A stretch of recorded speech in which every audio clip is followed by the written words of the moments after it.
Hi friends, I hope you're all happy and healthy. I included some of your lovely comments in this video. They made me so happy.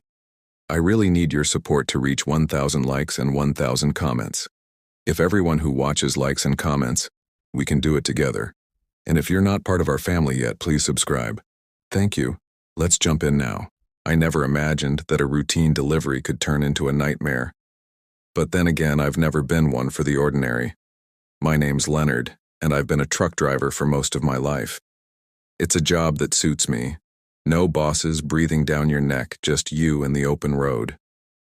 The cab of my 18-wheeler has been more of a home to me than the small apartment I keep in Albuquerque.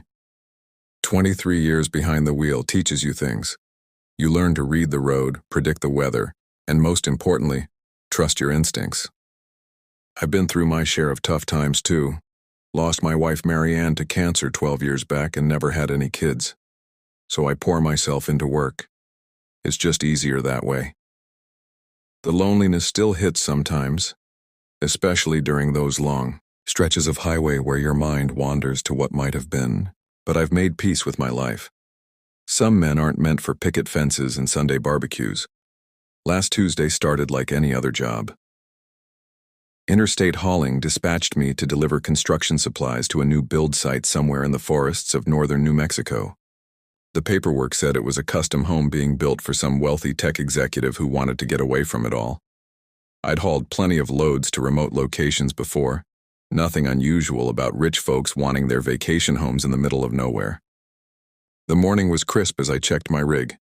My truck, a Peterbilt I've nicknamed Eleanor after my mother, was running smooth. I'd had her for 8 years now, and we understood each other. Every squeak, every rumble, every hesitation in the engine had meaning. That morning she purred like a kitten, despite the heavy load of lumber, drywall, and construction materials packed in the trailer. Before hitting the road, I stopped at my usual diner just off I-25. Margie, the waitress who served me breakfast, for the past decade, slid a plate of eggs and hash browns across the counter without me having to order. "Special delivery day, Leo?" she asked, refilling my coffee cup. "Just another haul," I said, checking the printed directions. The GPS signal was spotty in the mountains, so I always carried paper backups. Old habits die hard. "You look tired," she noted, leaning against the counter. "Not sleeping well?" I shrugged. Truth was, I'd been having nightmares lately. The same one, over and over. I'm driving down a dark road and something's following me. I can never see what it is, just feel it gaining on me. I always wake up before finding out what happens. But I wasn't about to unload my personal problems on Margie at 5:30 in the morning. "I'm fine," I said, finishing my coffee. "Just ready to get on the road." By 6:15, I was heading north on the interstate. The traffic was light, and the sunrise painted the desert landscape in shades of orange and gold. For the first few hours it was smooth sailing. The radio kept me company, a mix of classic rock and talk shows discussing the upcoming local elections. Normal, ordinary, comfortable. It wasn't until I turned off the main highway that things started feeling different. The state road narrowed, then turned into a county road, and finally into what could barely be called a road at all. The trees got thicker, the houses fewer and farther between. The GPS started glitching, the little blue dot jumping around on the screen before disappearing altogether. I pulled out the printed directions and laid them on the passenger seat, a relic from the old days. By mid-afternoon, the sky had darkened. Not from nightfall, but from thick clouds rolling in over the mountains. The forecast hadn't mentioned rain, but up in these elevations, weather was unpredictable. I switched on the headlights as a light drizzle began to tap against the windshield. The isolation started to settle in around me. No other vehicles had passed in either direction for at least an hour. Cell service had disappeared miles back. Just me, Eleanor, and miles of pine trees stretching in every direction. I checked my watch. 4:37 p.m. I had hoped to reach the site by 3:00, but the increasingly poor road conditions had slowed me down. The gravel crunched under my tires as I navigated around potholes and over washouts. Eleanor wasn't built for this kind of terrain, but she was handling it like a champ. As the hours passed, an uneasiness began to creep up my spine. It wasn't anything specific at first, just a feeling, like when you walk into an empty house and somehow know someone's been there. I tried to shake it off, turning up the radio, but static had replaced the stations I'd been listening to earlier. I switched it off and focused on the road ahead. The rain had intensified, drumming against the roof of the cab. Visibility was poor, and I had to lean forward in my seat to make out the path ahead. The wipers worked overtime, sweeping away sheets of water only for them to be replaced instantly. That's when I saw the turnoff. A narrow dirt path that wound into the woods. No signposts, no lights. Just a gravel road leading into darkness. According to my directions, this was it. I slowed Eleanor to a crawl and made the turn. My headlights cut through the trees, casting long shadows on the ground. I had to go slow. This wasn't a route meant for big rigs. The tree branches scratched against the sides of the trailer like fingernails. The rain had turned the dirt road into mud, making the tires slip occasionally. I gripped the steering wheel tighter, my knuckles turning white. As I crept along, I noticed something strange. There were no signs of life. No deer, no birds, not even the hum of insects you'd expect in the middle of nowhere. Just the rumble of my engine and the crunch of gravel under the tires. I dismissed it as my imagination running wild.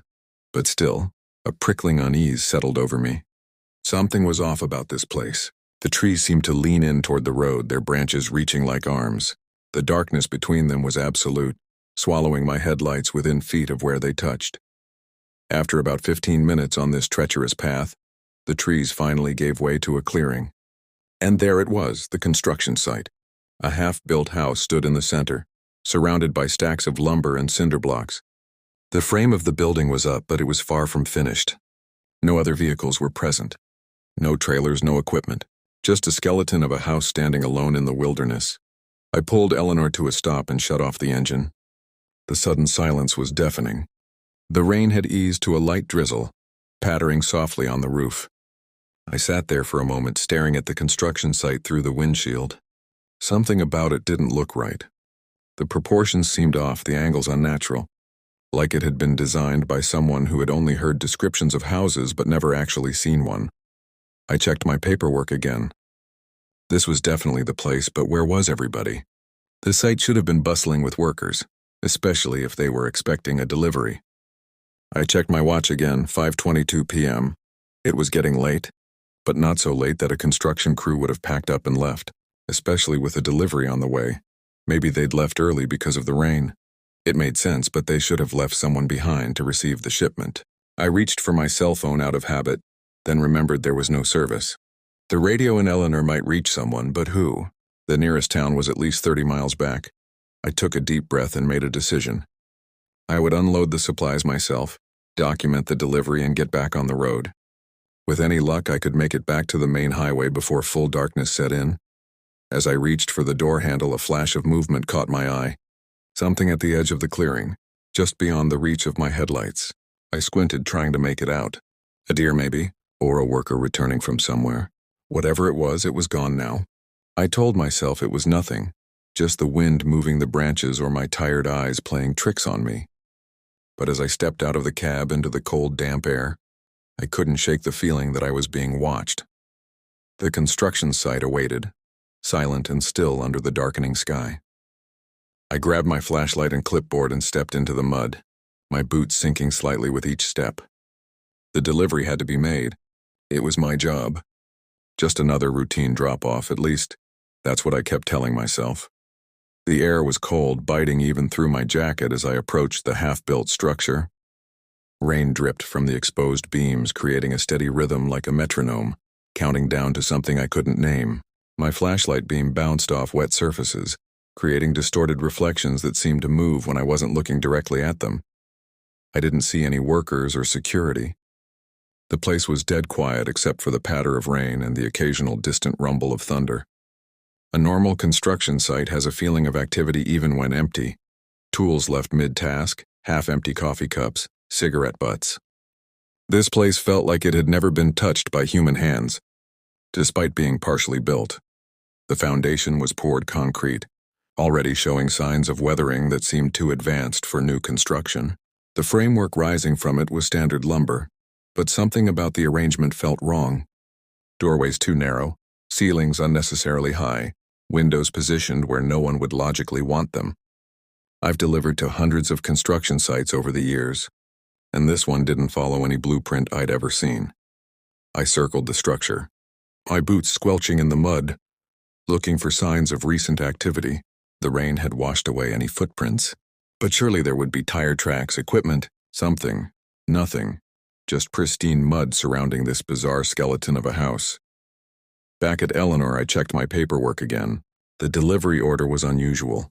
Most construction deliveries have specific contact information, site manager names, receiving instructions. This one just had coordinates and a vague description of the location. The company name listed was Northern Development LLC, generic enough to be meaningless.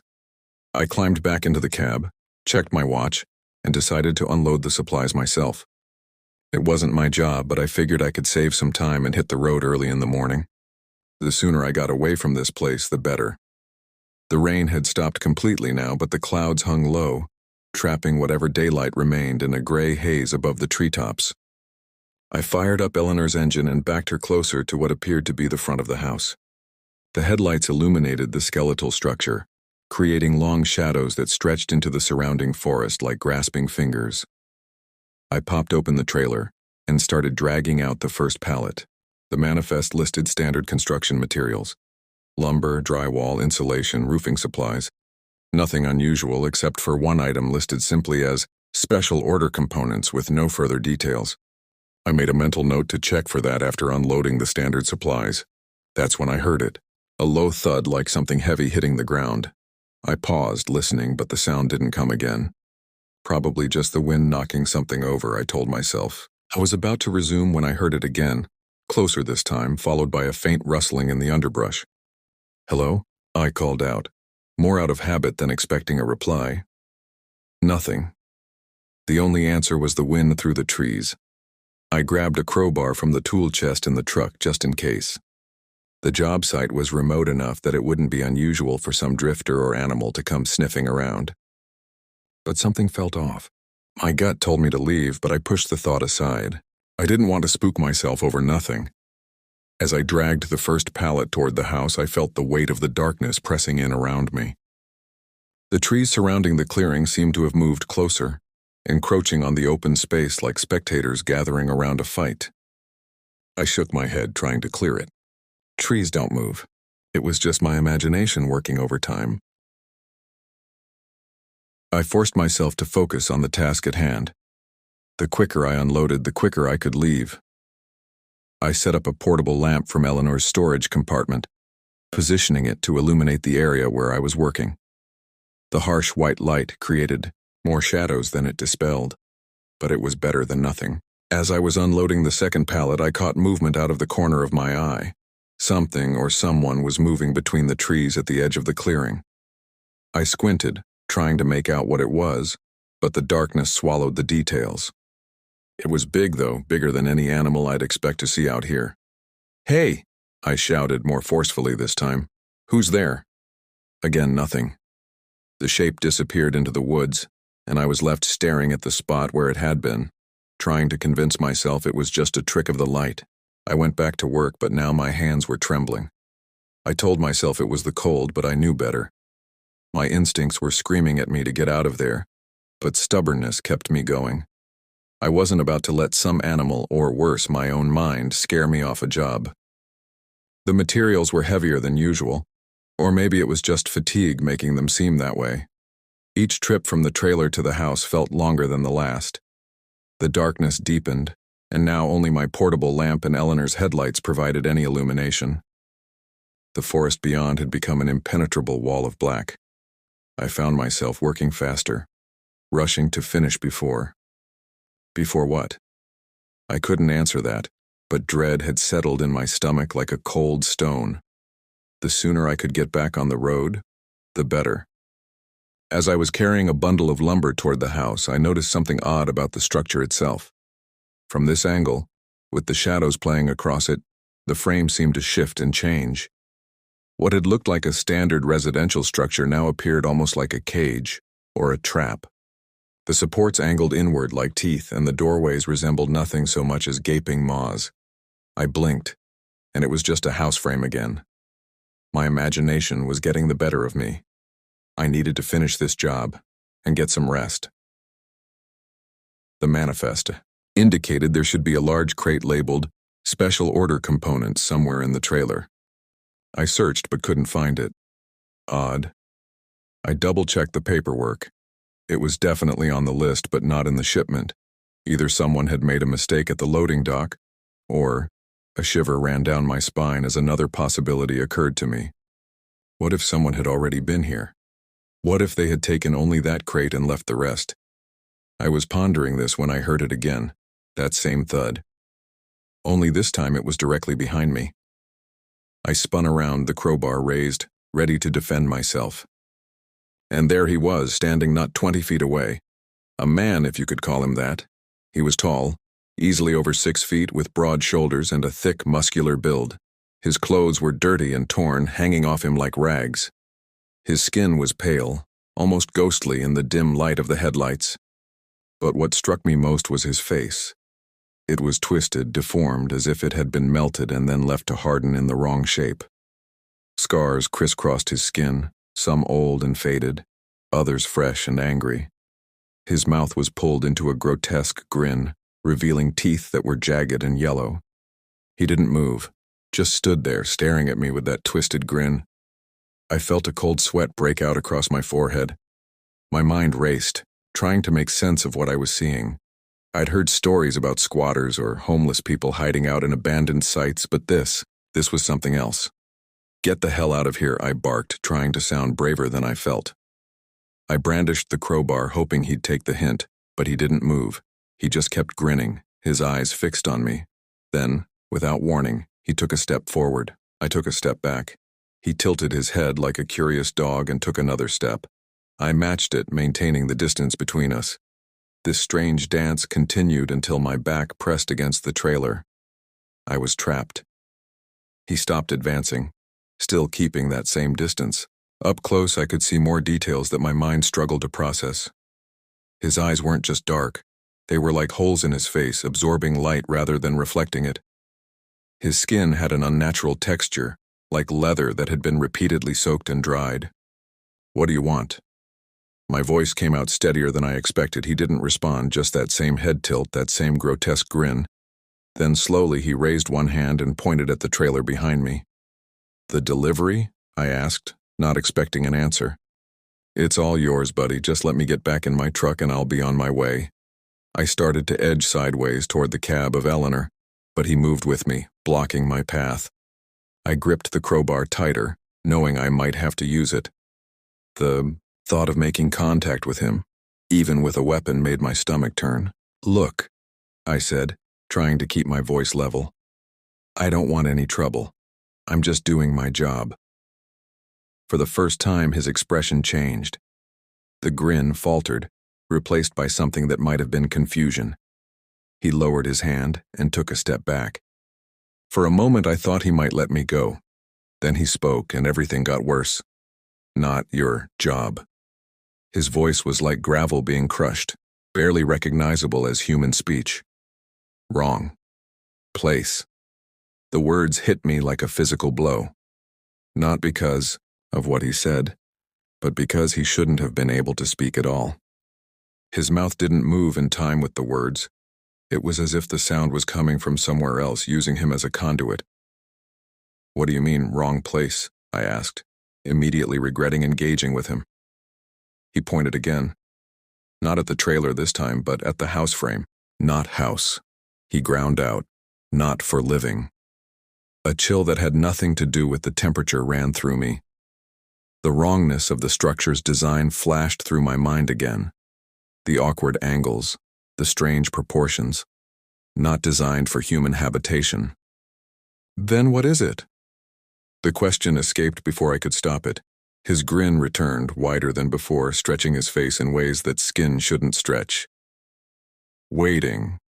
That's when I knew I had to get out of there, immediately. Whatever was happening, here whatever this man was, I wanted no part of it. I feinted left, then darted right, making a break for Eleanor's cab. He was faster than he looked, much faster. He lunged forward with impossible speed, crossing the space between us in a blink. I swung the crowbar wildly, but he was faster than he looked. He dodged to the side, grabbing my arm with a grip like a vice. His strength was unbelievable. His fingers dug into my flesh with such force that I felt the bruises forming instantly. He twisted my arm behind my back, forcing me to drop the crowbar. I tried to fight back, but it was like hitting a wall. He slammed me against the side of the truck, knocking the wind out of me. My cheek pressed against the cold metal of Eleanor's trailer, and for a brief, absurd moment, I felt like apologizing to her for what was happening. As I struggled to breathe, he leaned in close, that grin never leaving his face. I could feel his hot, rancid breath on my neck, and my mind went blank with terror. It smelled like meat left too long in the sun, like something dying from the inside out. I gagged, my eyes watering. "Wrong delivery," he rasped in that impossible voice. "Wrong builder." I didn't understand what he meant, and at that moment I didn't care. All I wanted was to get away from him, away from this place, back to the world that made sense. I summoned what strength I had left and tried to twist free, but his grip only tightened. "Please," I gasped, hating the fear in my voice but unable to control it. "I don't know what you're talking about. Just let me go." He pulled me back from the trailer, then spun me around to face him. This close, the details of his deformity were nightmarishly clear. What I had taken for scars were more like seams, as if pieces of different faces had been stitched together. His eyes, those black pits, seemed to study me with an intelligence that contradicted his monstrous appearance. "Not your fault," he said, each word seeming to cause him pain. "But can't leave," my heart sank. So this was it. This remote clearing would be where Leonard Mercer's story ended. I thought of Marianne, wondered if I'd see her soon. The thought brought an unexpected calm. If this was the end, at least the loneliness would finally stop. But then, just as suddenly as it started, he released me. I stumbled back, gasping for air, trying to process what had just happened. He stood there, watching me, his head cocked to one side as if he was studying me. I reached down slowly and picked up the crowbar, though I knew it would be useless against him if he decided to attack again. "Go," he said, the words surprisingly clear. I didn't need to be told twice. I started backing toward Eleanor's cab, keeping the crowbar raised, keeping my eyes on him. He made no move to follow, just stood there watching me with those black hole eyes. When my back hit the door of the cab, I fumbled for the handle, never taking my eyes off him. I expected him to lunge at any moment to snatch this hope of escape away, but he remained motionless, only his eyes tracking my movements. I yanked the door open and scrambled inside, slamming it shut and locking it immediately. My hands were shaking so badly I could barely get the key in the ignition. I kept expecting to see his twisted face appear at the window. Those stitched-together features pressed against the glass. Eleanor's engine roared to life, the familiar sound bringing a rush of relief so intense I nearly wept. I threw her into gear and hit the gas, not caring about the supplies still in the trailer, not caring about the job or the paperwork or anything except getting away from there. The tires spun in the mud before finding traction. I reversed in a wide arc, the headlights sweeping across the clearing. He was still there, standing exactly where I'd left him. But something had changed. His posture was different, slumped, almost defeated. As the headlights illuminated him, I caught a glimpse of his expression. The grin was gone, replaced by something that looked almost like sorrow. Then I was facing the road and I floored it. Eleanor surged forward, her engine straining as we bounced over the rough terrain. I didn't slow down until we reached the main dirt road, and even then I kept the speedometer higher than was safe for these conditions. My heart pounded in my chest, my breath coming in ragged gasps. The image of his face was burned into my mind, those seams, those empty eyes, that unnatural grin. But it was his voice that haunted me most, those disjointed words that seemed to come from everywhere and nowhere at once. Wrong place, wrong builder, not for living, waiting. What did it all mean? What was being built out there in the middle of nowhere? And who or what was he? I checked the rearview mirror constantly, half expecting to see him somehow keeping pace with the truck. But the road behind me remained empty, just darkness and the fading outlines of trees. After about 20 minutes of driving like a man possessed, the adrenaline began to wear off, replaced by a bone-deep exhaustion and a throbbing pain where he had gripped my arm. I pulled over to the side of the road and killed the engine. In the sudden silence, I could hear my own ragged breathing. I switched on the cab light and examined my arm. 5 distinct bruises were forming where his fingers had dug in, already turning a deep purple. I flexed my hand, wincing at the pain that shot up to my shoulder. Nothing seemed broken, at least.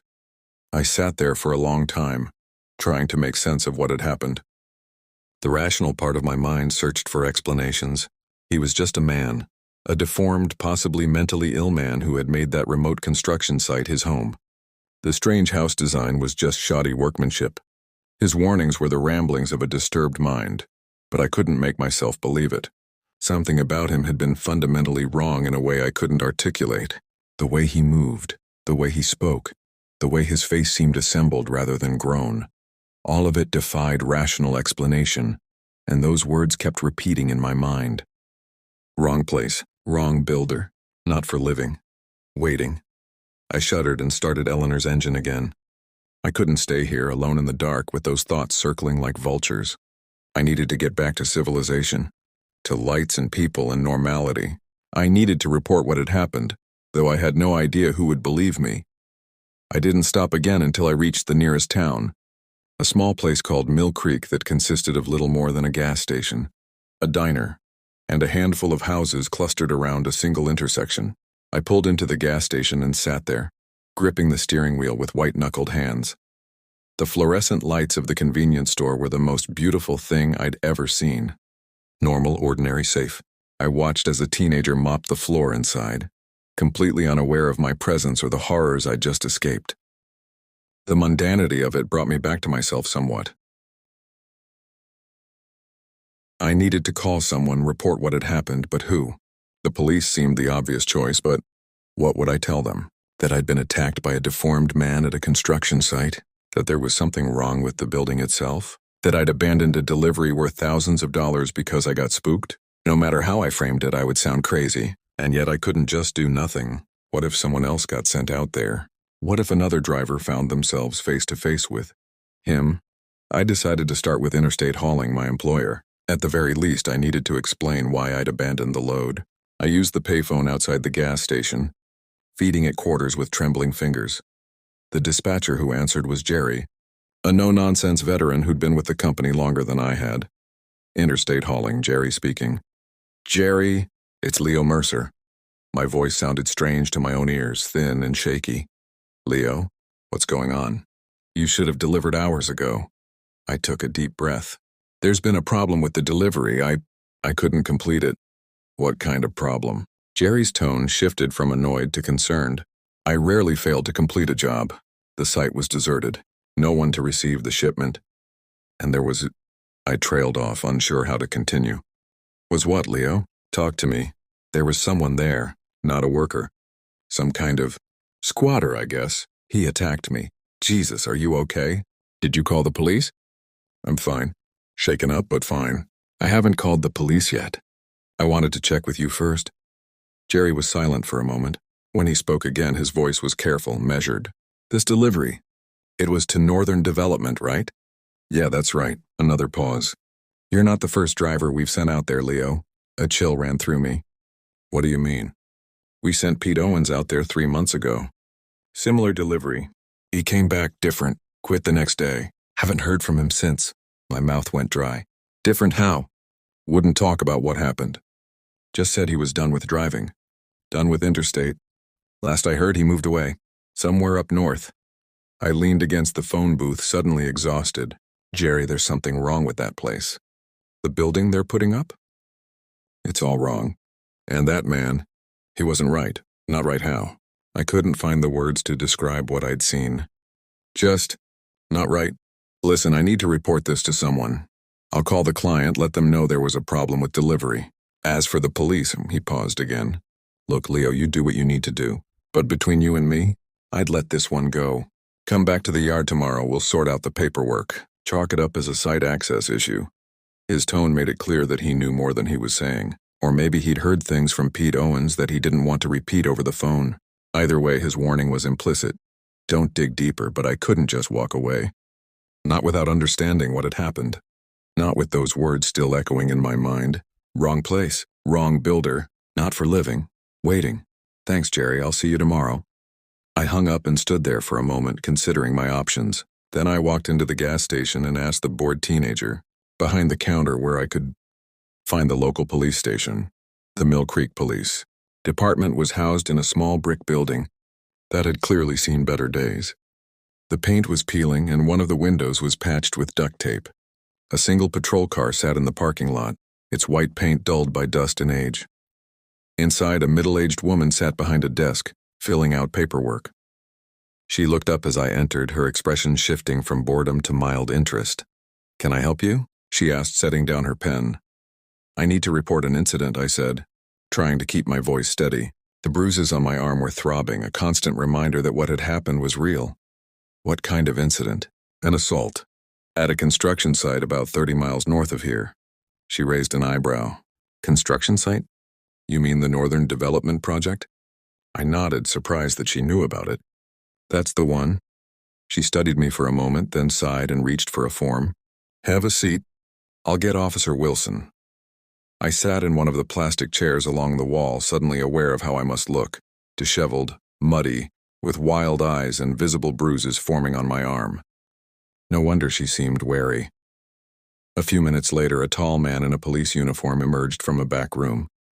Officer Wilson was younger than I expected for what seemed like a one-cop town, maybe in his early 30s.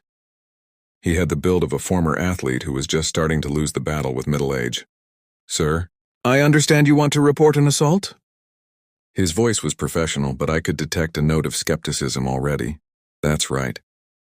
I stood up, wincing as the movement aggravated my injured arm.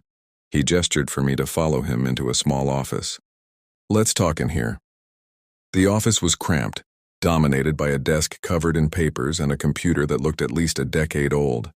Wilson sat behind the desk and motioned for me to take the chair opposite. "So, you were at the Northern Development Site?" he asked, pulling out a notepad.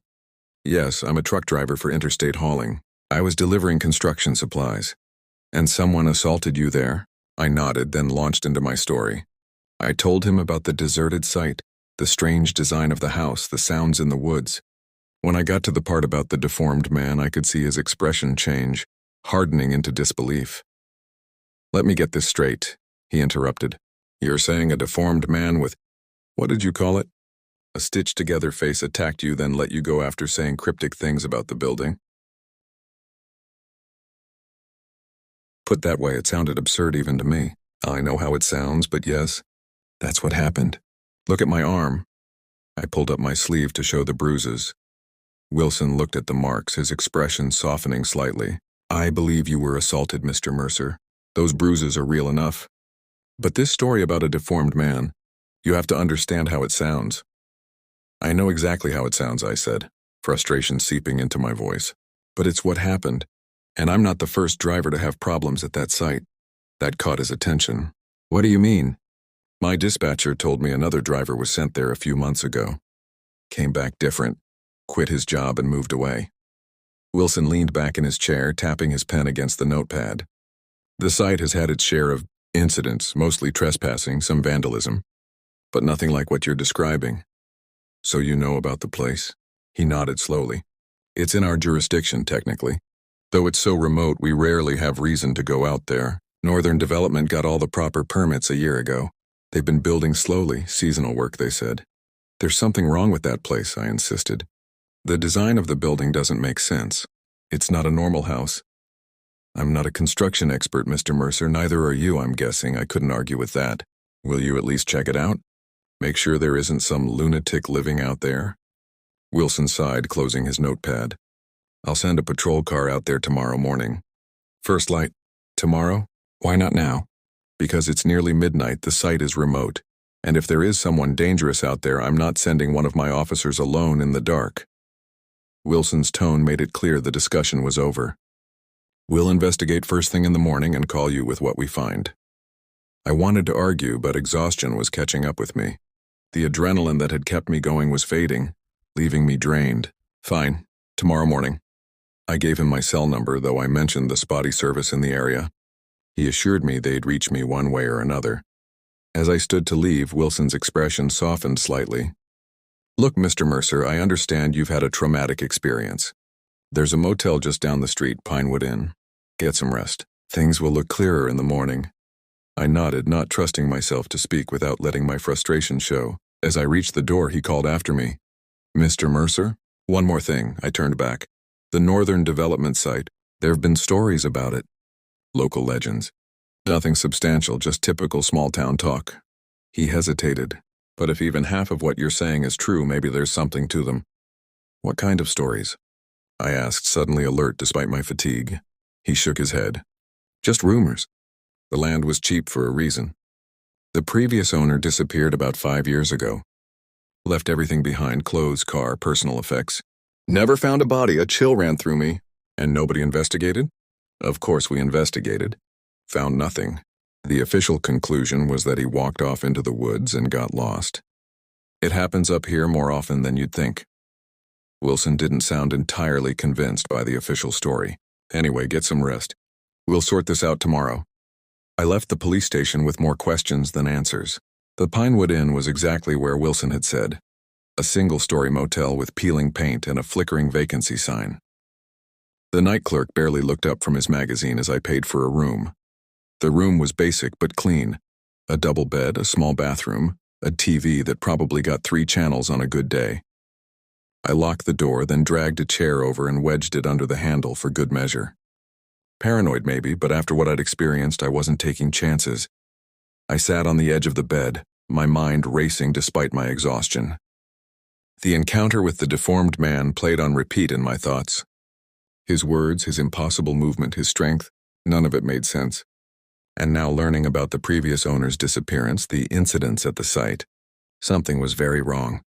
I remembered the paperwork for the delivery and pulled it from my jacket pocket. The manifest listed standard construction supplies plus that mysterious special order components item that had been missing from the shipment. The client was Northern Development LLC, with an address in Albuquerque that I recognized as an office park filled with shell companies and virtual offices. On a hunch, I picked up the room phone and dialed information. When the operator answered, I asked for any listings for Northern Development LLC in New Mexico. After a moment, she confirmed what I suspected. No such listing existed. I hung up and stared at the manifest again. My entire adult life had been spent in logistics, picking up packages from one place, delivering them to another.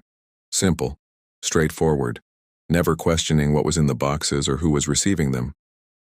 But now I couldn't help but wonder what I had been unwittingly involved in.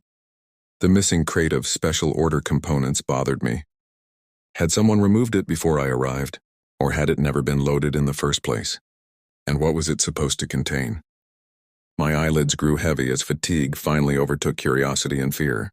I didn't bother undressing, just kicked off my boots and lay back on the bed. Despite my racing thoughts, sleep claimed me almost immediately. I dreamed of the half-built house, except in the dream, it was complete. From the outside, it looked normal, a large cabin-style home with a wraparound porch. But when I entered, the interior was an impossible maze of corridors that twisted back on themselves, staircases that led nowhere, and doors that opened onto solid walls. I wandered through this labyrinth, hearing something moving just around each corner, always out of sight. Then I turned a corner and there he was, the deformed man, standing at the end of a long hallway.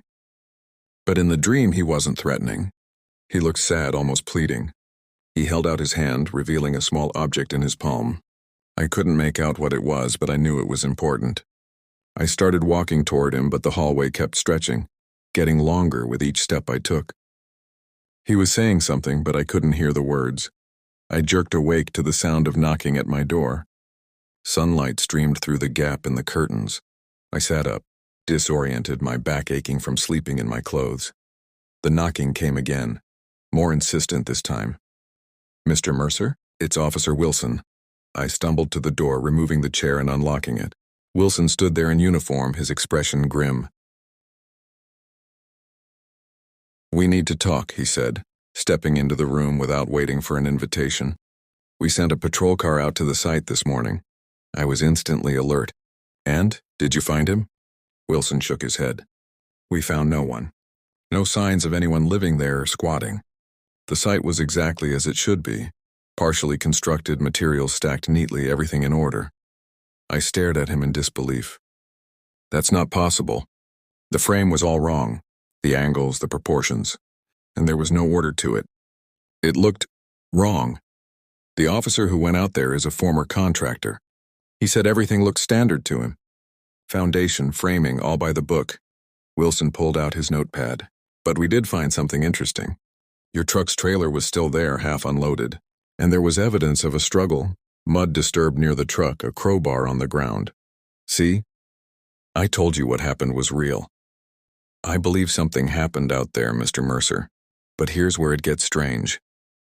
He flipped a page in his notepad. We ran a check on Northern Development, LLC. The company doesn't exist, at least not legally. The permits were issued to a shell company that leads nowhere. The land is registered to a holding company based in the Cayman Islands. A cold feeling settled in my stomach. So who's building out there? And what are they building? Wilson closed his notepad. That's what I'd like to know. But here's the kicker. When my officer called it in, he was told to leave it alone. Orders from above. Above? You mean like the state police? Higher than that. Wilson's expression was hard to read. Someone doesn't want us looking too closely at that site. Which makes me very interested in what you saw out there. I sat back down on the bed, trying to process this information. Are you saying you believe me now? I'm saying there's more going on than meets the eye. Your story is still difficult to accept, but something's not right about that place. He hesitated. There's something else. We checked with Interstate Hauling. They have no record of a delivery scheduled to that site yesterday. What? That's impossible. I have the paperwork right here. I reached for my jacket, pulling out the manifest. Wilson took it, examining it carefully. This looks legitimate. But according to your dispatcher, your scheduled route yesterday was a delivery to Santa Fe, not Northern Mill Creek. When you didn't check in, they assumed you'd had mechanical trouble and would call it in eventually. I shook my head, trying to make sense of this. That's not right. Jerry knew about the delivery.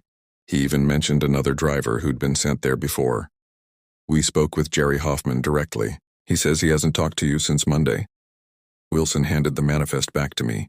Either he's lying or I'm crazy. I finished for him. I know what happened. I have the bruises to prove it. Wilson nodded toward my arm. Those could have come from anywhere. A fight, an accident. They don't prove your story about a deformed man at a non-existent construction site. I stood up, anger cutting through my confusion. So that's it? You're going to drop it because someone told you to? Because it's easier to think I'm making it all up? I didn't say that. Wilson's voice was calm. I'm off duty in an hour. If you're interested in finding out what's really going on, meet me at Rosie's Diner at the edge of town, 2 p.m. He moved toward the door. Officially, this case is closed. Unofficially, I don't like being told to look the other way. After he left, I sat on the bed for a long time, staring at the manifest in my hands. The paper felt real. The assignment had felt real. The deformed man had definitely been real. But if Interstate had no record of the delivery, where had the paperwork come from? And why would someone go to such lengths to get me to that remote site? I thought about just leaving town, getting as far away from Mill Creek and that construction site as possible. It would be the sensible thing to do, but I knew I wouldn't be able to rest until I understood what had happened. The questions would haunt me. At 1:55 p.m., I walked into Rosie's Diner, ready to hear what Wilson had to say. Rosie's Diner looked like it had been transplanted directly from the 1950s. Chrome fixtures, red vinyl booths, and a jukebox in the corner playing Buddy Holly. It was nearly empty in the mid-afternoon lull, with just a couple of locals nursing coffee at the counter. Wilson was already there, sitting in a booth at the back dressed in civilian clothes, jeans and a flannel shirt. He nodded as I approached but didn't speak until I slid into the seat across from him. Glad you came, he said, his voice low. I wasn't sure you would. I need answers, I replied simply. A waitress appeared and we both ordered coffee. When she left, Wilson leaned forward, his forearms on the table. What I'm about to tell you stays between us, he began. My career would be over if anyone found out I was discussing this. I nodded, a knot forming in my stomach. The Northern Development site has been on our radar for about a year. Not officially, there's no investigation, no case file, but strange things happen around that property. He paused as the waitress returned with our coffees. When she was out of earshot, he continued. It started with the disappearance of the previous owner, Victor Harding. Local guy, kept to himself. One day his neighbors reported they hadn't seen him in weeks. We found his cabin intact, food in the fridge, TV still on, like he just walked out the door and vanished. You mentioned that yesterday, I said. Wilson nodded. What I didn't mention was what we found in his basement. A room completely sealed with concrete except for a small opening at the top. Inside, the walls were covered with writings, equations, diagrams, what looked like architectural plans. Most of it didn't make sense to us, but one phrase was repeated throughout. The gateway is opening. I felt a chill despite the warmth of the diner. Gateway to what? That's the million-dollar question. Wilson took a sip of his coffee. After Harding disappeared, the property sat vacant for a few years. Then Northern Development bought it. Cash deal completed in days. They filed permits for a private residence and started construction last spring. But you said the company doesn't exist. On paper, it exists. It's registered, pays taxes, files paperwork. But when you start digging into who owns it, who runs it, you hit dead ends. Shell companies within shell companies. He lowered his voice further. What bothers me most is the reaction when we try to investigate. Every time we get close, someone makes a call and we're told to back off. Who's making those calls? Wilson shook his head. I don't know. Too high up for me to see. But whoever it is has enough pull to make the state police, the county sheriff, and the FBI all suddenly develop amnesia about the site. I thought about the deformed man. His warnings about wrong place and wrong builder. There's more, Wilson continued. 3 hikers went missing in those woods last summer. Search and rescue combed the area for weeks. Nothing. Then 2 months ago, one of them walked into a ranger station 60 miles away. Dehydrated, malnourished, clothes in tatters. What did he say happened? I asked, though I was afraid I already knew. That's just it. He couldn't say. Complete amnesia about the entire period. Doctors said his condition was consistent with someone who had suffered extreme psychological trauma. Wilson's eyes met mine. But here's the thing. They found strange marks on his body. 5 distinct bruises on his arm. Exactly like the ones you showed me yesterday. I instinctively touched my arm where the bruises had darkened overnight. So you do believe me? I believe something is happening at that site that defies conventional explanation. I believe you encountered something out there. He sighed. But I also believe we're way out of our depth. So what do we do? Wilson pulled out a small notebook and slid it across the table. This was in Harding's cabin. I borrowed it from evidence before it disappeared like everything else connected to this case. I opened the notebook. It was filled with cramped handwriting, diagrams, and sketches. Many pages contained what looked like complex mathematical equations, far beyond my understanding. But what caught my eye were the drawings. Architectural plans for a structure that looked eerily familiar. It's the house, I said, my mouth dry. The one being built at the site. Wilson nodded. Keep looking. I flipped through more pages until I came to a detailed sketch of a man or something manlike. The proportions were wrong, the limbs too long, the face distorted in a way that sent a jolt of recognition through me. That's him, I whispered. The man I saw, but how? Harding drew this years ago. According to his notes, he didn't create it. He saw it. Wilson tapped the page. Harding was a physicist, specializing in theoretical dimensions. Most of his colleagues thought he was brilliant but unstable.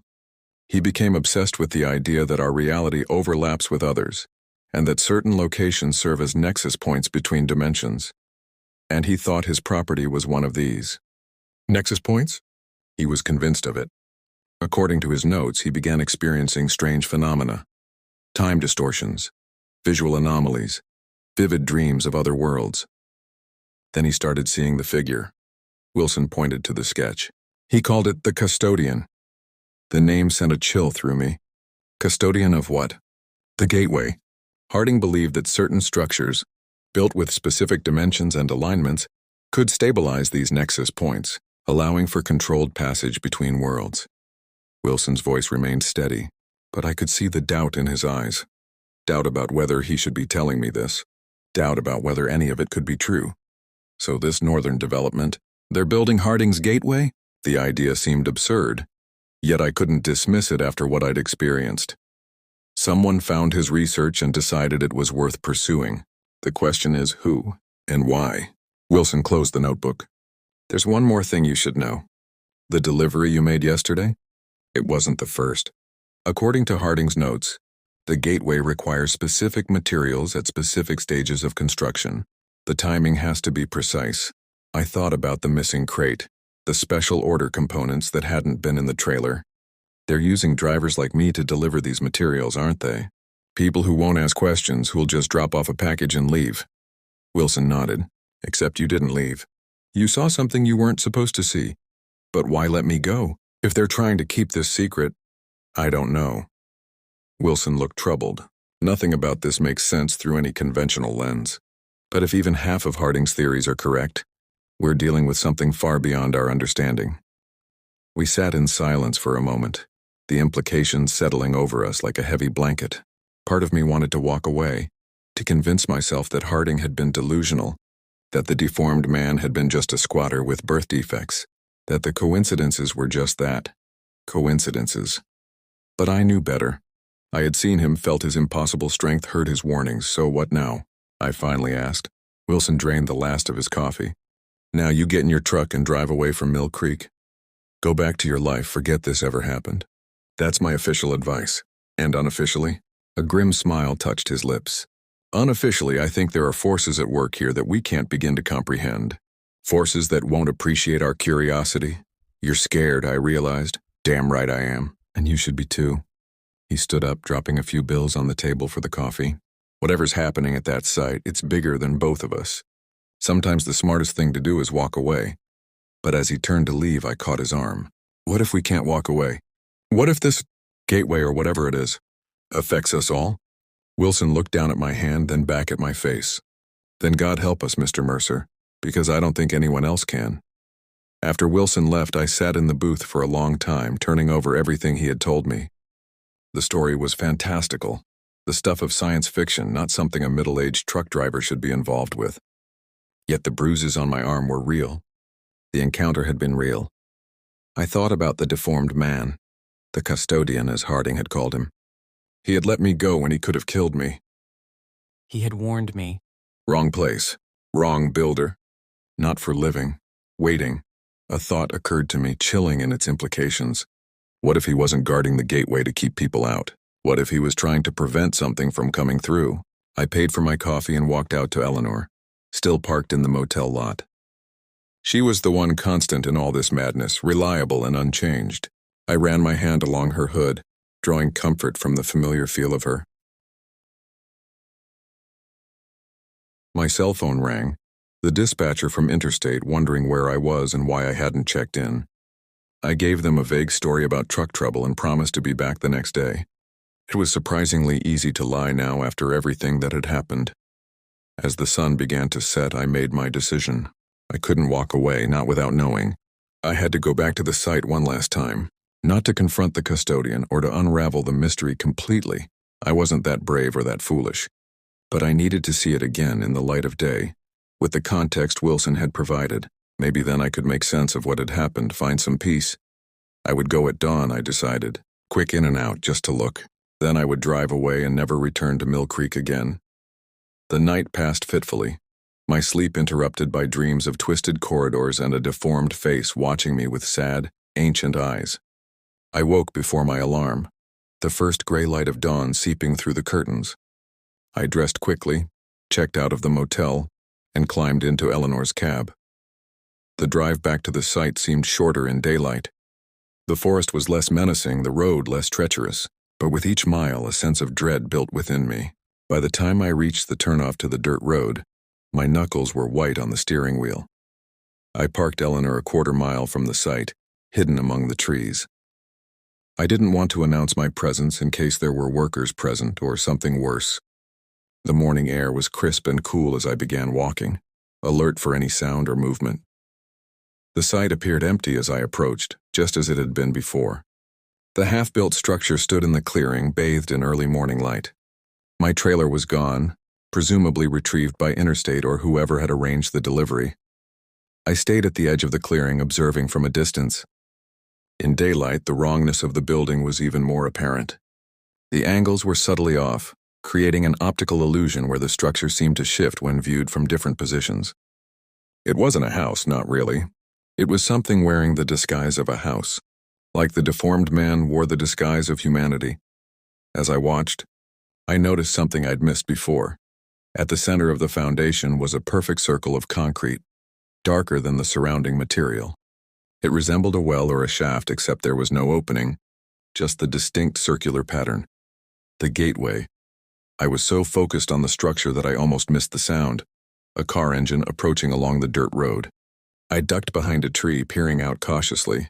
A black SUV with tinted windows came into view, followed by another.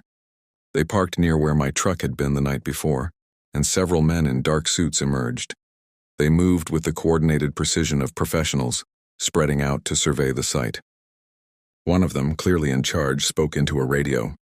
I couldn't hear what he was saying, but his gestures toward the structure indicated concern or displeasure. I should have left then. Should have crept back to Eleanor and driven away while I had the chance. But curiosity kept me rooted to the spot, watching as more vehicles arrived. Unmarked vans, a truck carrying what looked like scientific equipment. Within an hour, the site had transformed into a hive of activity. Men in hazmat suits unloaded equipment. Others set up a perimeter of what appeared to be sensors or monitoring devices around the structure. Whatever was happening, it was organized, funded, and serious. I was about to retreat when a familiar face caught my eye. Wilson. He emerged from one of the SUVs, not in uniform but wearing the same kind of dark suit as the others. He spoke briefly with the man in charge, then moved toward the structure, examining it with practiced eyes. Betrayal shot through me like a bullet.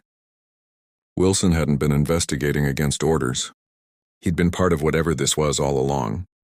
His story about Harding, the warnings to stay away, all of it designed to gauge how much I knew what I'd seen. I began backing away slowly, keeping trees between myself and the site. I needed to get to Eleanor, to get as far away from Mill Creek as possible. Whatever was happening here, I wanted no part of it. I'd gone perhaps 50 yards when a twig snapped beneath my foot. The sound was small, but in the quiet forest it might as well have been a gunshot. I froze, holding my breath. A voice called out from the direction of the site. Sector 3, movement in the trees. I ran. Branches whipped at my face as I crashed through the underbrush. All attempts at stealth abandoned. Behind me I could hear shouts, the crackle of radios, the pounding of feet in pursuit. Eleanor was just ahead, hidden among the trees. If I could reach her, I might have a chance. 20 yards, 10. I fumbled for the keys in my pocket. Something hard struck me from behind, sending me sprawling. I hit the ground hard, the air knocked from my lungs. Before I could recover, rough hands seized my arms, pulling them behind my back. The cold bite of handcuffs encircled my wrists. I was hauled to my feet, coming face to face with Wilson. His expression was unreadable as he studied me. "I told you to leave, Mercer," he said, his voice devoid of the warmth it had held in the diner. "You lied to me," I spat back. "All that talk about investigating against orders, you're part of this." He sighed, glancing at the men holding me. "Take him to base camp. Full protocol." They dragged me back toward the site, past the half-built structure to where a large tent had been erected behind it. Inside, the tent was filled with computer equipment, monitors displaying readings I didn't understand, and maps of the area covered in notations. They secured me to a chair in the corner, a guard posted nearby. From this position, I could see through the tent opening to where teams of workers swarmed around the structure. They were adding to it, but not in any conventional construction sense. They were attaching devices to key points, running cables, taking measurements. Hours passed. No one spoke to me or acknowledged my presence. I watched as the sun climbed higher, then began its descent. The activity outside never ceased, taking on a greater urgency as the day progressed. Finally, as twilight approached, Wilson entered the tent. He dismissed the guard with a nod and pulled up a chair across from me. "You should have listened," he said simply. "To your lies?" My voice was rough from thirst and fear. "Not everything I told you was a lie." He leaned forward. "Harding was real. His research was real. The gateway is real. What I didn't tell you is that we've been monitoring it for years. We? A division within the government that doesn't officially exist. After Harding disappeared, we found his research. At first we thought he was just another crackpot physicist who'd gone off the deep end. Then we started experiencing the same phenomena he'd documented. I thought of the deformed man, the custodian. So you're trying to open this gateway? Why? Not open it. Wilson's expression darkened. Seal it. Permanently.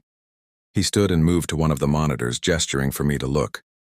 On the screen was a thermal image of the structure, but with an anomaly. At its center, where I'd noticed the circular pattern in the foundation, was a pulsing point of cold, so intense it appeared as a black void in the otherwise colorful display. The gateway has been there for centuries, maybe millennia. Most of the time it's dormant, but every few decades it activates, expanding, becoming more permeable.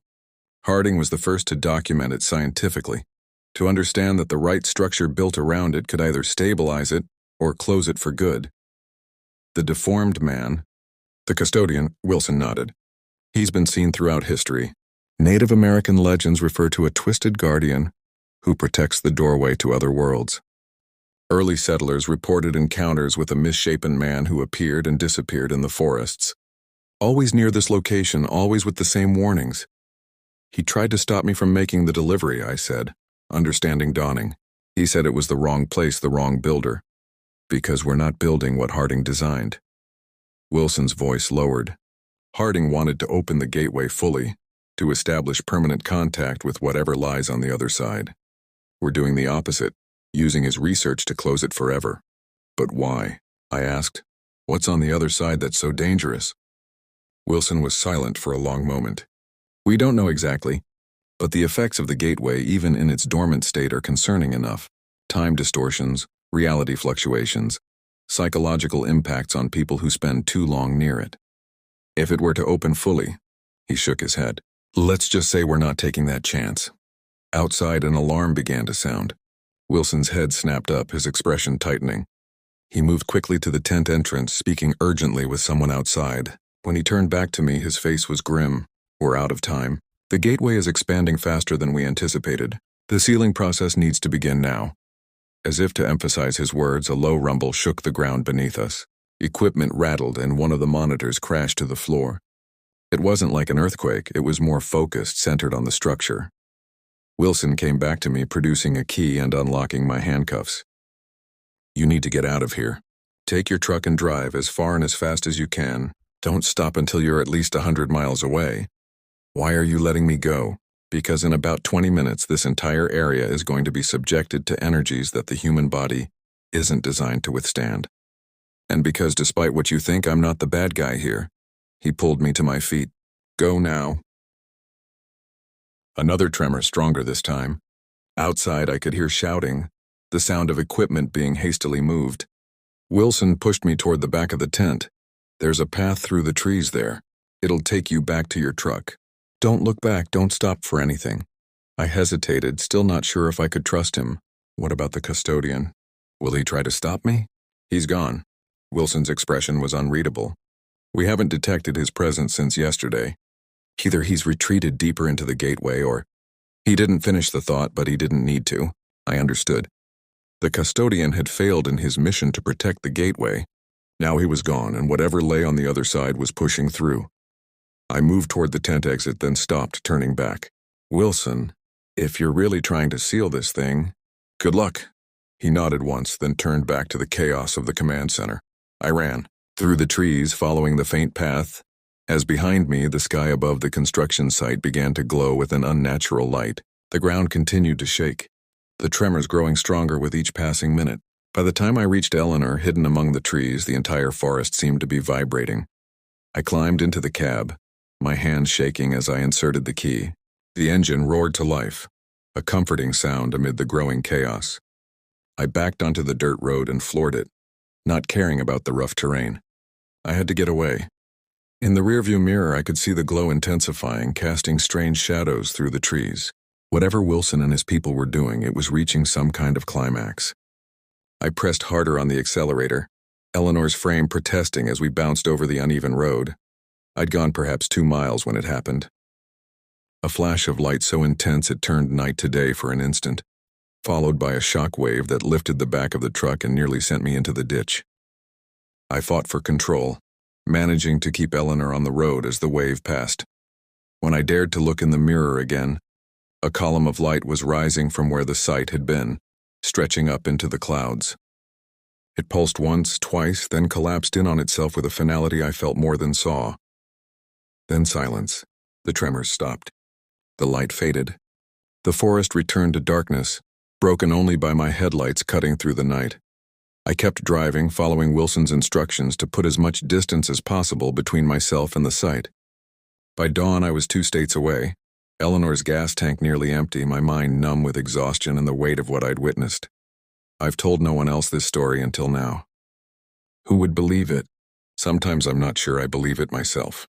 The bruises on my arm faded weeks ago, leaving no physical evidence of my encounter with the custodian. Interstate hauling has no record of the delivery, and when I tried to look up Officer Wilson or the Mill Creek Police Department, I found nothing, as if the town itself had been erased. But I know what I saw. I know what happened. And sometimes in my dreams I see the custodian again. His twisted face, his sad eyes. He's trying to tell me something important, but I always wake before I can understand. Perhaps it's better that way. Some doors are meant to stay closed. Some gateways should remain sealed, and some truths are better left unspoken. But I still check my rearview mirror more often than I used to. And I've started taking the main highways, avoiding back roads and remote deliveries, because out there in the wilderness, in the spaces between known places, there are things that defy explanation, things that shouldn't exist, but do, and sometimes they find their way through. I started trucking when I was 20, following in the footsteps of my old man. He drove long hauls for 30 years, never had a scratch or an incident until the day he dropped dead in his rig of a heart attack outside Omaha in 2003. I was just finishing high school then, watching my future collapse as we buried him in that small cemetery with a view of the interstate. The irony wasn't lost on me. He could still hear the rumble of the semis passing by, even 6 feet under.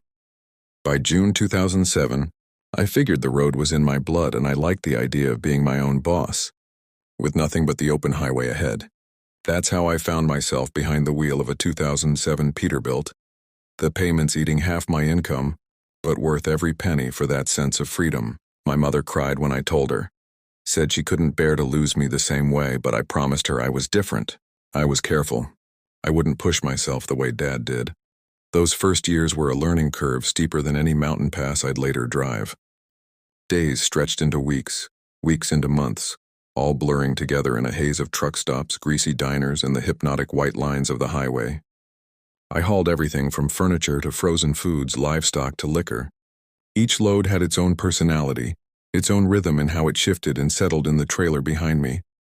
By 2010, I had established regular routes, familiar faces at stops across 48 states.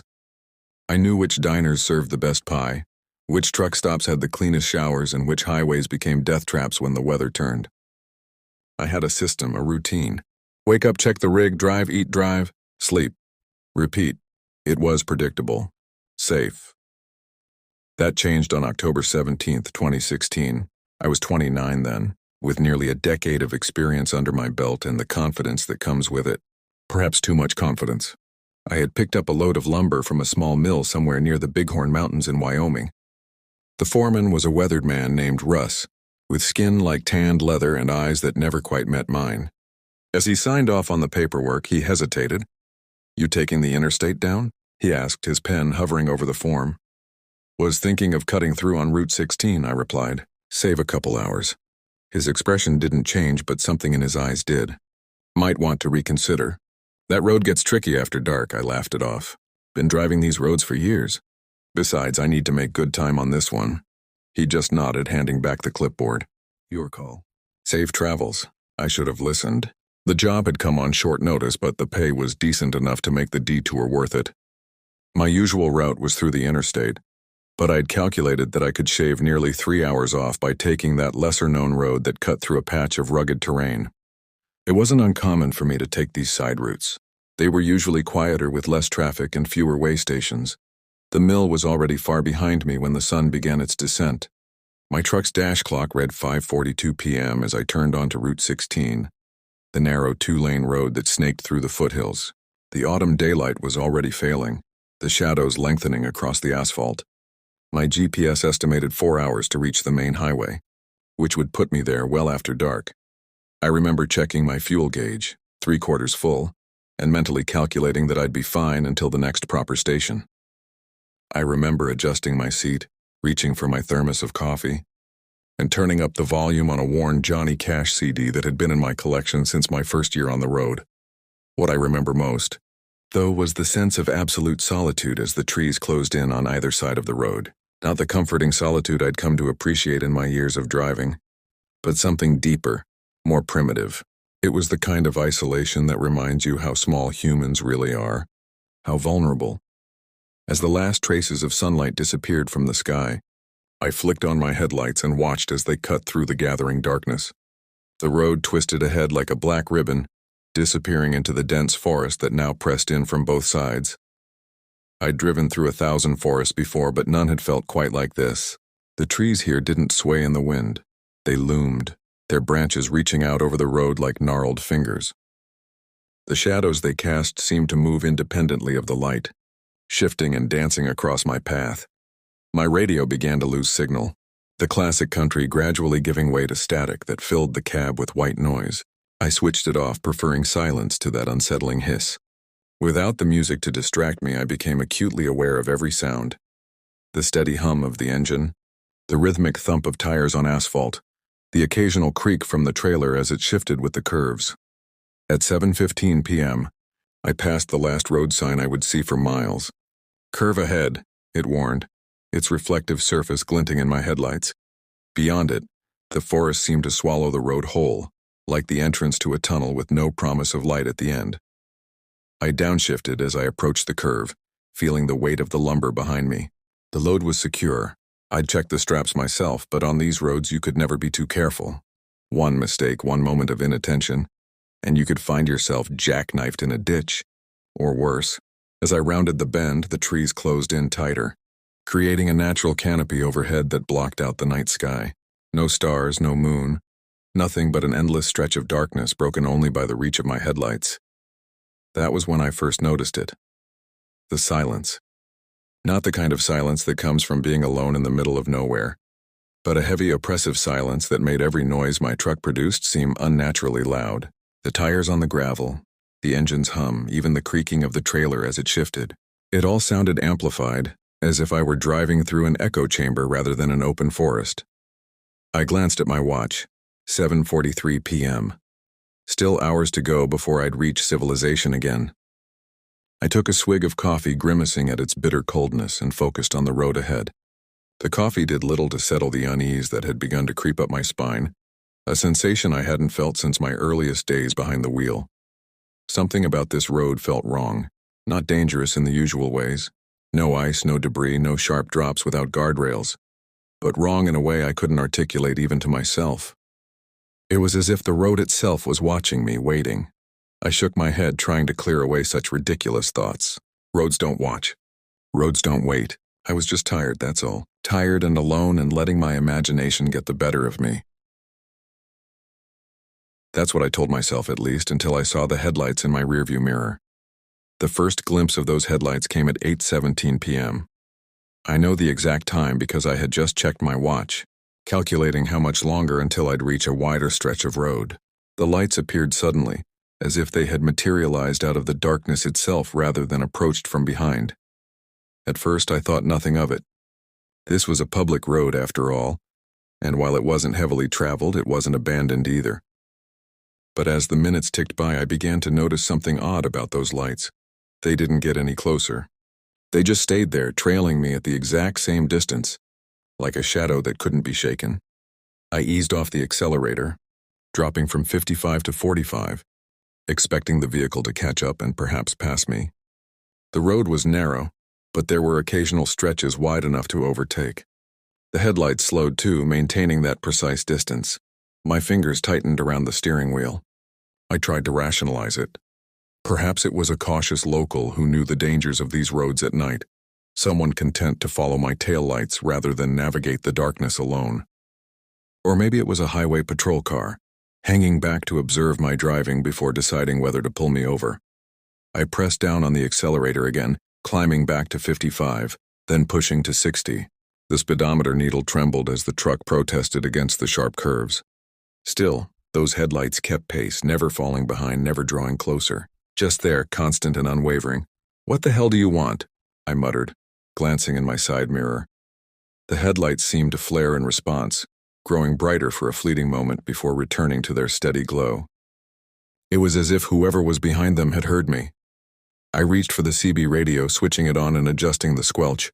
Breaker 19, this is northbound on Route 16, Wyoming. Anybody reading me? Over. My voice sounded strained even to my own ears. The radio answered with nothing but static, that distinctive electronic hiss that somehow seemed to match the rustling of the trees outside.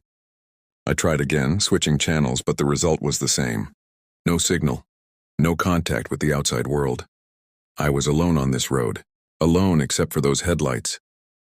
As the road began to descend, winding down a steep incline, I had to downshift to control my speed. The weight of the lumber behind me threatened to push the truck faster than was safe on these hairpin turns. I glanced in the rearview mirror again. The headlights were gone. My heart jumped in my chest. I scanned the darkness behind me, searching for any sign of the vehicle, but there was nothing. Just that thick, impenetrable night. Had they turned off? Taken another route? There hadn't been any turnoffs that I'd noticed. The absence of those lights should have been a relief, but instead, it intensified my unease. At least when I could see them, I knew where they were. Now they could be anywhere. I navigated another sharp curve, the truck's engine growling as it fought against gravity. The beams of my headlights swung wildly across the trees before settling back on the road. And there, just at the edge of their reach, stood a figure. My foot slammed on the brake before my brain fully registered what I was seeing. The truck's tires screeched against the asphalt as it lurched forward, the momentum of the trailer threatening to push me into a skid. I fought the wheel, heart pounding, as the vehicle shuddered to a halt. There was nothing there. No figure, no person, nothing but the empty road stretching ahead. Get it together, I whispered to myself, my voice sounding hollow in the confines of the cab. There's nothing out there. But as I sat there, engine idling, I couldn't shake the certainty of what I'd seen. A human silhouette, standing motionless at the roadside, watching as I approached. The image had been so clear, so distinct, despite the split second I'd had to perceive it. With shaking hands, I put the truck back in gear and eased forward, scanning the darkness on either side of the road. The trees seemed to press closer now, their branches scraping against the sides of the trailer as I passed.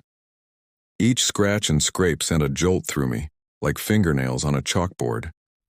The digital clock on my dash read 8:49 p.m. when the headlights reappeared. Not behind me this time, but ahead, coming around a bend in the road. Relief washed over me.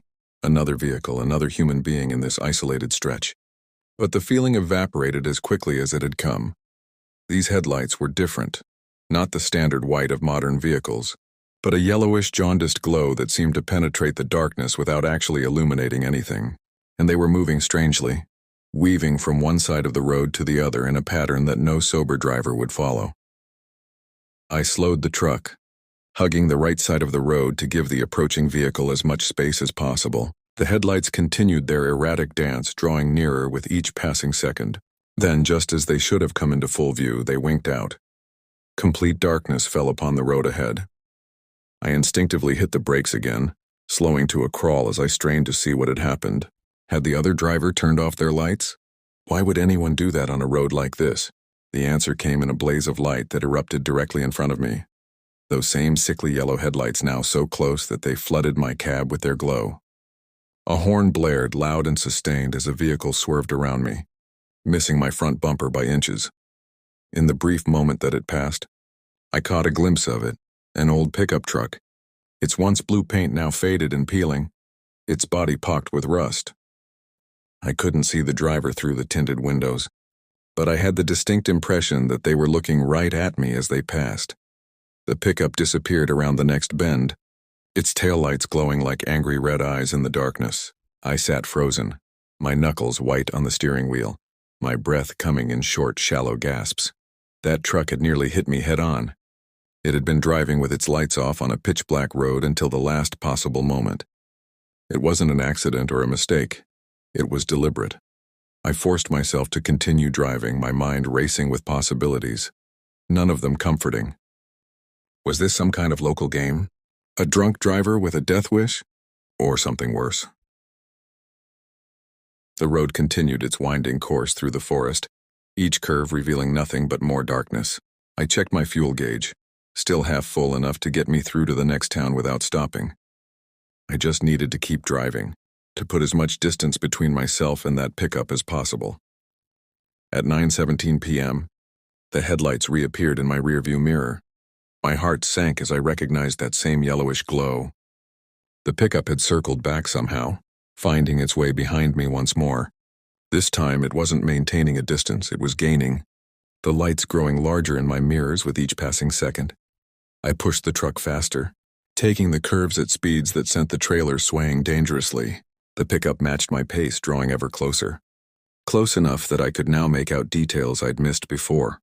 The cracked windshield, the bent antenna, the mounting rack where a rifle might be secured. The road straightened briefly, allowing me to gain some speed. The truck responded reluctantly, the engine roaring as I pushed it to its limits. For a moment I thought I might outrun the pickup, might reach the main highway before it could catch me. Then I saw what lay ahead. The road narrowed further, passing between two sheer rock faces that rose like walls on either side. A natural bottleneck, barely wide enough for a single vehicle with no shoulder and nowhere to turn around. Once I entered that passage, I would be trapped if anything blocked the other end. The pickup was still gaining, now just yards behind my trailer. I could hear the rumble of its engine over the noise of my own truck, an aggressive, guttural sound that seemed more animal than mechanical. I had seconds to decide, try to outrun it through the narrow passage, or stop and confront whatever was driving that pickup. Neither option promised safety. The decision was made for me when the pickup suddenly accelerated, pulling alongside my trailer. I caught a glimpse of it in my side mirror. It was aiming to overtake me just before the entrance to the narrow section.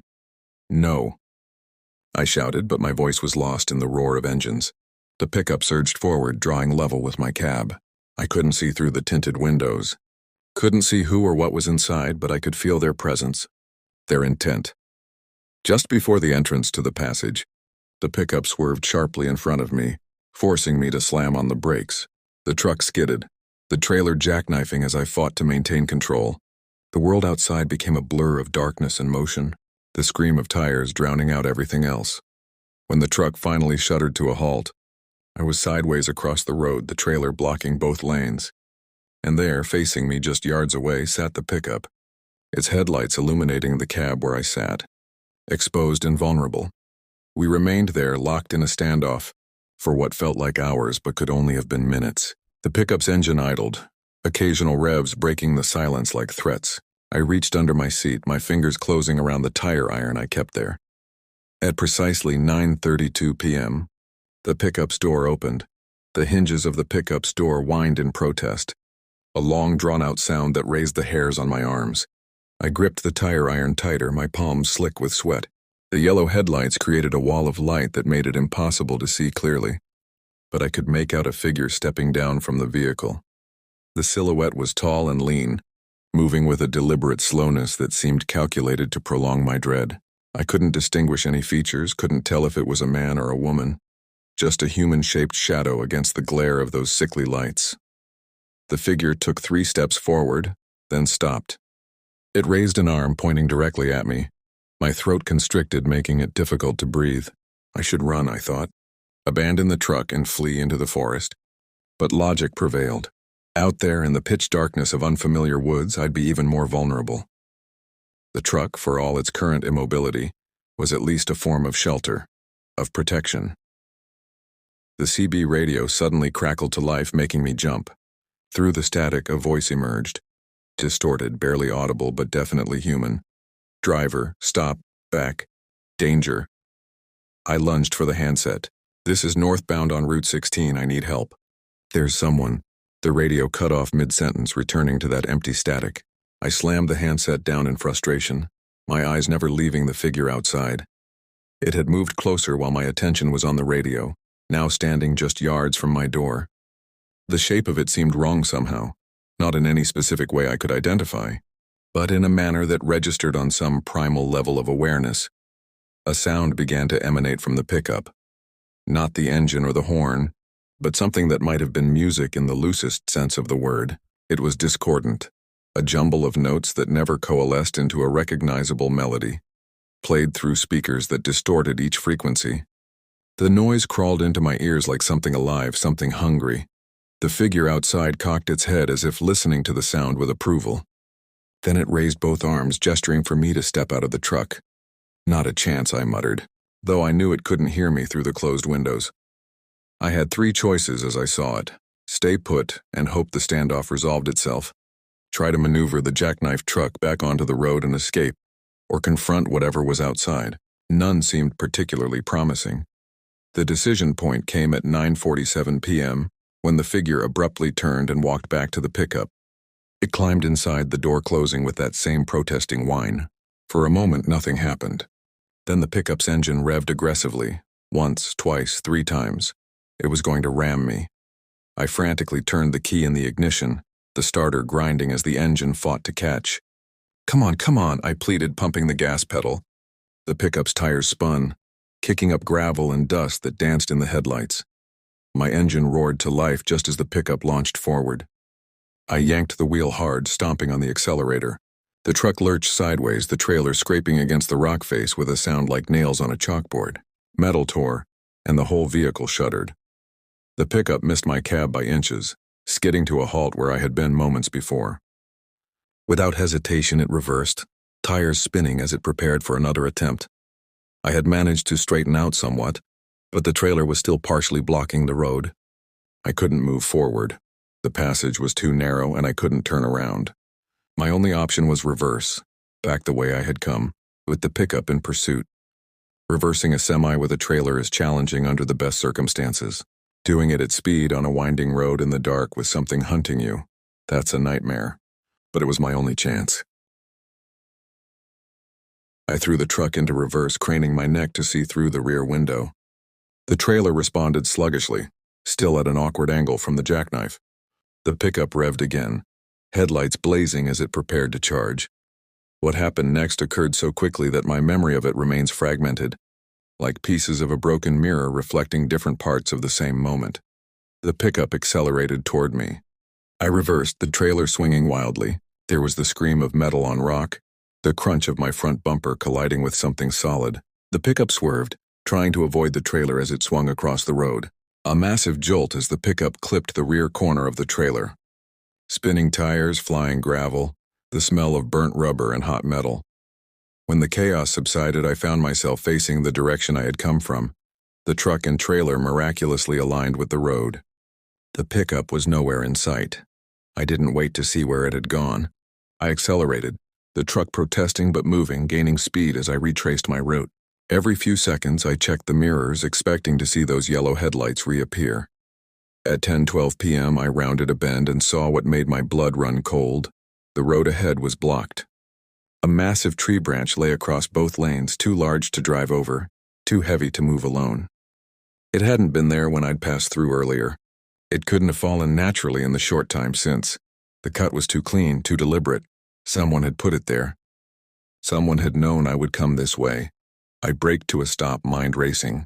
There had to be another route, another way out. I frantically searched the truck's glove compartment for a map, finding only outdated registration papers and fast food receipts. The clock on the dash read 10:15 p.m. when I heard it, the distant rumble of an engine approaching from behind. The pickup was coming. Desperation drove me to a reckless plan. I put the truck in gear, backed up 100 yards, then floored the accelerator.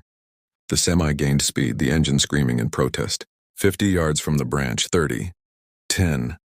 I braced for impact, praying the truck's momentum would be enough to clear the obstacle. The front bumper hit the branch with a sound like a gunshot.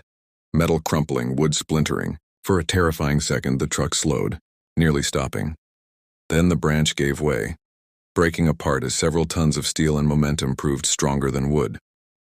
The truck lurched forward, over the remnants of the branch, tires bouncing on the uneven surface. I fought the wheel, trying to maintain control as the trailer fishtailed behind me.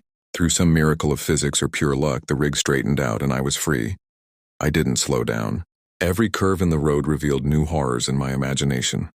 More blockades, figures standing in my path, the pickup appearing from some impossible angle. But the reality was almost worse, nothing. Just the empty road stretching ahead, and the growing certainty that I hadn't escaped at all, that whatever game was being played, I was still very much a part of it. At 10:43 p.m. I saw headlights ahead, Not the sickly yellow of the pickup, but the clean white of normal vehicles. As I drew closer, I recognized the familiar shape of a state trooper's cruiser, parked sideways across the road with its light bar flashing. Relief washed over me so powerfully that I felt lightheaded. I brought the truck to a stop a safe distance from the cruiser, my hands shaking as I turned off the engine. The trooper approached cautiously, flashlight in hand. She was young, probably in her early 30s, with the wary expression of someone who has seen too much of human nature's darker side. "License and registration," she said, her voice flat, professional. No greeting, no explanation for why she was blocking the road. I fumbled with my wallet, producing the requested documents. "Officer, I need to report something. There's someone back there driving an old pickup. They tried to run me off the road, blocked my path with a tree branch." "Sir," she interrupted, her flashlight beam moving over my face, momentarily blinding me. "Have you been drinking tonight?" "What? No. I'm telling you. There's someone dangerous back there. They've been following me, trying to force me off the road." The trooper's expression didn't change. She examined my license carefully, then shined her light into the cab of my truck, scanning the interior. "Step out of the vehicle, please." "Officer." "You're not listening to me." "Sir." Her voice hardened. "Step out of the vehicle now." I complied, climbing down from the cab on unsteady legs. The night air was cold, much colder than it had seemed before, and I shivered as the trooper directed me to stand at the side of the road. "I'm going to need you to walk this line for me," she said, indicating a section of the road marking. "I'm not drunk," I protested. "I'm trying to tell you about a serious threat. Sir, I received reports of a semi driving erratically on this road, exceeding the speed limit by over 30 miles per hour. Your front bumper is damaged, consistent with a collision. Now you can either cooperate with this sobriety test or I can place you under arrest immediately. Your choice." The unfairness of it struck me like a physical blow. I was the victim here, yet I was being treated like a criminal. But arguing would only make things worse, so I submitted to the test, walking the line, touching my nose, reciting the alphabet backward. After several minutes of this, the trooper seemed satisfied. "You're not intoxicated," she conceded, "but you were definitely speeding. Care to explain the damage to your vehicle?" I took a deep breath, trying to organize my thoughts into something coherent. "There's an old blue pickup, rust-covered, with tinted windows. It's been following me for miles, playing games, trying to force me off the road. It blocked my path with a tree branch that I had to ram through. That's where the damage came from." The trooper's expression shifted slightly. Not quite belief, but not outright dismissal either. "Wait here," she said, returning to her cruiser. I stood shivering in the cold, watching as she spoke into her radio. After what seemed like an eternity, she returned. "We've had reports of a vehicle matching that description in the area," she admitted. "There have been several incidents over the past few months. Truckers mostly, though a few regular cars too." "Then you believe me?" "I believe something happened," she said carefully. "But there's no pickup now. No one's passed this checkpoint in either direction for the past 2 hours. It has to be somewhere," I insisted. "Roads don't just appear and disappear." The trooper's radio crackled and she stepped away to respond. When she returned, her expression had softened somewhat. "Look, I'm not saying nothing happened, but right now all I have is a damaged truck and a driver who admits to speeding. I'm going to let you off with a warning this time. But I suggest you get that front end looked at before continuing your journey." "What about the pickup?" I asked. "We'll keep an eye out," she promised, though her tone suggested it was far from a priority. "You said you're hauling lumber? Where are you headed?" I told her my destination, a warehouse in Salt Lake City. "Take the main highway from here," she advised. "It's longer but safer. These back roads," she trailed off, glancing at the darkness beyond her cruiser, "they can get strange at night, especially for outsiders." I wanted to press her further, to demand a more thorough investigation, but something in her manner told me it would be futile. This was as much help as I was going to get. "Can I go?" I asked. She nodded, handing back my license and registration. "Drive safely," she said, the standard farewell suddenly loaded with new meaning. As I climbed back into my truck, I noticed something I hadn't seen before, a small wooden figurine hanging from the trooper's rearview mirror. It was roughly carved, depicting what might have been a human form but with proportions that seemed subtly wrong. It reminded me uncomfortably of the silhouette I'd seen earlier. I started the engine, carefully maneuvering past the cruiser. The trooper watched me go, her expression unreadable in the rearview mirror. As I drove away, I couldn't shake the feeling that she knew more than she was saying, that everyone in this region knew more than they were saying. At 11:27 p.m., I reached the junction with the main highway. The interstate stretched before me, a ribbon of normalcy with its reflective markers and familiar signage. I joined the sparse late-night traffic, the presence of other vehicles, even just a few, providing more comfort than I would have thought possible. I checked my mirrors obsessively for the next 100 miles, but the yellow headlights never reappeared. By the time I crossed the state line into Utah, the events on that back road had taken on a dreamlike quality, as if they had happened to someone else, or in a movie I had watched long ago. But the damage to my truck was real. The torn metal of the front bumper, the scratches along the side of the trailer. Tangible evidence that something had occurred, something that couldn't be explained away as road fatigue or an overactive imagination. I arrived at my destination as dawn was breaking, the sky turning from black to deep blue to pale gold. The warehouse workers who unloaded the lumber commented on the damage to the truck, and I gave them a sanitized version of events. A fallen branch, a narrow escape. They nodded sympathetically, swapped their own road stories. None came close to what I had experienced. As I pulled away from the warehouse, empty trailer rattling behind me, I made a decision. I would never take that road again. No shortcut was worth what I had encountered there. But even as I made that promise to myself, a small voice in the back of my mind whispered a troubling thought. What if the road wasn't done with me? The drive back to my home base in Nebraska was uneventful, almost disappointingly so after what I'd been through. I kept to the main highways, ignoring potential shortcuts even when traffic backed up, due to construction or accidents. The extra hours seemed a small price to pay for peace of mind. I pulled into the trucking company's lot on October 19th, the afternoon sun glinting off rows of semis in various states of repair. Abe, the fleet manager, was standing by the office door as I backed the rig into its designated spot. His weathered face creased with concern as he saw the damage to the front bumper. "Jesus, kid," he said, approaching as I climbed down from the cab. "What the hell happened?" "You didn't report any accidents." I hesitated, unsure how much to reveal. Abe had been in the trucking business for 40 years. He'd seen it all, or so he claimed. But this was different. "Had some trouble on a back road in Wyoming?" I said finally, keeping my voice casual. "Nothing major. Just a fallen branch I couldn't avoid." Abe circled the truck, inspecting the damage with the eye of someone who could calculate repair costs to the dollar. "Looks like more than a branch to me. This is structural damage." He ran his fingers along a tear in the metal that I hadn't noticed before. "And these scratches along the side? That's not from any tree I've ever seen." "It was dark," I offered lamely. "Things happened fast." He gave me a long, appraising look. "You're not the first driver to come back from Wyoming with damage you can't quite explain. Or don't want to explain." My heart skipped a beat. "What do you mean?"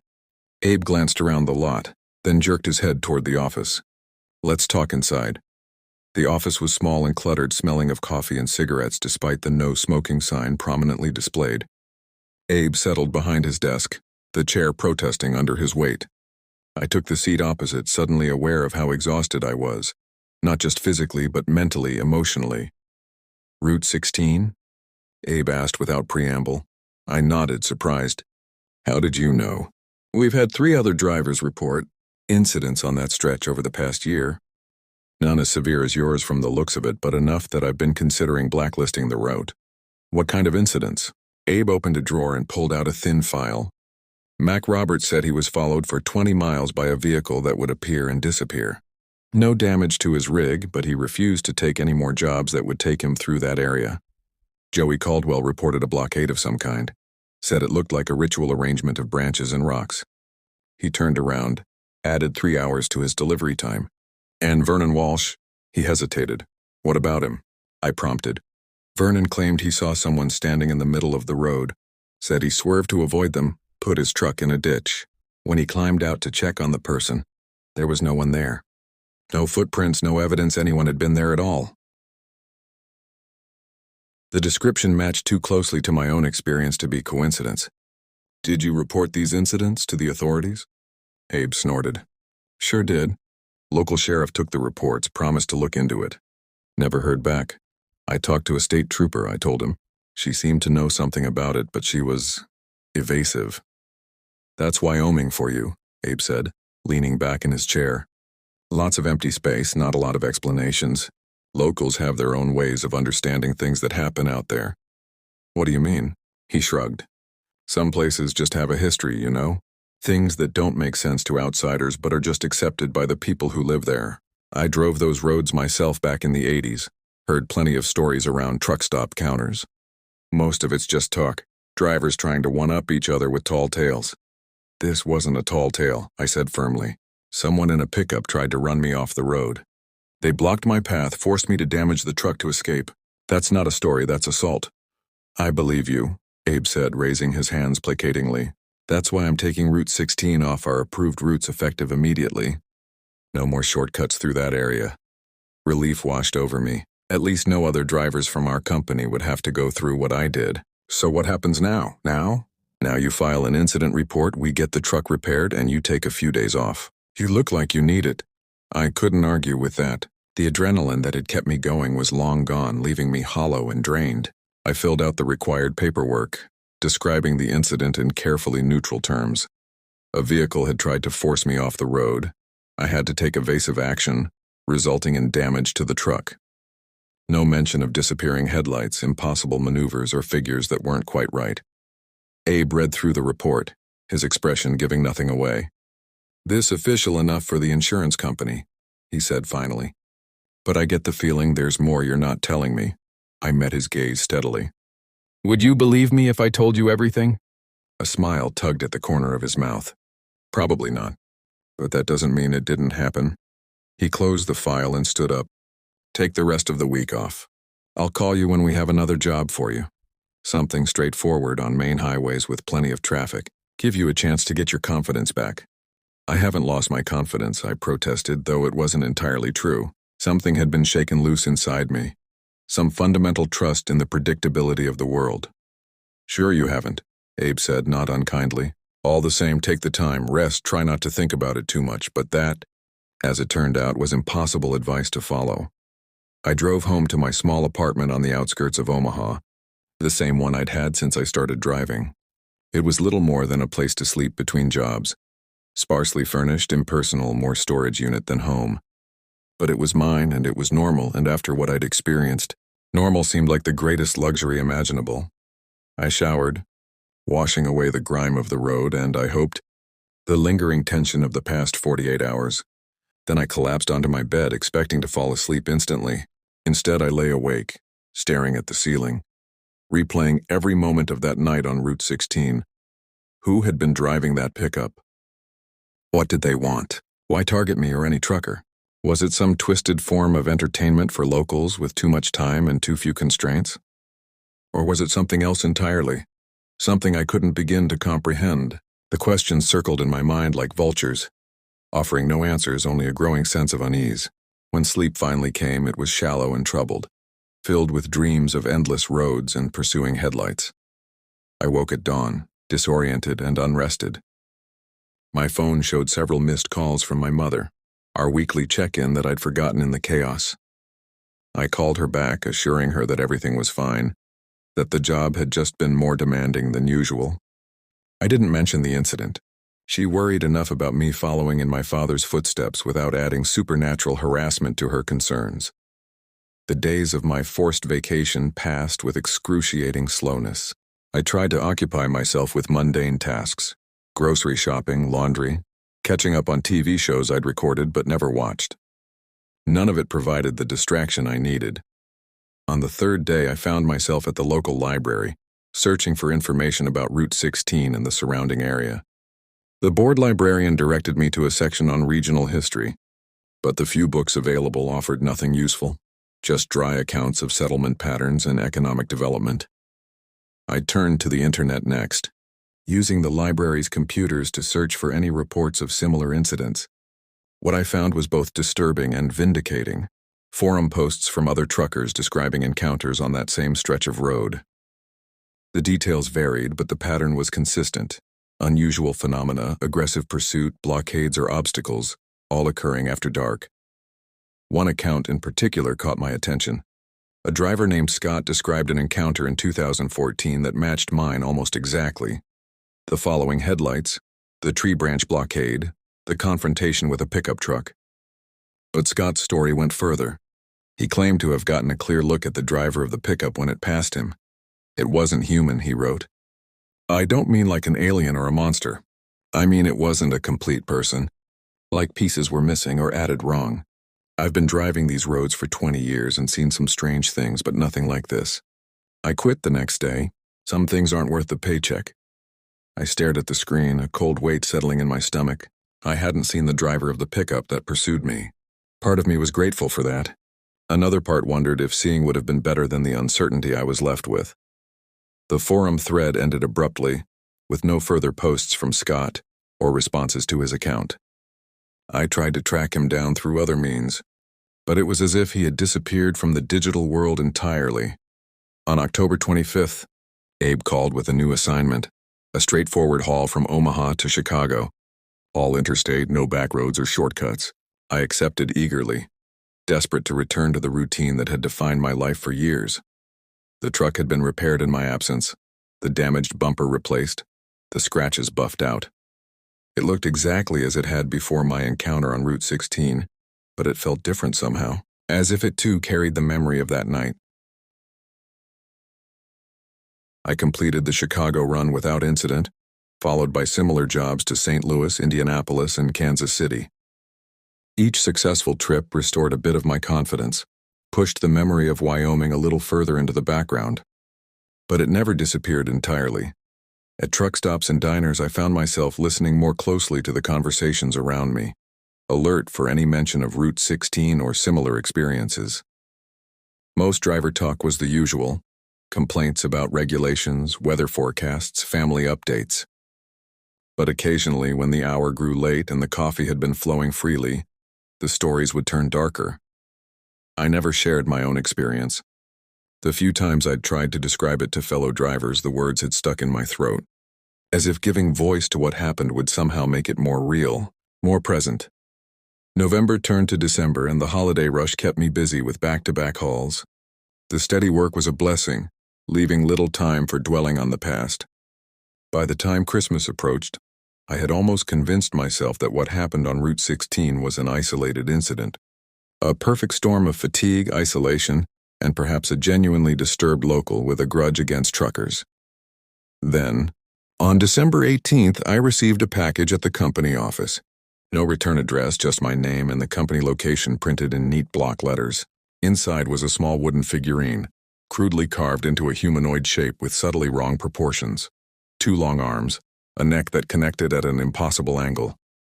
It was identical to the one I'd seen hanging from the state trooper's rearview mirror.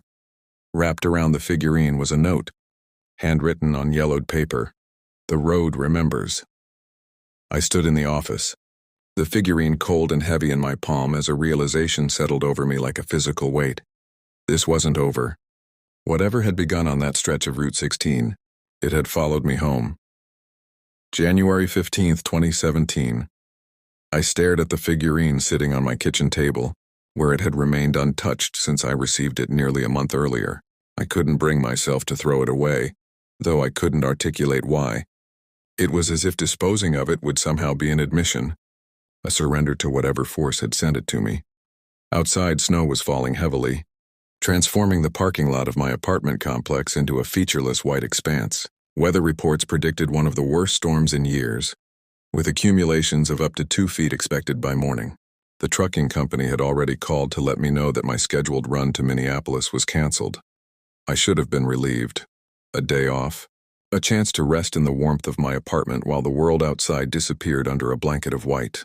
Instead, I felt a growing restlessness, a sense that the walls were closing in around me. The wooden figurine seemed to watch me from its position on the table, its crude features suggesting an expression of patient anticipation. I had researched it extensively since receiving it, searching for similar artifacts or symbols, but found nothing conclusive. The closest match was in certain Native American traditions from the Wyoming region, protective totems meant to ward off malevolent spirits. But if this was meant as protection, why did it feel so threatening? My phone rang, cutting through the silence of the apartment. I answered without checking the caller ID, grateful for the distraction. Hello? It's Abe. The fleet manager's voice was tight, controlled in a way that immediately put me on alert. I know the weather's bad, but I need you to come in. Something's happened. What is it? Not over the phone. Just get here as soon as you can. He hung up before I could ask anything more. I stared at the phone for a moment, then at the figurine on the table. A shiver that had nothing to do with the cold ran through me. The drive to the trucking company took twice as long as usual, the roads already treacherous with snow and ice. The lot was nearly empty when I arrived, most drivers having either completed their runs before the storm hit or canceled them entirely. Abe was waiting in his office, his face grave. He wasn't alone. A man in a state trooper's uniform stood by the window, watching the snow fall. He turned as I entered, and I recognized him immediately. He'd been at the warehouse in Salt Lake City when I delivered the lumber, though not in uniform then. He'd been one of the workers who commented on the damage to my truck. "This is Trooper Marsh," Abe said. "He's from Wyoming. He wants to ask you some questions about your experience on Route 16. Marsh stepped forward, extending his hand. His grip was firm, his gaze direct. "Thank you for coming in, especially in this weather. I understand you had an encounter on Route 16 back in October." "That's right," I said cautiously. "I filed a report with a female officer at the scene." "Trooper Reynolds," Marsh nodded. "She's the one who brought your case to my attention. I'm part of a task force investigating a series of incidents in that area." "Task force?" I glanced at Abe, who shrugged slightly, indicating this was news to him as well. "Unofficial," Marsh clarified. "More of a personal project. Route 16 has a history, one that most official channels prefer to ignore. But the incidents have been escalating in frequency and severity. Yours was the most aggressive encounter we've documented in recent years. What exactly are you investigating?" I asked. "Road rage? Local harassment of out-of-state drivers?" Marsh exchanged a look with Abe, some unspoken communication passing between them. Then he reached into his pocket and produced a wooden figurine identical to the one sitting on my kitchen table. "Did you receive one of these?" he asked. My mouth went dry. "Yes, about a month ago. No return address, just a note saying the road remembers." Marsh nodded, as if I'd confirmed something he already suspected. "You're the fourth driver to receive one after an encounter on Route 16. The first was Vernon Walsh in April of last year. The second was a woman named Rita Chambers in July. The third was Scott Devereaux in September." "Scott," I repeated. "I found a forum post by someone with that name, describing an experience almost identical to mine." "That would be him," Marsh said grimly. "He was found dead in his apartment 3 weeks after receiving the figurine. Official cause of death was cardiac arrest, but..." He trailed off. "But what?" I prompted, a cold knot forming in my stomach. The medical examiner noted unusual marks on his body, abrasions that looked like they came from branches or thorns, though Scott hadn't left his apartment in days, according to neighbors. "And his expression," Marsh hesitated. The ME described it as frozen in a state of extreme terror. "The office suddenly felt too small, the air too thin." "What about the others?" "Vernon and Rita?" "Vernon disappeared," Marsh said. "Left his apartment one night and never returned. His truck was found abandoned on Route 16, no signs of an accident or struggle. Rita," he glanced at Abe again. "Rita's the reason I'm here. She was found yesterday in her truck, parked at a rest stop outside Cheyenne, same as Scott. Cardiac arrest, marks on her body, expression of terror." "Jesus," Abe muttered. "I don't understand," I said, though a part of me did. A part I didn't want to acknowledge. "What does this have to do with me?" Marsh placed the figurine on Abe's desk. "These totems are warnings. The local tribes used them to mark those who had attracted attention from something that didn't belong to the world of men." "You're talking about supernatural explanations," I said flatly. "Ghosts or demons or whatever. I'm talking about something that exists in the space between what we understand and what we don't," Marsh replied, unfazed by my skepticism. "Something that has been in those mountains long before the first settlers arrived. The natives respected it, feared it, learned to coexist with it by staying away from its territory.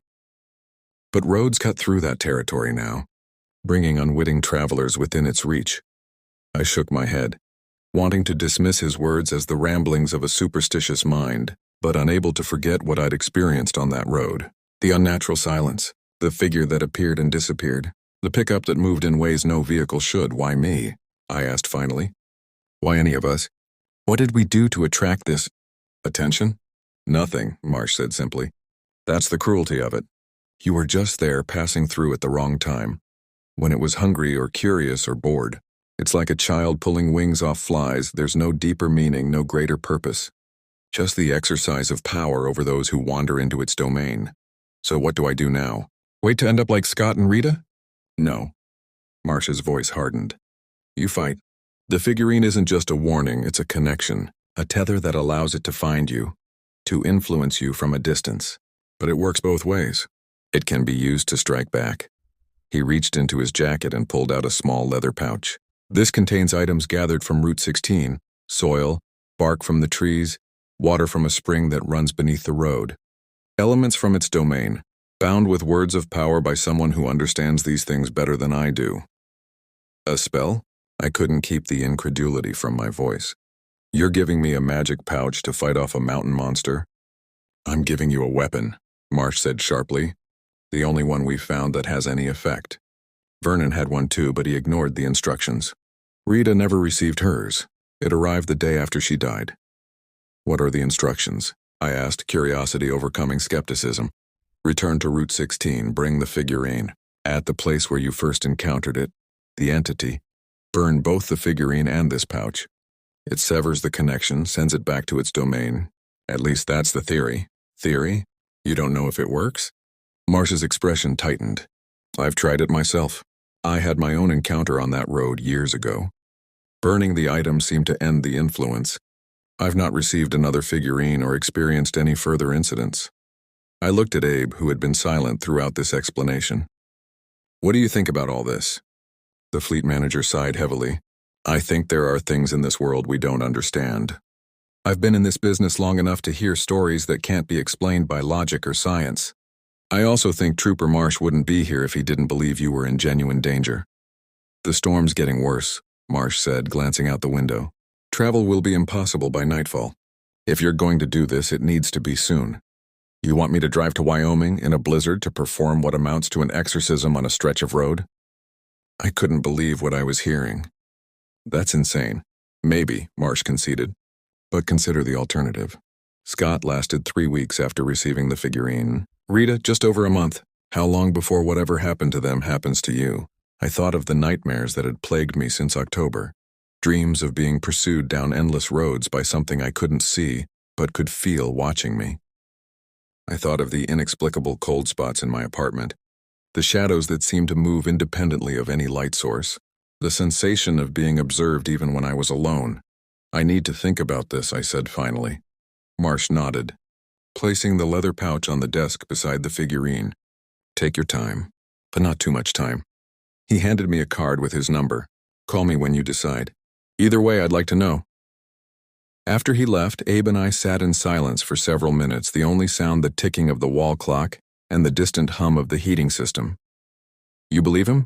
I asked eventually. Abe ran a hand over his face. I don't know what to believe, but 4 drivers with the same experience, 2 dead, 1 missing, that's not coincidence. And you think I should do what he suggests? Drive back to the place that started all this? I think, Abe said carefully, that you need to trust your instincts. If something's been following you since that night, you might not have the luxury of ignoring it. I left the office with the leather pouch in my pocket and a decision weighing heavily on my mind. The storm had intensified, the snow now falling so thickly that visibility was reduced to mere yards. The smart thing would be to go home, wait out the weather, think through the options carefully. Instead, I found myself driving to my apartment, packing a small bag with essentials, and retrieving the wooden figurine from the kitchen table. It seemed to grow warmer in my hand, as if responding to my decision. The road to Wyoming would be treacherous in this weather, perhaps impassable in places. But something told me that if I didn't go now, I might never get another chance. The connection Marsh had spoken of, I could feel it strengthening, like a cord pulled taut between me and something unseen. I called my mother before leaving, made up a story about an emergency delivery that couldn't wait. She worried, as always, but I assured her I'd be careful. If this went badly, I didn't want her last memory of me to be fear or concern. Then I called Marsh, telling him my plan. He offered to meet me there, but I declined. This felt like something I needed to face alone. The drive west was as difficult as I'd anticipated. The storm transformed familiar highways into alien landscapes, white and featureless. Several times I considered turning back, but each time the thought came, I would catch a glimpse of movement in my mirrors. A shadow that disappeared when I tried to focus on it. A flicker that might have been headlights but was gone too quickly to be sure. I crossed into Wyoming as night was falling, the storm beginning to abate as I moved westward out of its path. The roads were still hazardous but navigable with care and experience. I stopped only for fuel, keeping the figurine and leather pouch close at hand, feeling a strange reluctance to be separated from them even for a moment. Route 16 looked different in winter. The dense forest stripped bare, the trees standing like skeletal sentinels on either side of the road. Snow lay in drifts where the wind had piled it, creating strange, sculptural forms that in the gathering darkness resembled crouching figures. I reached the section where I'd first noticed the heavy silence at 7:15 p.m., almost exactly the same time as on that October evening. The coincidence sent a chill through me that had nothing to do with the temperature. I pulled the truck to the side of the road and switched off the engine. The silence that fell was absolute. No wind in the trees, no distant traffic, not even the settling sounds of the cooling engine. It was as if the world outside the truck had ceased to exist. With trembling hands, I retrieved the figurine and the leather pouch from my jacket pocket. Marsh's instructions had been simple: burn them at the place where I first encountered the entity. But what constituted an encounter? The heavy silence. The first appearance of the headlights? The figure I thought I saw standing at the roadside? I decided on the latter, driving slowly forward until I reached the curve where I'd slammed on the brakes, certain I'd seen someone in my path. The spot was unmarked, indistinguishable from any other section of the road, but I knew it with a certainty that transcended normal memory. I parked again and stepped out of the truck, the cold air biting at my exposed skin. The snow crunched under my boots as I moved to the front of the vehicle, its headlights illuminating a small area of the road ahead. From the truck's toolbox, I retrieved a small metal container I used for coffee grounds when camping, along with a lighter and a bottle of accelerant I kept for emergencies. I placed the figurine and leather pouch in the container, doused them with the accelerant, and stepped back. For a moment I hesitated. Was I really going to do this? Perform what amounted to a ritual based on the word of a man I barely knew, to combat a threat I couldn't define? It seemed absurd in the stark light of the truck's high beams. Then I heard it, the sound of an engine, distant but approaching. A sound I recognized, the distinctive rumble of an old pickup truck with a damaged muffler. My decision was made. I flicked the lighter, touched the flame to the accelerant-soaked items, and stepped back as they caught fire with a whoosh. The flames rose higher than seemed natural, casting writhing shadows across the snow-covered road. The engine sound grew louder, and I turned to see headlights approaching, sickly yellow lights that illuminated nothing. My heart pounded in my chest, but I stood my ground, watching as the pickup materialized out of the darkness, moving at a speed that would bring it to me in seconds. The fire in the metal container suddenly changed color, shifting from orange to a deep, unnatural blue. The air around it shimmered as if with intense heat, though I felt no warmth from the flames. The pickup was closer now, close enough that I could make out details I'd missed before. The cracked windshield, the rusted hood, the distinctive shape of something in the truck bed that might have been a pile of branches or a huddled form. I stood transfixed, unable to move as it bore down on me. The blue flames rose higher, casting eerie light across the snow. The pickup was now just yards away, showing no signs of slowing. Then, between one heartbeat and the next, it was gone, not gradually fading or turning aside. Simply there one moment and gone the next, leaving nothing but the empty road stretching into darkness. The flames in the container died out simultaneously, leaving behind nothing but ash and a faint, acrid smell that reminded me of burnt hair and something older. Mustier. I remained standing in the snow for several minutes, my breath forming clouds in the cold air, waiting for something more to happen. But there was nothing. No reappearance of the pickup, no strange sounds or sights, just the ordinary winter silence of a remote Wyoming road. Eventually, I returned to the truck, my limbs stiff with cold and tension. I stared through the windshield at the spot where the pickup had vanished, half expecting it to materialize again, but the road remained empty. I started the engine, the familiar rumble providing a comfort I hadn't expected. As I pulled back onto the road, I noticed the silence had changed. It was no longer the oppressive, unnatural quiet of my first visit, but the normal silence of a winter night in the mountains. The drive back east was long and exhausting, but uneventful. No mysterious headlights appeared in my mirrors, no figures stood at the roadside. By the time I crossed back into Nebraska, the sun was rising, painting the snow-covered landscape in shades of pink and gold.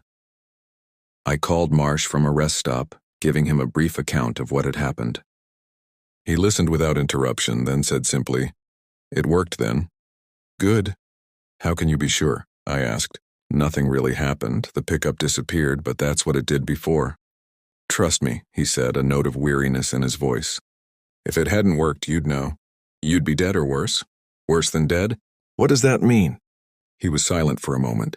"Some things are better not discussed over the phone. If you want to know more, find me when you're next in Wyoming. But my advice? Don't come back. Find routes that keep you far away from Route 16 and what lives there. It's been 8 years since that night on the snowy road. I'm still driving, still hauling freight across the country in my newer model Peterbilt.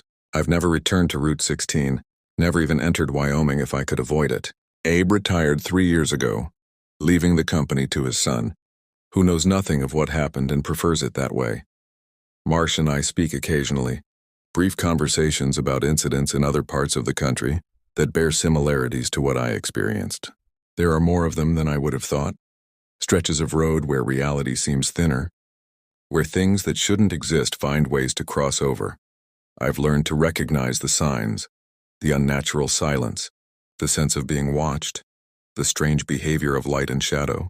I've learned to avoid these places, to take the long way around even if it means extra hours or days on the road. Sometimes in truck stops late at night, I hear other drivers swapping stories, tales of phantom vehicles, impossible pursuits, encounters with things that defy explanation. I listen but never contribute. My experience feels too personal, too profound to be reduced to a tale told over coffee and pie. The memory of that night has faded somewhat, acquiring the soft edges of time past, but certain details remain vivid.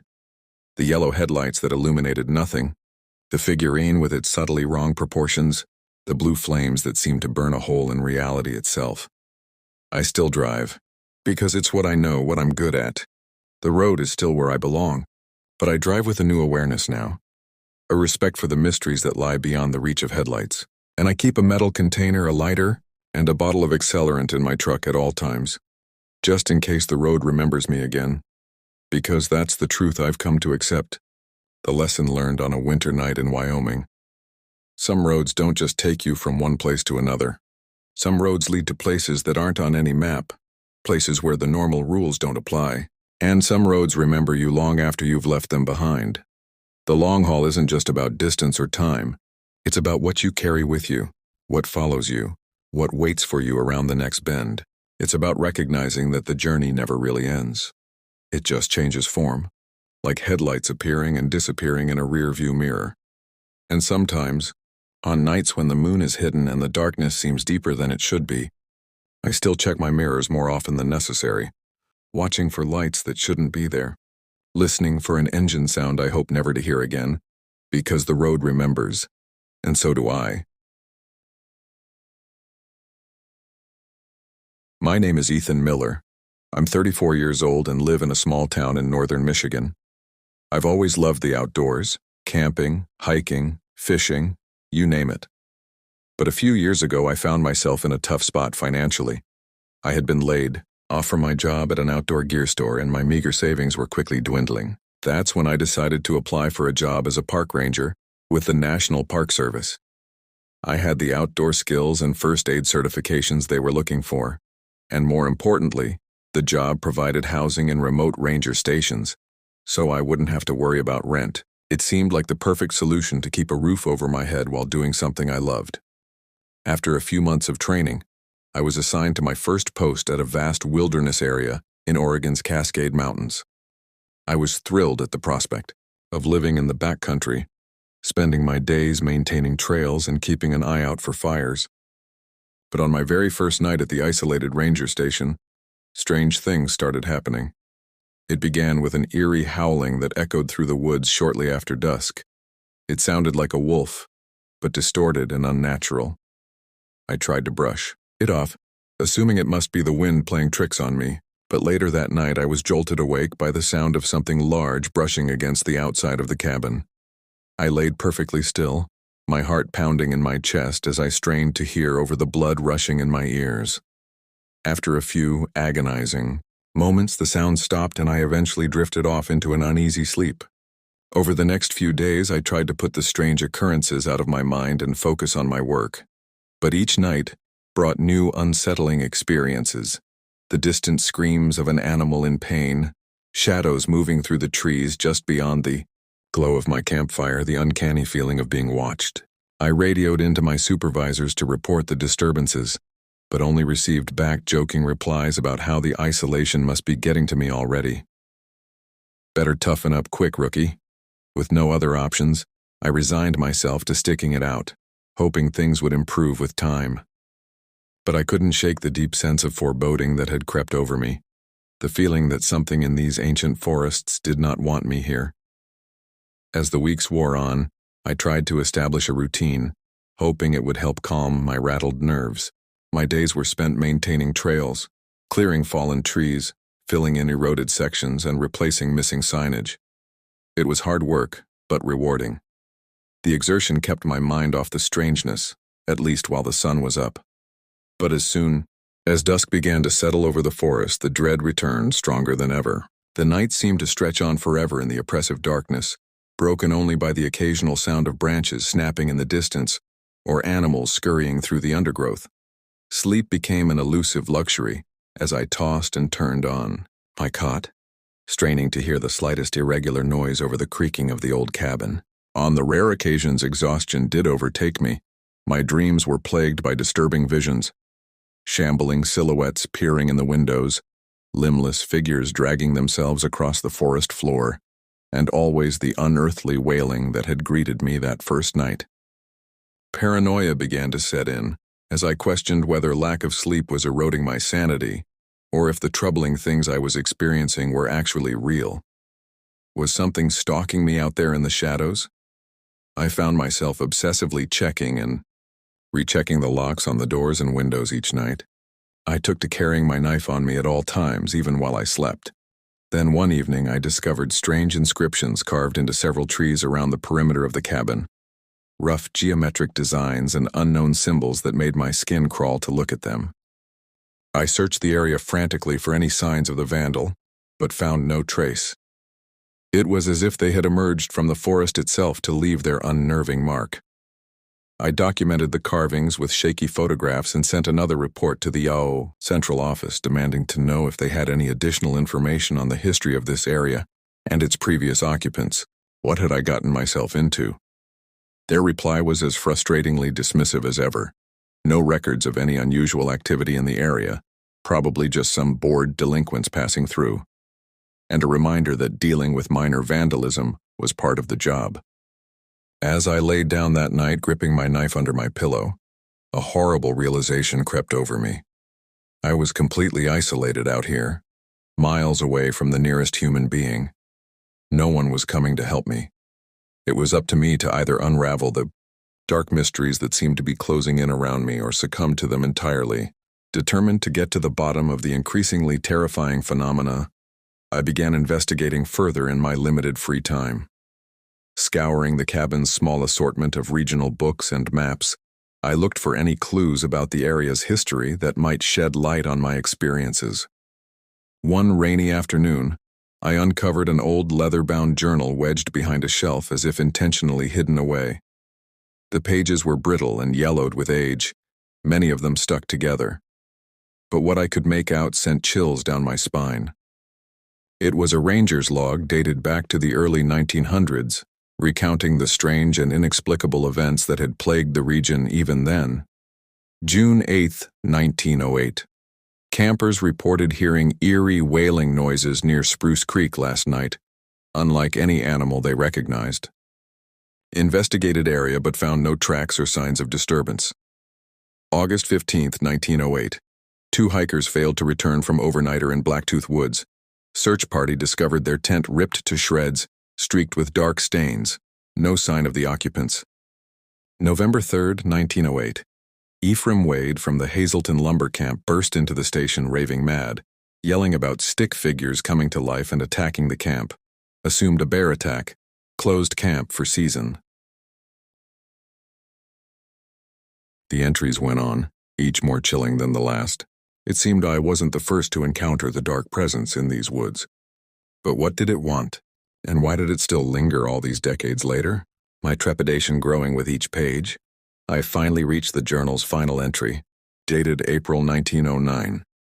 The Park Service had apparently ordered the ranger to cease his documentation of the unexplained phenomena, under threat of termination. There was no indication of what ultimately became of him. I tucked the journal away, my mind racing. So the higher-ups had known about the sinister activity in this forest for over a century, and had chosen to bury it rather than investigate. How many others had stumbled into these woods and met with an untold fate? That night, the noises outside the cabin grew more intense than ever. The thrashing of vegetation, the cracking of branches, and guttural growls that no worldly creature could produce. I huddled in the corner, clutching my knife and flashlight, praying for daylight. When the sun finally rose, I knew I could no longer stay silent. I had to get in touch with someone on the outside and make them understand the danger. But in a cruel twist, I found the radio smashed on the floor of the cabin, rendered useless. And when I went to start up my Park Service truck to drive back to civilization, the engine was utterly dead. I was truly cut off, with no choice but to set out on foot through miles of untamed forest. As I looked out at the sea of trees before me, I shuddered to imagine what ancient evil might be lurking in their depths, waiting for me. With no means of communication or transportation, I had no choice but to abandon my post and strike out for the nearest ranger station on foot. It was at least a 2-day hike away, over treacherous terrain, but I was a skilled outdoorsman. I packed up my supplies and set off at first light, determined not to spend another night in these cursed woods. The first few hours of the hike were relatively uneventful, with only the usual sounds of birds and small creatures rustling in the undergrowth. Though I remained on high alert, knife in hand, some small part of me began to hope that the worst was behind me, that whatever malevolent force had been tormenting me would not pursue beyond the bounds of its territory. But as the afternoon wore on, and shadows began to lengthen across the forest floor, the atmosphere shifted. A cloying mist crept in, bringing with it a bone-deep chill that seemed to bypass my layers of clothing entirely. And then the noises began. It started as a distant snapping of twigs, barely audible over the crunch of my own footsteps, but it gradually grew louder, more frequent, seeming to match my pace. When I paused, the sound stopped too. My heart began to race. There was something in the mist stalking me. I broke into a run, crashing through the dense foliage as the sounds of pursuit intensified behind me. Branches tore at my face and clothes, but I barely registered them.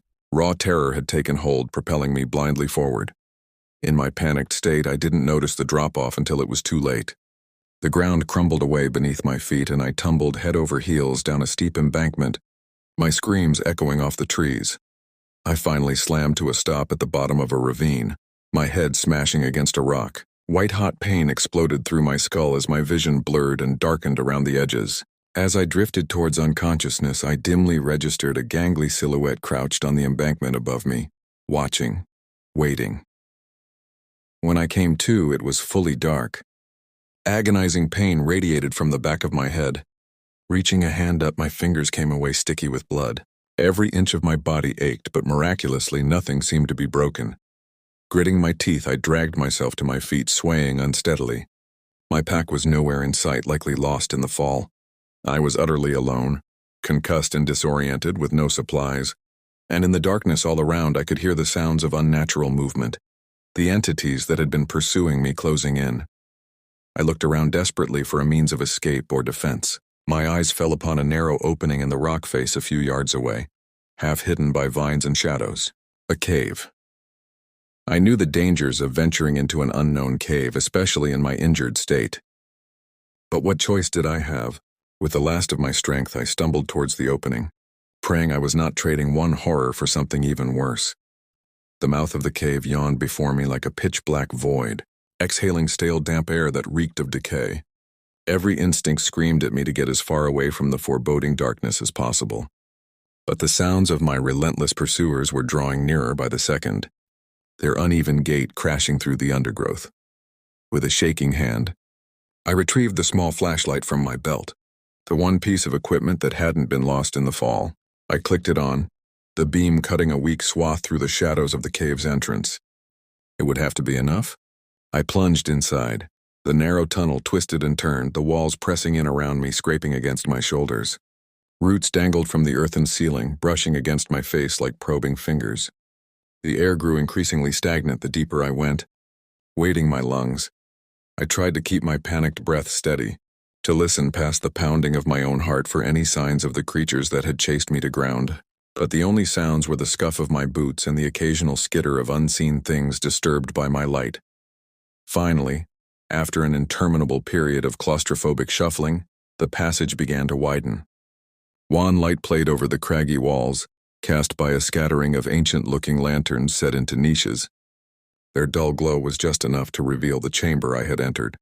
It was roughly circular, the domed ceiling lost to shadow high above. Tattered remnants of skins and furs were piled around the edges of the room, perhaps the remains of crude bedding, and in the center, arranged in a haphazard circle around a blackened fire pit, were bones, scores of them. Some looked like the small, delicate skeletons of animals, but others were unmistakably human. I stepped closer numbly, unable to look away from the grisly scene. Something crunched under my foot, a small carving that had fallen from one of the larger bones. I bent to retrieve it with trembling fingers. It was a fetish of some sort, a crude human figure with elongated limbs, its surface etched with the same eerie geometric patterns I had seen on the trees around the cabin. Realization crashed over me like a frigid wave. This was their lair. The beings that had stalked me through the woods, haunted the region for untold generations, made their home in this nightmarish den littered with the remains of their victims, and now I was trapped here with them. A guttural growl sounded from the passageway behind me. I spun around, frantically sweeping my flashlight beam across the entrance. The light caught a flash of pallid flesh, a limb that bent at an impossible angle before the batteries abruptly died, plunging me into stifling darkness. They had found me. I was defenseless with nowhere to run. As I backed away from the now black opening, my mind raced desperately for a way out, for some scrap of folklore or wilderness advice that could save me. But all I could see were the bones littering the ground around me, the inevitability of my own death at the hands of these monsters. Heavy footsteps shuffled slowly into the room. Though I could see nothing, I could feel their presence, hear their labored, eager breathing as they closed in. A fetid stench filled my nostrils. I opened my mouth to scream, but no sound came out. This was the end, and I was still screaming when I jolted upright in bed. Covers tangled around my sweat-soaked limbs. For a few agonizing moments, I sat in the dark of my room panting, disoriented, still gripped by the all-too-real terror of the nightmare. But as the familiar surroundings of my childhood bedroom came into focus, my hammering heart began to slow its frantic rhythm. It was just a dream. I was home, far away from the monsters and mystery of the forest. Shaking, I untangled myself from the sheets and staggered to the bathroom sink. I splashed cold water on my face, trying to banish the last vestiges of the horrific visions. But deep down, I knew it wasn't just a dream. The experiences that had driven me from the park, led to me quitting my job as a ranger and returning home to Michigan in defeat, had been all too real. For weeks I had been plagued with night terrors, reliving the unexplained and terrifying events that had ultimately broken me. Staring at my haggard face in the mirror, I let out a shaky sigh. I couldn't go on like this, jumping at shadows and barely sleeping. I needed answers, needed to understand the dark forces I had encountered in those woods, or I feared I would never have peace. I returned to my room and flicked on the light, revealing the stacks of books and loose sheets of paper covering every surface, the fruits of my months-long quest to make sense of what I had experienced. I had combed library archives and obscure occult texts, seeking any information on the disturbing history of the region and the entities that seemed to lurk there, scattered references to strange disappearances, Stories of malevolent creatures stalking the forest and ancient curses stretched back hundreds of years, but nothing concrete. Nothing that explained what they really were or how to stop them. My gaze fell upon the old ranger's journal lying atop one of the haphazard piles. The only real evidence I had of the phenomena. I still didn't know what had become of that unidentified author, if his investigations had ultimately doomed him. But I did know I couldn't let his attempts to expose the truth, to warn people about the danger living in those remote places, be buried and forgotten by the Park Service. I had tried going to the authorities, my family, anyone who would listen, but my stories were only met with patronizing concerns for my mental health, recommendations to seek counseling for stress. No one believed me. I was utterly alone in this. I crossed to the desk and retrieved one of the blank notebooks stacked there, opening it to a fresh page. If no one would help me, I would have to help myself. It was time to take all that I had learned, all that I had experienced, and piece together the truth for myself. I took a steadying breath and began to write. If you are reading this, then I have failed. The beings in the forests, the ones the old stories only hint at, are real, and they are far more horrifying than... I worked feverishly through the night, collating all the scattered pieces of information I had gathered into a cohesive narrative. The words poured out of me, a catharsis of sorts after bottling up the terror and isolation of my ordeal for so long. I described my initial encounters with the unexplained phenomena in the Oregon woods, the chilling sounds, the pervasive sense of being watched by some malevolent presence, the discovery of the unsettling carvings on the trees, the way the forest itself seemed to turn against me. My writing took on a more frantic pace as I recounted my hellish final night at the ranger station, the oppressive darkness pressing in from all sides, the radio destroyed and truck sabotaged, leaving me utterly cut off, the heart-pounding flight through the mist-shrouded forest, something unnatural in relentless pursuit until I stumbled and fell, racked with pain and fear. I paused, my hand trembling slightly as I steeled myself to put down in ink the most disturbing part of my experience. The bone-littered chamber deep in the cave where the creatures seemingly made their den. The fetish carved with those same eerie symbols from the trees, and the terrifying certainty that I was about to join the grisly ranks of their previous victims. I still didn't know how I had gotten out of those caves alive. The last thing I remembered was the rancid breath and shuffling footsteps of the entities closing in on me in the dark. Then nothing but blackness until I woke up miles away at the edge of the forest. Battered and barely coherent, but alive. Perhaps it was a final hallucination conjured by my panicked mind, some last defense mechanism to shield me from my own brutal end. But part of me wondered if there was more to it, if those beings had intentionally let me escape for some nefarious purpose, as a warning to others who might cross their path, or a twisted promise that they weren't finished with me. I shook off that chilling train of thought and focused on pouring what I had learned from my subsequent research onto the pages. The historic accounts of disappearances and strange sightings in the region, the obscure references to ancient curses and dark folklore hinting at a malign force in the vast wilderness. I wrote until dawn. Light began to peek through the blinds before finally setting down my pen, thoroughly spent in both body and mind.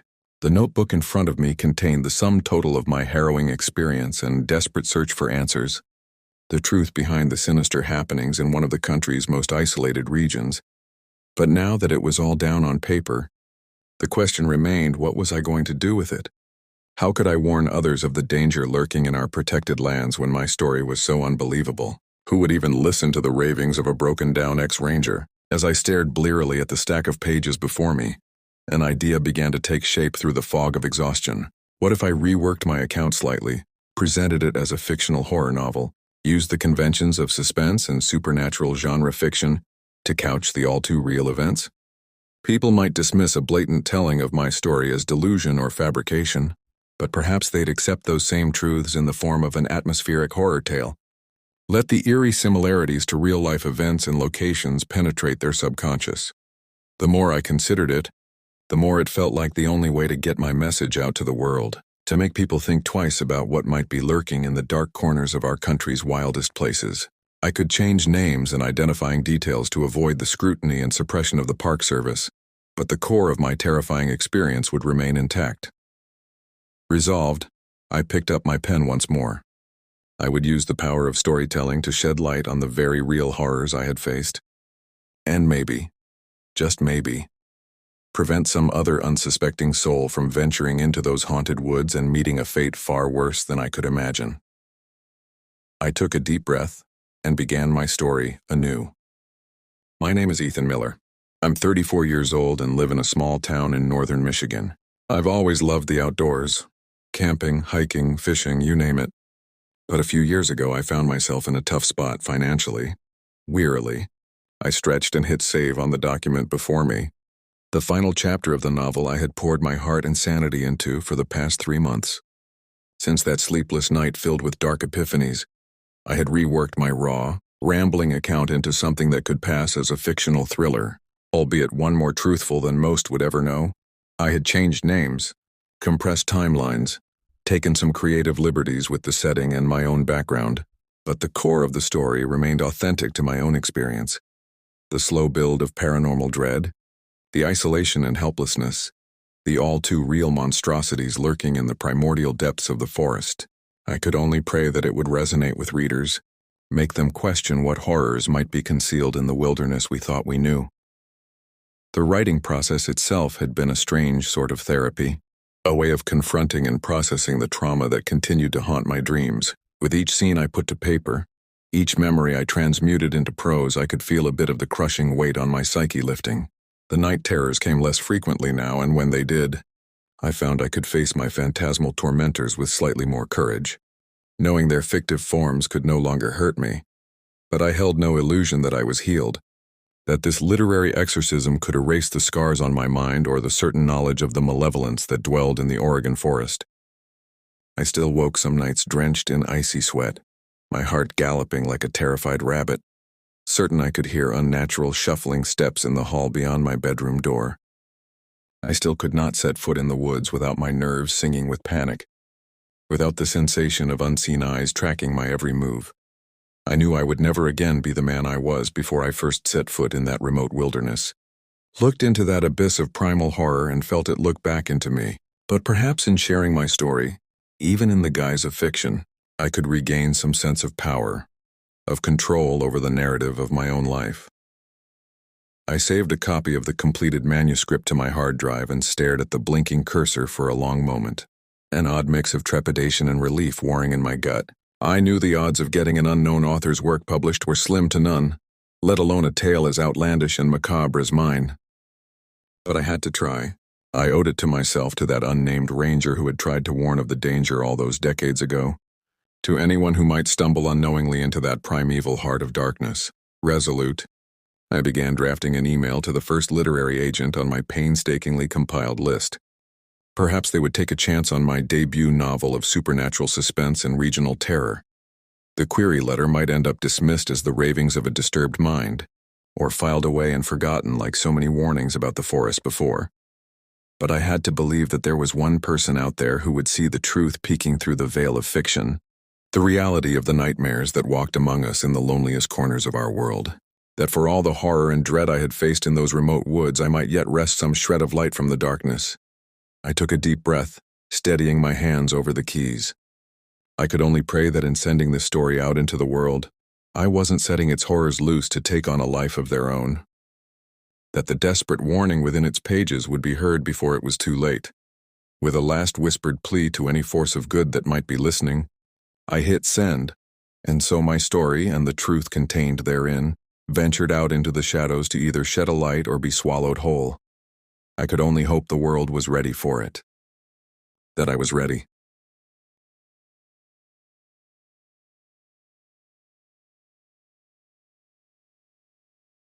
Growing up in the small town of Grayling, Michigan, I always felt a deep connection to the wilderness that surrounded me. As a kid, I spent countless hours exploring the dense forests, hiking scenic trails and fishing the pristine rivers of the northern Lower Peninsula. My happiest memories were made outdoors, immersed in nature, so it was no surprise to anyone when I decided to pursue a career as a park ranger after college. With a degree in environmental science and a passion for the great outdoors, I felt uniquely suited for the role. I wanted to help protect and preserve the wild places I loved, while sharing my knowledge and enthusiasm with park visitors. My first posting was at Hartwick Pines State Park, a majestic old-growth forest famous for its towering white pines, some over 300 years old. I fell in love with the park immediately, leading interpretive hikes through the forest. I'd watch people's eyes widen with wonder as I pointed out delicate lady slippers, resplendent in shades of pink, or the comical acrobatics of chattering red squirrels spiraling up tree trunks. Those special shared moments fueled my passion, but park ranger jobs, especially permanent positions, were highly competitive. After my seasonal role at Hartwick Pines ended, I struggled to find full-time work in my home state. With student loans to pay off and limited job prospects, I reluctantly started applying for positions further afield. When I was offered a backcountry ranger role in Oregon, patrolling the remote wilderness of Willamette National Forest, I jumped at the chance. The job description appealed to my adventurous nature, hiking deep into the mountains to monitor trail conditions, enforcing backcountry permit regulations, and serving as a knowledgeable resource for visitors. I knew it would be challenging work, but I was eager to prove myself. As I packed up my belongings and prepared to drive my beat-up Subaru across the country, my mom fretted about me moving so far away. "You be careful out there, Liam," she warned, her forehead creased with concern. "Don't go getting yourself lost in the woods." I laughed and pulled her into a hug, trying to make light of her worries. "Come on, Mom. Getting paid to hike around in the forest all day? It's a dream job. I'll be fine, I promise." If only I had known then how wrong I was. That dream job would soon become a living nightmare, because what I encountered in those ancient woods was more terrifying than anything I could have imagined. My first day on the job, I woke up early, fizzing with nervous excitement. Willamette National Forest encompassed over 1.6 million acres, a vast expanse of Cascade Mountain wilderness. I'd be responsible for patrolling the backcountry zones around Blair Lake, a remote area only accessible by a 10-mile hike in at the ranger station. I met my new boss, a gruff 50-something named Earl. He eyed me dubiously as we shook hands. "You sure you're up for this, kid?" he asked. "It's rugged out there. Ain't no cell service, and the only way to radio is line of sight from the high peaks." I nodded resolutely. "I'm ready. I've done plenty of solo backpacking," Earl grunted. "This ain't no walk in the park, son. Especially not this time of year. Weather can turn on a dime. And we've had issues." He trailed off, his eyes darting away from mine. "Issues?" I pressed. "What kind of issues?" He shook his head dismissively. "Nothing you need to concern yourself with. Probably just drunk yahoos with too much time on their hands. But keep your eyes peeled and your head on a swivel out there, you hear?" With that cryptic warning, he outfitted me with a radio, handed me a set of topographic maps, and sent me on my way. As I shouldered my heavy pack and set off up the trail, I felt a flicker of unease. Issues in the backcountry? Drunk yahoos? It seemed an odd thing to mention, but I brushed off my concerns, chalking it up to first-aid jitters. The hike in was strenuous but spectacularly scenic. Ancient Douglas firs towered overhead, their branches draped in wisps of moss.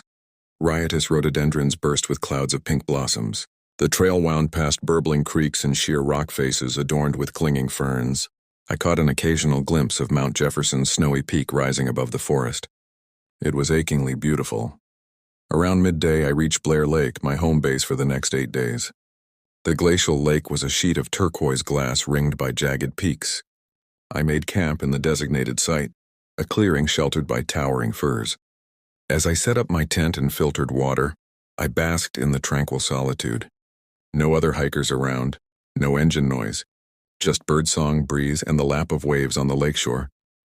I felt profoundly at peace, but that night as I zipped into my sleeping bag, a strange sound echoed across the lake. It was a long, undulating howl, neither quite human nor animal. The eerie cry made the hairs on my neck prickle. I unzipped the tent flap and peered out into the moonlit night.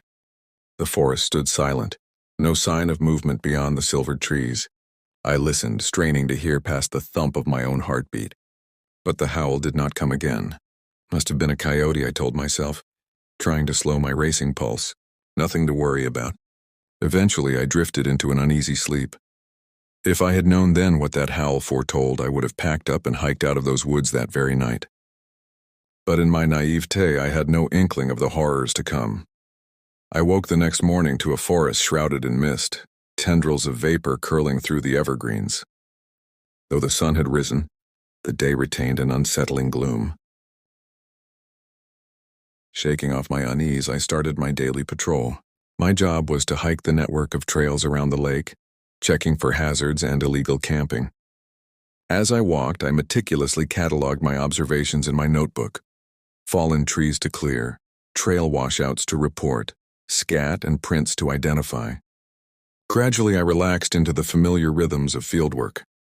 Around midday, I stopped at a scenic overlook, a rocky outcropping with a sweeping view of the lake. I shrugged off my pack, grateful for the respite. But as I turned to admire the vista, my blood ran cold. There, arranged on the flat expanse of rock, was a series of objects, a crudely whittled wooden figurine vaguely human-shaped, a bundle of what looked like animal bones tied with sinew, and in the center a pile of pale feathers sticky with dark blood. My mind reeled. What the hell was this? Some kind of sick prank? Ritual sacrifice? With a growing sense of dread, I picked up the carved figurine. As I turned it over in my hands, I noticed more rusty smears on the rough surface. Blood. I dropped it like I'd been scalded. I stood frozen, unsure of what to do. Should I radio this in? Snap photos for evidence? My instinct was to get far away from this eerie scene, but I had a job to do. With shaking hands, I pulled out my camera. Suddenly, a sound shattered the quiet. That same unearthly howl I'd heard my first night, but louder now, closer. It reverberated through the trees, filling the air with its haunting ululation. I spun around wildly, scanning the forest, but I saw nothing beyond the shifting mist. Heart-pounding, I stuffed the grotesque objects into a plastic evidence bag with fumbling fingers. Then I hurried down the trail, eager to put distance between myself and that ominous outcropping. The wail faded behind me until all I could hear was my ragged breathing and the crunch of my footsteps. Back at camp, I radioed Earl with a report, trying to keep my voice steady. He seemed oddly unsurprised by my discovery. Probably them damn high school kids, he drawled.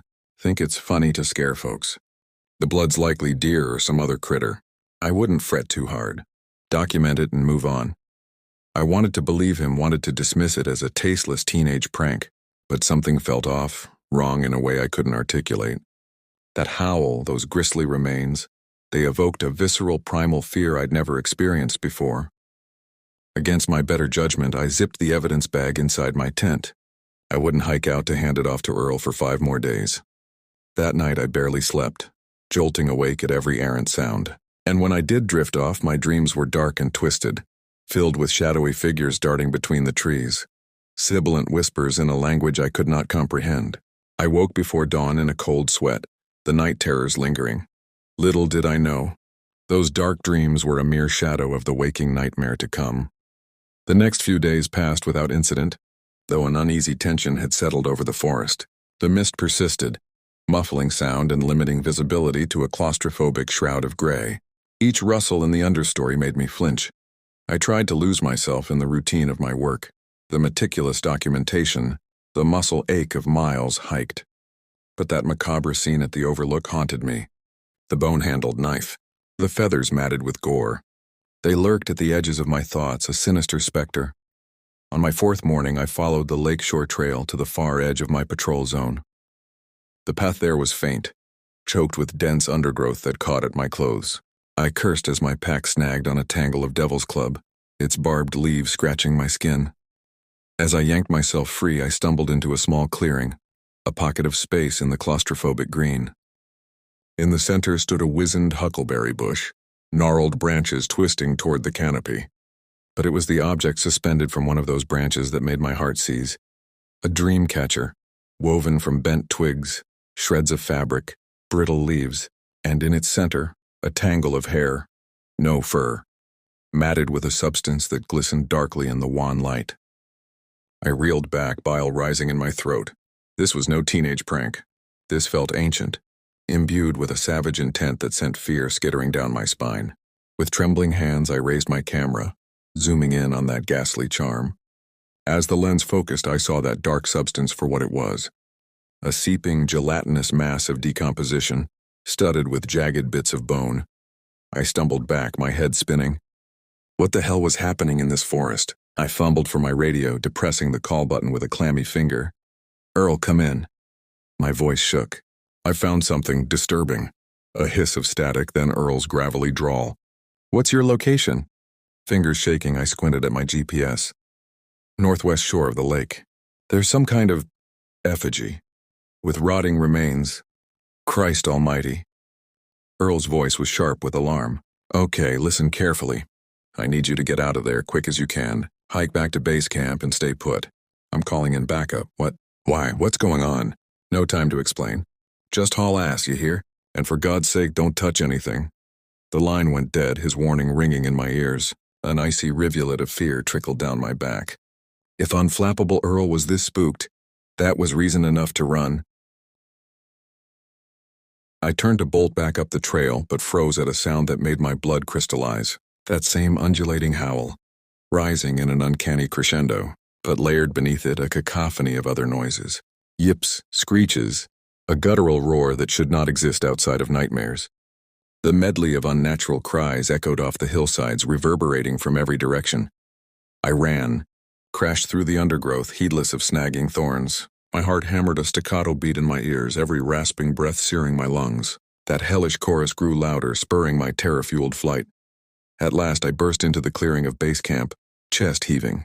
I scanned the forest's edge wildly, expecting some ghoulish monstrosity to come lunging from the shadows. But the woods stood silent now, that mind-rending wail abruptly silenced. With numb fingers, I radioed Earl again. No response. Just the hiss and pop of empty air. As I stood there, shaking with receding adrenaline, the mist began to roll in, smothering the wan daylight. Shadows deepened, eerie in their stillness.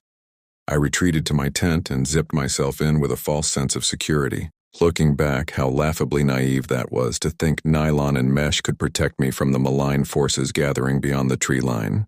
If I had understood then what I was up against, I might have hiked through the night, run until the soles bled from my boots. Anything to escape that accursed wilderness. But mired in my own ignorance, I could only wait for Earl's promised backup with a growing sense of dread. Little did I know help would come far too late. The forest transformed as night fell. Shadows deepened to impenetrable black, the darkness a living thing that pressed in from all sides. Mist eddied and swirled, a phantom tide. Every rustle in the understory, each sigh of wind sent my heart stuttering with fear. Inside my tent I sat hunched and hypervigilant, gripping my utility knife with white-knuckled intensity. I stared at the glowing face of my satellite phone, willing it to ring. But the screen stayed dark. Earl should have sent backup by now. Surely a rambling account of blood magic and spectral howls from a half-hysterical ranger warranted an immediate response. But as the hours ticked by with no sign of aid, my dread mounted. What if something had happened to him? The thought ricocheted around my skull, ratcheting my panic higher. Earl had seemed afraid, and I'd never known him to be rattled by anything. Not the raging forest fire that ignited in the crushing heat of 2015. Not the cougar attack that left a pair of backpackers mauled within an inch of their lives. For something to spook him this badly, I flinched as a sound pierced the night, a cacophony of familiar cries. That ululating howl, yips and snarls and roars folding into each other in a bone-chilling dissonance. It echoed off the surrounding peaks, amplified into a sonic assault that made me clamp hands over my ears. The hellish noise rose to a fever pitch, then cut off abruptly, plunging the forest into a silence so absolute it rang. I held my breath, straining to hear over my own hammering heart. Crack. A twig snapped in the darkness, so close it might have been right outside my tent. I jolted upright, pulse spiking. With fumbling hands, I unzipped the flap just far enough to peer out. The wan beam of my headlamp cut through the swirling mist, catching on the crouched silhouette of something. It was vaguely humanoid, with elongated limbs and a bulbous, misshapen head that glinted palely. I must have made some choked noise of terror, because that thing swiveled toward me with preternatural speed. In the flash of my light, I saw a face that will haunt me until my dying day. Milky, bulging eyes, a yawning maw lined with jagged teeth, skin mottled and peeling, the texture of fungus. For a paralyzed moment, we stared at each other, that nightmarish entity and I. Then it unfolded from its crouch with a sinuous grace and loped into the darkness, vaporous mist eddying in its wake.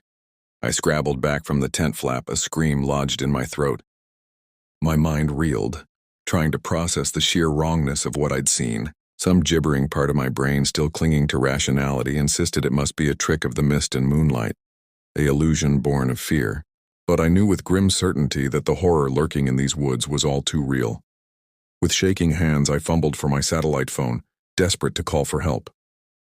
But when I flipped it open, the screen remained dark, mocking me with its unresponsive emptiness. I stabbed at the power button again and again, muttering pleas under my breath. Nothing. Whatever malevolent force held sway in these woods, it seemed to have leached the life from my electronics, leaving me cut off and utterly alone. A wave of despair crashed over me, so intense it stole my breath. I was trapped out here miles from civilization, at the mercy of entities that defied rational explanation. Part of me wanted to curl into a ball and succumb to the gibbering panic clawing at my mind. But some stubborn ember of self-preservation refused to let me surrender. I was a goddamn park ranger, trained to keep a level head in a crisis. I couldn't just sit here quaking in my boots and wait for that thing to come back. I had to pull myself together and figure out a plan. With an effort of will, I forced my leaden limbs to move. First things first, I needed to secure my campsite against intrusion as best I could. My hands shook as I unzipped my backpack to dig for the rope and carabiners I used for hanging bear bags. Working quickly, I rigged up a perimeter around my tent, stringing the cord between trees at chest height. It was a flimsy barrier against God knows what, but it gave me a modicum of comfort. Next, I inventoried my supplies. I had a full camelback of water, a dozen energy bars, a miniature camp stove with 2 fuel canisters, and my trusty multi-tool. My topographic maps were safely tucked inside a waterproof pouch. I had extra batteries for my headlamp, a compact first aid kit, a flare gun with 4 cartridges, and a sturdy fixed blade knife in addition to my folding utility knife. It was enough to survive on for a few days if I rationed carefully, but my goal wasn't just to survive, it was to escape these eldritch woods and whatever horrors lurked within. I pored over my maps, tracing potential exit routes with a shaking finger. The trail I'd hiked in on was the most direct path back to the ranger station, but it meant potentially crossing paths with that nightmarish creature again. There was a longer route, skirting the southern shore of the lake before veering east, that would deposit me on a dirt forest service road a few miles from the station. It would add half a day's hike, but offered a wider berth from the entity's last known location.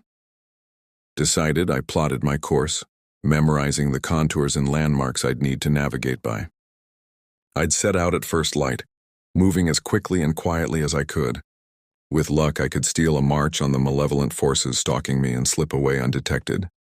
Satisfied that I'd done all I could to prepare, I finally allowed myself to crawl into my sleeping bag, knife clutched to my chest like a talisman.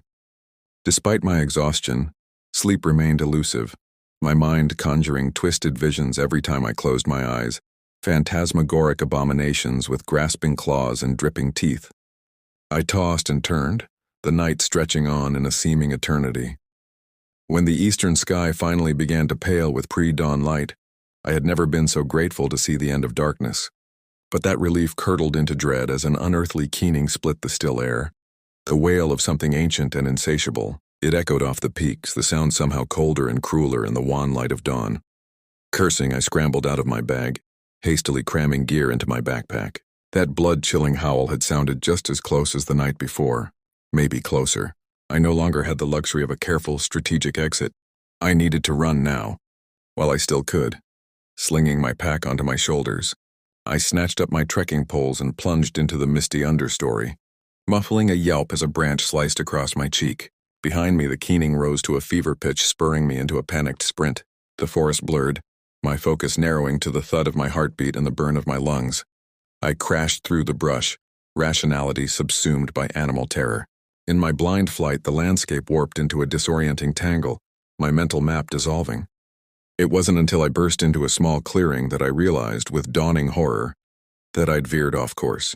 Instead of heading south and east, away from the lakeshore, I'd doubled back on myself, the mist and my own panic conspiring to lead me astray. And in the center of that clearing, amid a riot of Devil's Club and Huckleberry, crouched my nightmares made manifest. Not just the ghoulish figure I'd glimpsed the night before, but a macabre tableau of abominations.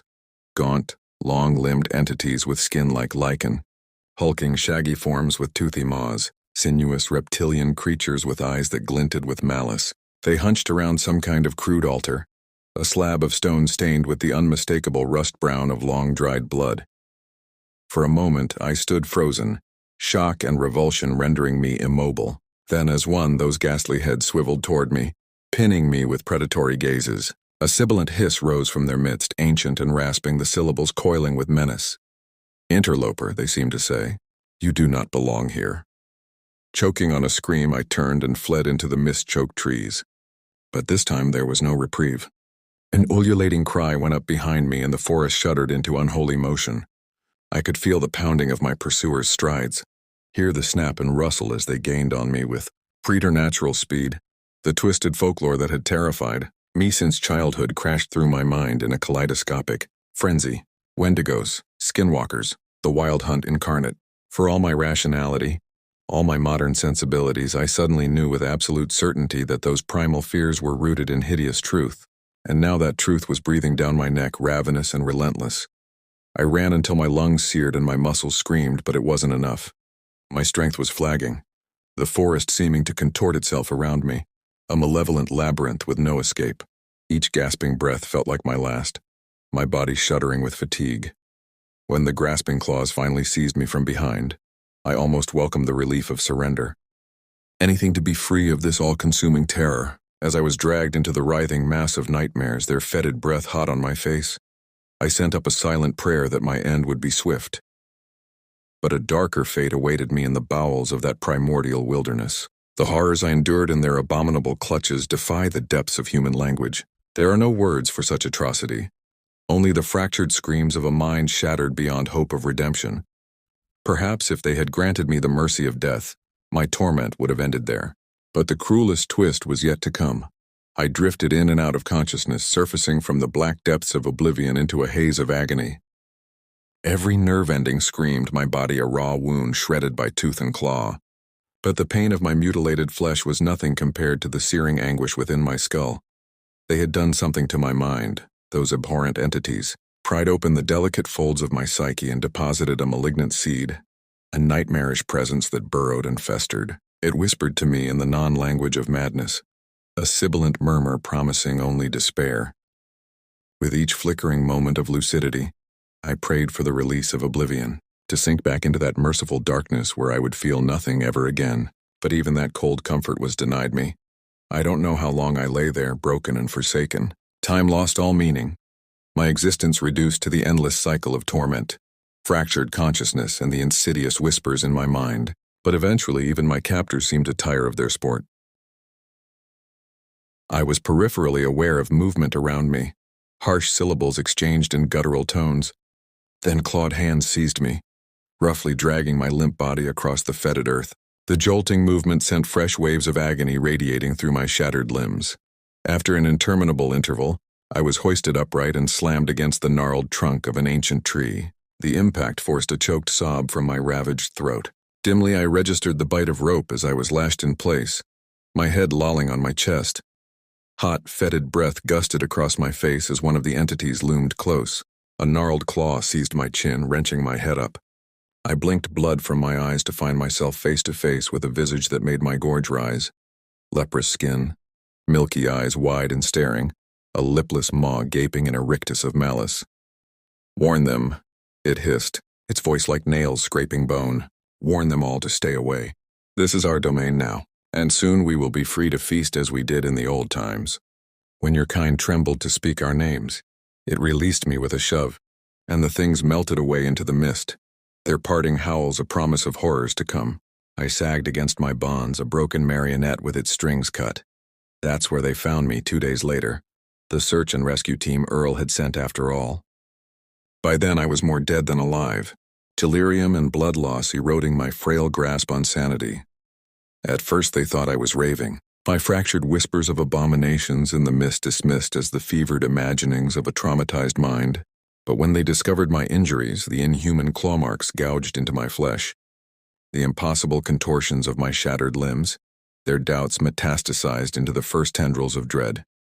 They airlifted me out of those accursed woods, rushing me to the nearest trauma center. I have no memory of the flight, nor of the grueling surgeries that knitted my broken body back into a semblance of wholeness. I remained locked in a coma, dead to the world but still tormented by the malevolent presence lurking in the depths of my subconscious. When I finally clawed my way back to full awareness weeks later, I almost wished I had died on that forest floor. Because the horror followed me out of the wilderness, indelibly etched into my psyche. The seed they'd planted had taken root, unfurling with insidious persistence. Every time I closed my eyes, I saw their nightmarish visages, felt the phantom rake of their claws. The doctors called it post-traumatic stress, prescribing me a rainbow of pills to dull the terror. But I knew the truth. I would never be free of the taint that had sunk its hooks into my soul. I was a marked man, my sanity hanging by a fraying thread. I wish I could say that was the end of it, that I found a way to forget, to piece together some semblance of a normal life far away from the eldritch horrors that haunt the wild places. But I'm not that lucky, because the dark forces that seized me in those woods didn't just shatter my mind and body. They broke something fundamental, tore through the gossamer veil that separates our world from spheres never meant to be known by mortal minds. And now, everywhere I turn, I catch glimpses of their unholy influence seeping through the cracks, corrupting the very fabric of reality. In every shifting shadow, every whisper of wind, I feel the specter of their malign presence encroaching on the tattered edges of my sanity. I'm a walking wound, a raw nerve flayed open and left to fester. There's no solace for one who has seen beyond the pale and returned forever changed. The best I can hope for is to retreat into isolation, to spare the rest of humanity from the creeping madness that dogs my steps. But even as I sit here, hunched over this final feverish testimony, I know my time is running out. The presence in my mind swells with each passing day, growing bloated and ravenous, eroding the last crumbling bulwarks of my resistance. Soon it will burst forth in a tide of howling chaos, and I will become an abomination, an extension of the horrors I once fled. So this is my warning, the only thing of value I can offer with the tattered remnants of my sanity, to all those who would seek out the untamed places, who dare to stray beyond the comforting boundaries of the mapped and quantified. Beware. There are older, fouler things than you can imagine lurking in the wild's shadowed heart, and they hunger for our ruin. Heed my words, and shun the siren song of untrammeled wilderness, for if you wander too far off the beaten path, you may find, as I did, that you can never truly come home again, that the most terrifying monster is the one that follows you back, to lurk forever in the darkest recesses of your own mind. This is my confession and my condemnation. May God have mercy on us all. Chapter 8 Epilogue. 1 year later, the manila envelope sat on the desk, deceptively innocuous. It bore no return address, just a single word scrawled in jagged letters. Found. With a mounting sense of trepidation, Detective Singh slid a fingernail under the seal and upended the contents. A single sheet of paper, ragged-edged and discolored, slid out onto the scarred wood. Even before she picked it up, Annika felt a prickle of unease, her gut churning with foreboding. Something about that unremarkable page felt tainted, charged with palpable malice. Hands not quite steady, she unfolded the paper. As she scanned the first lines, her blood ran cold. It was a missing persons flyer, the kind circulated by law enforcement when investigations had dead-ended. But the face staring out from the grainy photo wasn't some tragic stranger. It was one she knew all too well. Liam Ashcroft, the rookie park ranger who had staggered out of the Oregon wilderness a year ago, his body broken and his mind shattered beyond repair. He'd spun wild tales of monstrous entities lurking in the mist-choked forest of Willamette National Park, of abominations that defied rational explanation. At first, his account had been dismissed as the ravings of a trauma-fractured psyche, but as the investigation unfolded, eerie inconsistencies began to emerge. The injuries that riddled Liam's flesh, savage lacerations, contusions, bones pulverized to splinters, defied any mundane explanation. And scattered across his ransacked campsite were artifacts of such grotesque savagery that even the most hardened officers blanched. Animal remains putrefying on blood-soaked totems, crude effigies woven from human hair and viscera, profane sigils gouged into tree bark and stone. But it was the logbook retrieved from Liam's pack that had shattered any veneer of normalcy, catapulting the case firmly into the realm of nightmares. That rain-warped, mud-splattered volume read like the journal of a man sliding into madness, his clipped field notes devolving into a feverish screed of terror and paranoia. He wrote of furtive movements in the forest, of glyphs and totems that hinted at a primordial evil lurking in the shadowed boughs. And on the final page, scrawled in a shaking hand, were 3 words that chilled Annika to her marrow. They're coming through. But before Liam could give a formal statement, before he could shed any light on the abominations that had shattered his mind, he vanished from his hospital room without a trace. Just a flimsy gown crumpled on the floor, flecked with rusty stains that sent the lab tech's face ashen.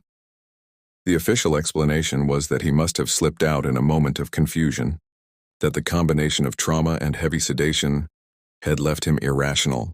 After all, how could a man with injuries like that, a shattered pelvis, a leg held together with pins and staples, simply walk away undetected?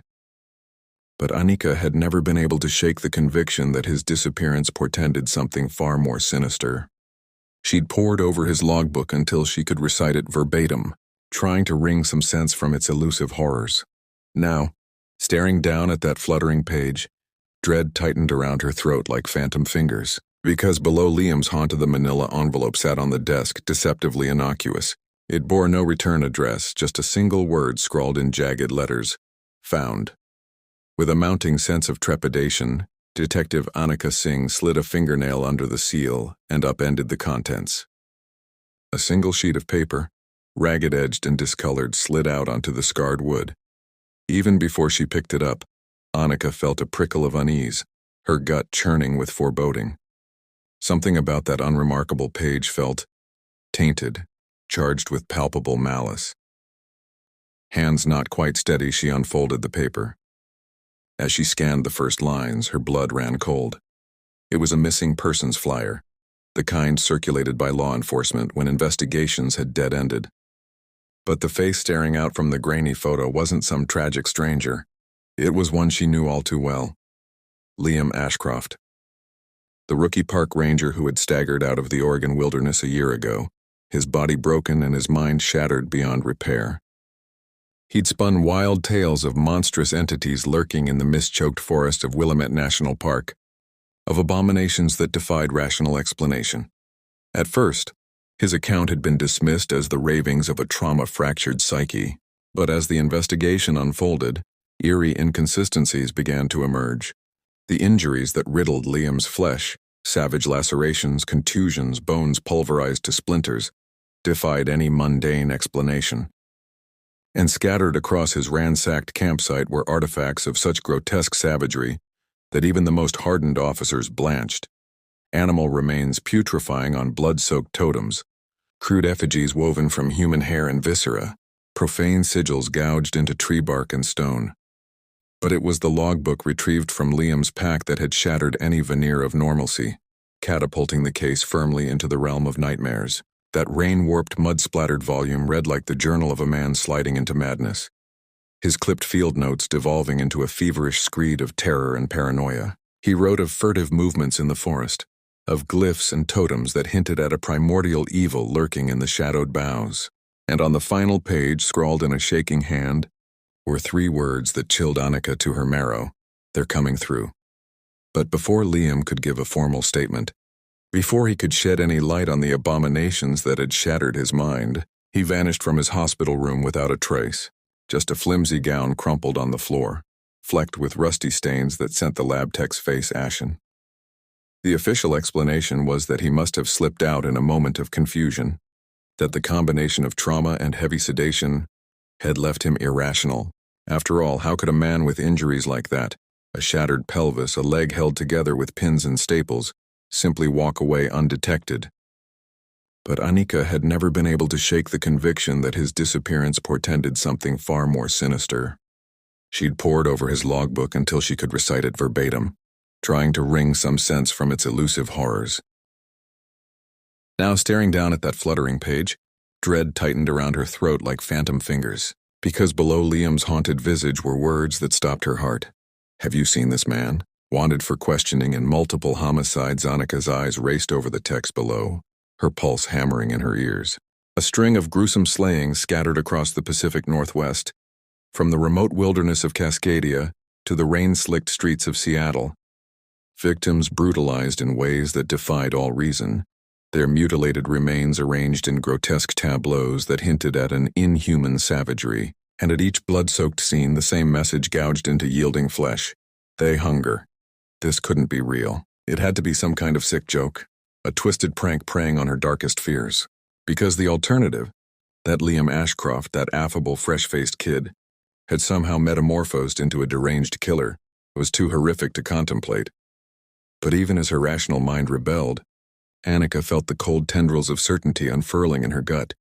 Because hadn't she always known deep down that Liam's disappearance was only the beginning? That whatever he'd encountered in those abyssal woods had tainted him in ways beyond imagining, seeding something monstrous in the tortured recesses of his psyche? A choked sound escaped her, equal parts revulsion and despair. Dear God, what had they unleashed? How many innocent lives would be shattered in the wake of this unfolding horror? Annika crumpled the page in her fist, a single crystalline thought lancing through the tumult. She had to find him. Had to stop this madness before it consumed everything she held dear. No matter the cost to her own sanity, her own soul, she could not let this abomination spread unchecked. But even as resolve hardened her spine, Annika felt the icy breath of despair at the nape of her neck. Because she'd seen the fathomless depths of depravity lurking behind Liam Ashcroft's eyes, and she knew with a surety that chilled her to the marrow that there would be no happy ending to this tale. Only a yawning abyss waiting to swallow her whole. As if in answer, a gust of wind rattled the window behind her, carrying with it the faintest susurrus, a sibilant whisper that might have been a trick of acoustics or the deepest promptings of dread. They're here.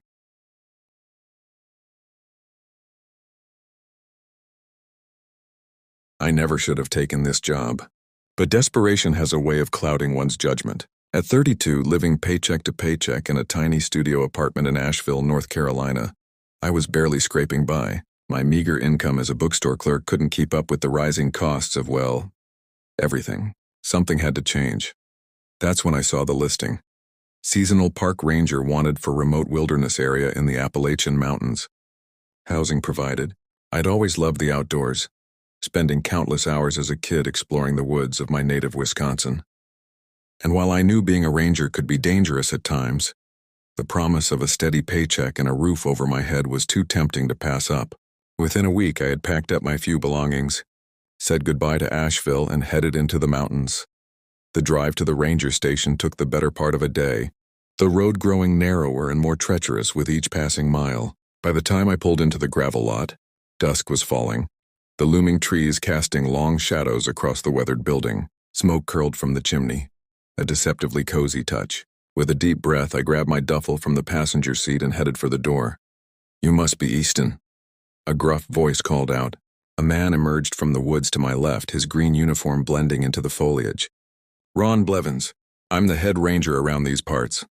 We shook hands, his grip firm and calloused. He looked to be in his 50s, with a bushy gray beard and piercing blue eyes that seemed to take my measure in an instant. "Come on inside," Ron said. "I'll show you to your quarters and we can go over your duties." The ranger station was rustic but well-maintained, with a small kitchen, a living area with a wood stove, and a narrow hallway leading to a handful of bedrooms. Mine was at the very end, sparsely furnished with a cot, a dresser, and a writing desk. A single window looked out over the inky forest. "You've got the next few days to get settled and familiarize yourself with the area," Ron told me. "Maps are in the top drawer there.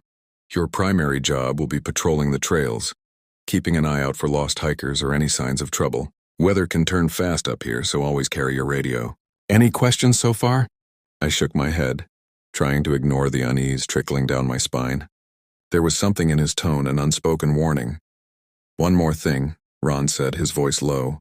"You'll hear talk in town about strange happenings in these woods. Folks going missing. Ghostly figures glimpsed between the trees. Unnatural sounds echoing in the night. Pay it no mind. Every small town has its tall tales. Its boogeymen conjured up to scare the children and thrill the tourists." He fixed me with a pointed look. "Just remember, out there the only thing you can count on is yourself. Keep your wits about you and you'll be fine." With that, he left me alone, the room suddenly seeming smaller, darker.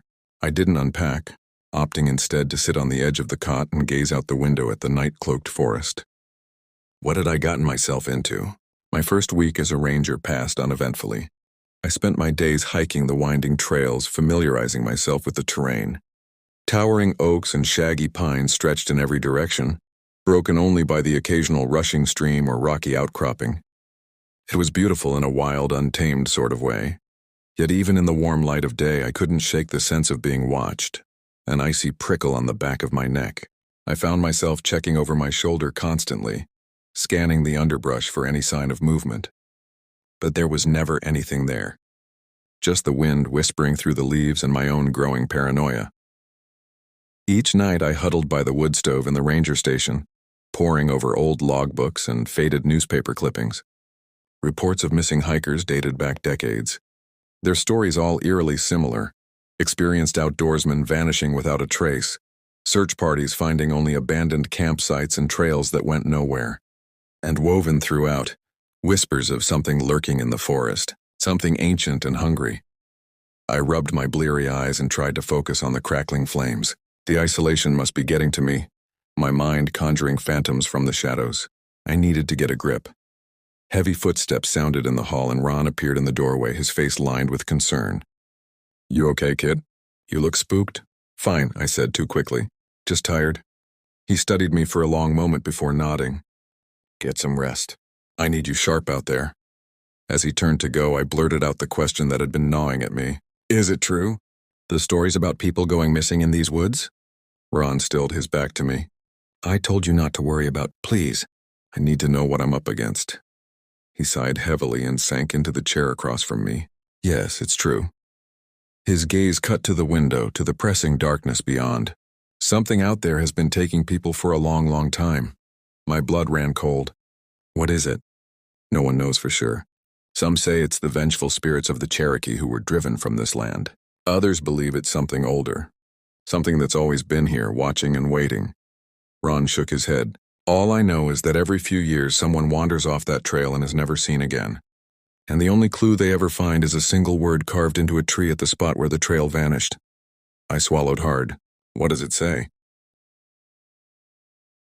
Ron's eyes met mine, glinting in the firelight. "Croatoan." I barely slept that night, my dreams haunted by twisted shadows and the echo of that ominous word. Croatoan. It sounded vaguely familiar, a fragment of a half-remembered history lesson. But I couldn't place it.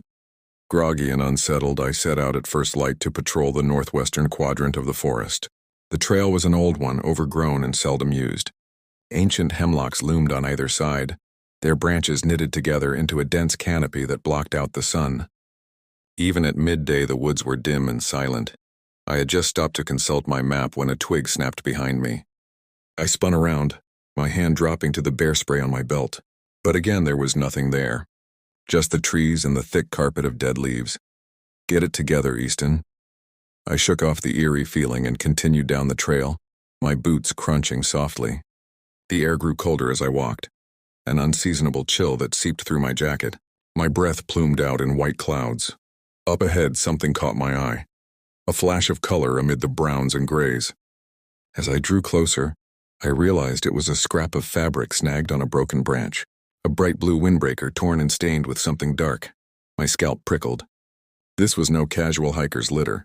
Something had happened here. I followed the trail deeper into the woods, dread coiling in my gut.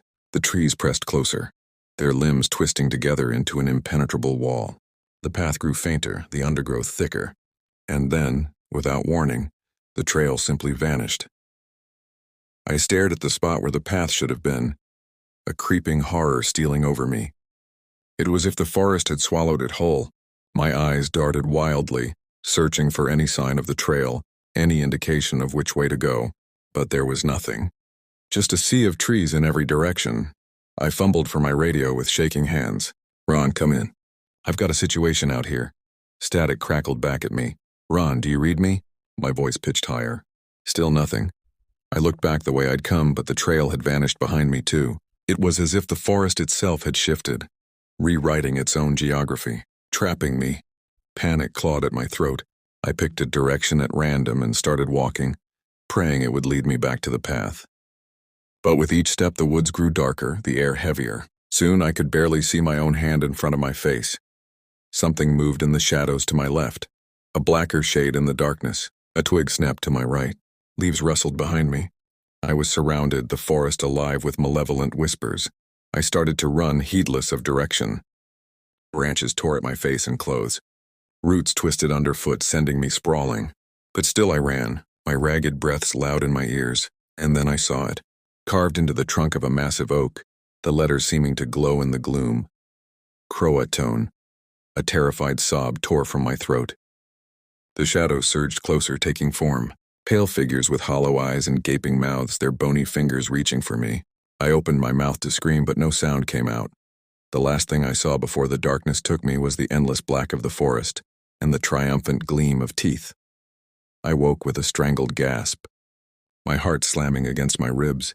For a moment I was sure I was still in the nightmare forest, the phantom figures closing in, but gradually my surroundings came into focus. The rough wool blanket tangled around my legs, the worried faces peering down at me. "Easy, son." Ron's gruff voice tinged with relief. "You're safe now." I struggled to sit up, wincing at the pain that radiated through my head. I was in the ranger station on the cot in my room. Daylight slanted through the dusty window. What happened? I croaked, my throat raw. Memories flickered hazily. The vanishing trail, the eerie carvings, the encroaching darkness.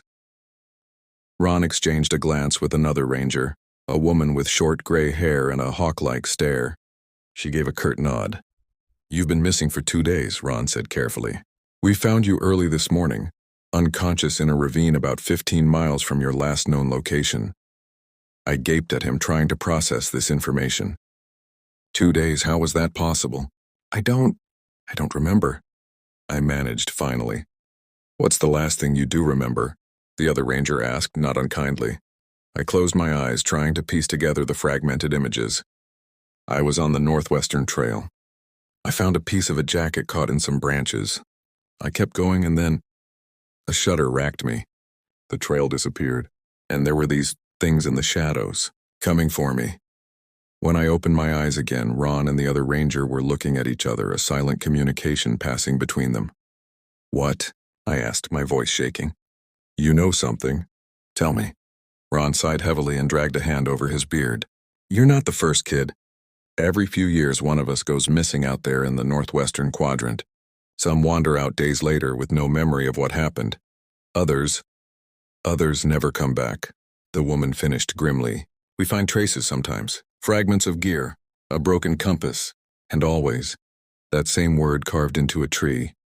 Croatoan," I whispered, bile rising in my throat. Ron leaned forward, his expression deadly serious. "Listen to me, Easton. I need you to tell me exactly where you found that shred of jacket. Every detail you can remember." "Why?" A hysterical laugh bubbled up my throat. "You think you can find them? The ones who disappeared?" "We have to try," Ron said simply. "Someone else is missing." The missing hiker was a 24-year-old woman named Mara Kendall. She'd left Asheville 3 days prior for a solo backpacking trip along the Art Loeb Trail and failed to return to her car as planned. Her roommate had reported her overdue yesterday. The search party assembled at dawn, a grim-faced group of rangers and local volunteers. I watched them check their radios and shoulder their packs, an unshakable feeling of dread settling over me. They had no idea what they were walking into. "Are you sure you're up for this?" Ron asked, eyeing me carefully as I zipped up my jacket with trembling fingers. "No one would blame you for sitting this one out." I shook my head. "I have to go back out there. I'm the only one who's seen it and made it out alive." He held my gaze for a long moment, then nodded, clapping me on the shoulder. "Stay close. And at the first sign of anything strange, you call it in. Understood?" We set out in a loose formation, each of us hyper-vigilant. The forest seemed to watch us balefully as we moved deeper into its shadow-dappled depths. The hushed whispers of the search party the only sound. Even the birds were eerily silent. It didn't take long to find the first sign of Mara, a plastic water bottle with a "Hike More, Worry Less" sticker, discarded just off the trail. Ron knelt to examine it, his brow furrowed. "She can't have gotten far," he murmured. "Not if she left this behind." But as we pressed on, the clues became more ominous. A scrap of bloodied fabric caught on a protruding root, a single hiking boot lying on its side in a bed of decaying leaves, and scratch marks on the trees, deep grooves in the bark like something had clawed its way up the trunk. We'd been walking for hours, the trail winding ever upward when I saw it. A flash of electric blew through the foliage, out of place amid the earthy hues of the forest. My heart stopped. "There," I called out hoarsely, pointing with a shaking hand. I found her jacket there, snagged on that branch. The group converged on the tree, and sure enough, there was a torn remnant of a blue windbreaker fluttering in the breeze. The same jacket I'd seen before. Ron turned to me, his expression grim. Where did the trail go from here? Can you remember? I swallowed hard, trying to retrace my steps from that fateful day. But the forest looked different in the muted light of dawn, the landmarks I thought I knew shifting and distorting before my eyes. I'm not sure, I admitted finally. Everything looks different. A murmur of unease rippled through the group. We were deep in the northwestern quadrant now, miles from the main trails. If we lost the path, we fan out, Ron said decisively. Stay within shouting distance.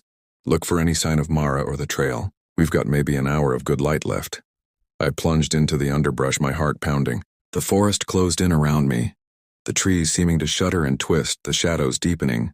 Dizziness washed over me, and I stumbled, bracing myself against a mossy trunk. When I looked up again, the search party was gone. I was alone in the darkening woods. No, no, no, I muttered feverishly. Not again. Please, not again. I staggered in the direction I thought the others had gone, calling out their names. But my voice sounded muffled and strange to my own ears, absorbed by the heavy air. The shadows gathered closer, whispering and hungry. And then I saw it, glowing in the gloom. The same word carved into the trunk of a gnarled oak. The same promise of horror and oblivion. Croatoan. A twig snapped behind me. I spun around and found myself face to face with the pale figures from my nightmares. Their hollow eyes gleamed with ancient malice, their bloodless lips peeling back from sharp teeth. They reached for me, skeletal fingers straining. Easton! Ron's shout shattered the vision. I blinked and the figures were gone, fading back into the shadows like mist under the sun. The head ranger crashed through the brush towards me, his expression one of pure relief. Christ, kid, I thought we'd lost you too, he panted. Did you find her? I asked numbly. Did you find Mara?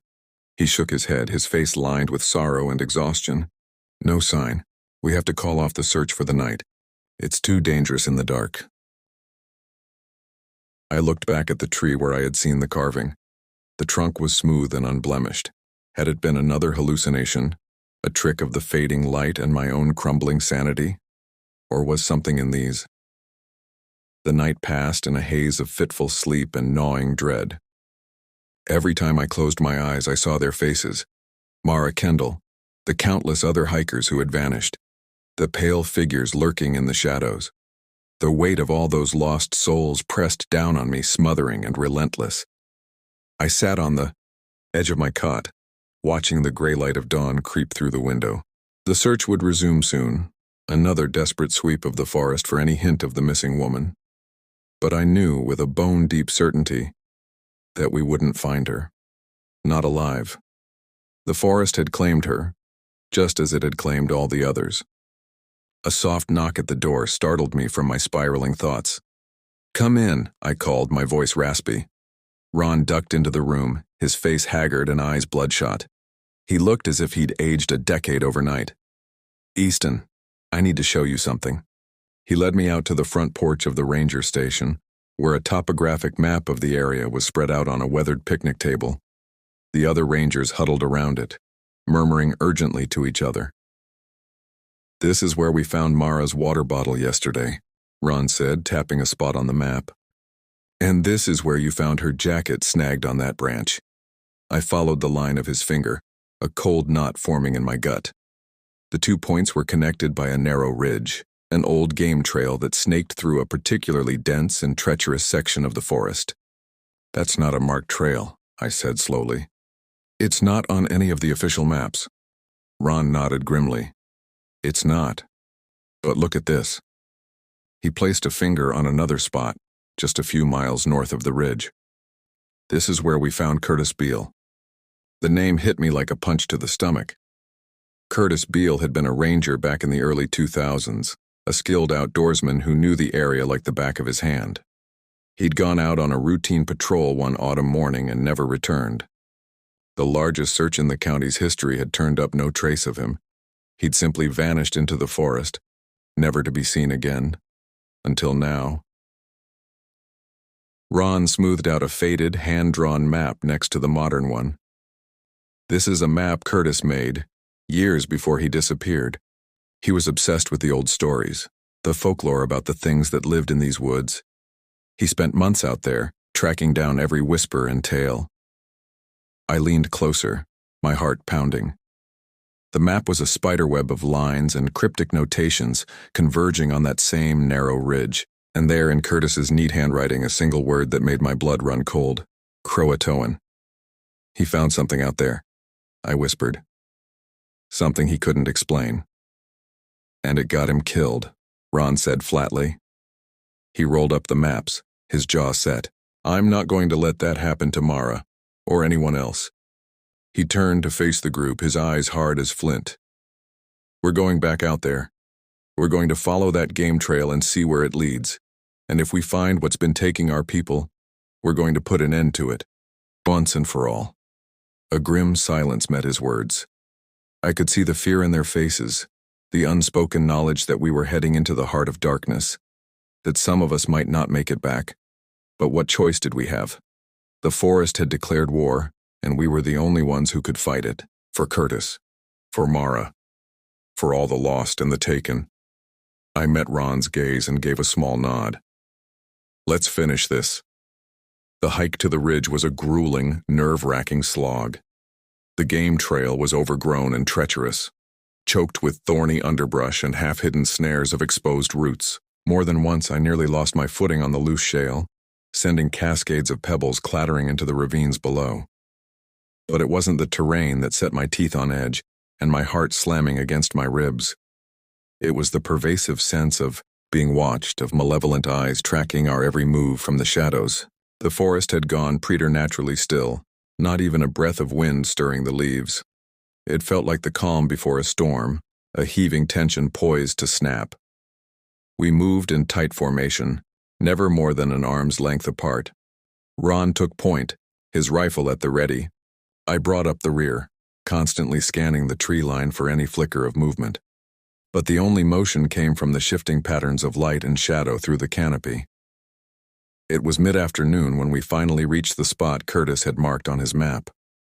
A small clearing at the base of a towering oak, its trunk so wide it would have taken 3 grown men with arms outstretched to circle it. The bark was ancient and gnarled, pitted with dark hollows that gaped like hungry mouths. This is it, Ron said, his voice low and tense. Curtis's last known location. We fanned out cautiously, searching for any sign of the lost ranger. But the forest floor yielded no clues, just a carpet of decaying leaves and a few sun-bleached animal bones.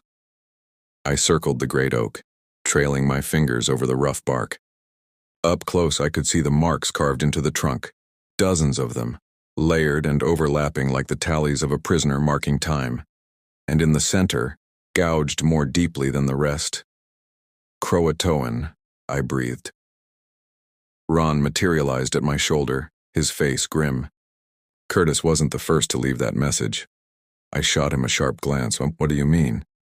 He gestured at the carvings, some weathered almost to illegibility. These go back decades, maybe even centuries. Every generation someone wanders into these woods and vanishes. And they always leave this behind.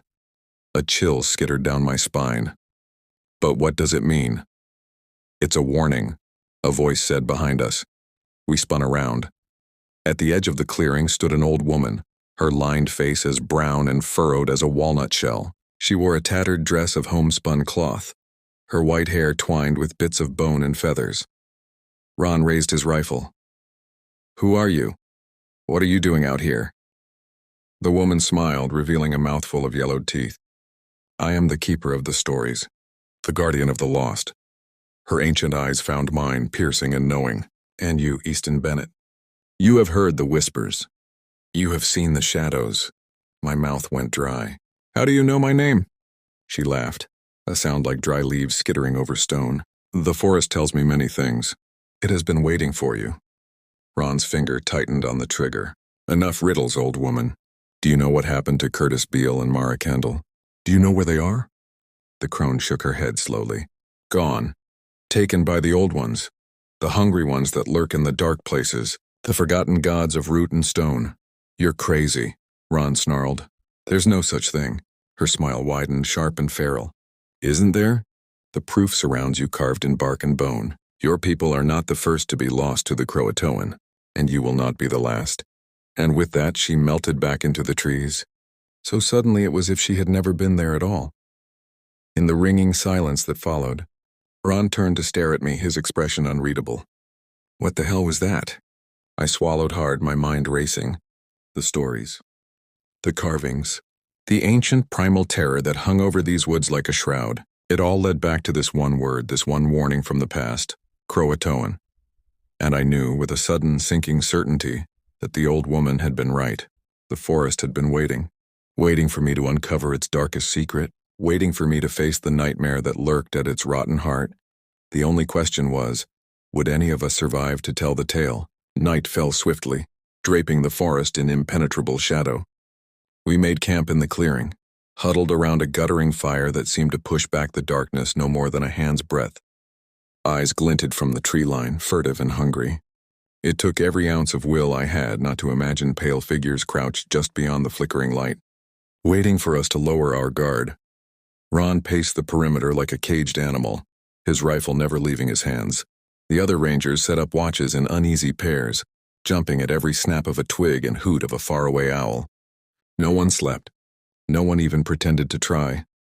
I sat with my back against the great oak, tracing the weathered lines of the Croatoan carving with a trembling finger. Over and over, as if I could divine its secrets through touch alone. But the wood kept its grim silence, yielding no answers to the scream of questions in my mind. What were the old ones the crone had spoken of? The hungry gods of root and stone? And what did they want with the lost hikers, the vanished innocents? Were they still out there somewhere, wandering the endless night of the forest? Or had they been consumed body and soul? I had no doubt that the search party would find no trace of Mara Kendall, just as they had found no trace of Curtis Beale or any of the others. The Croatoan had taken her, drawn her off the path and into its primordial embrace. She was gone as surely as if she had never been. The crack of a branch snapping jerked me from my spiraling thoughts. I leaped to my feet, my hand scrabbling for the bear spray at my belt. Ron whirled towards the sound, his rifle up and ready. "Who's there?" he barked into the pressing gloom beyond the firelight. "Show yourself!" For a moment there was only the rasp of our labored breathing, and the mournful sigh of wind through the trees. Then, a figure stumbled into the clearing, pale and disheveled and streaked with mud. It was Mara Kendall. Ron made a choked noise, his rifle lowering a fraction. The other rangers surged forward, exclamations of shock and relief mingling into a cacophony. But I held back, a cold dread knotting in my gut. Something was wrong.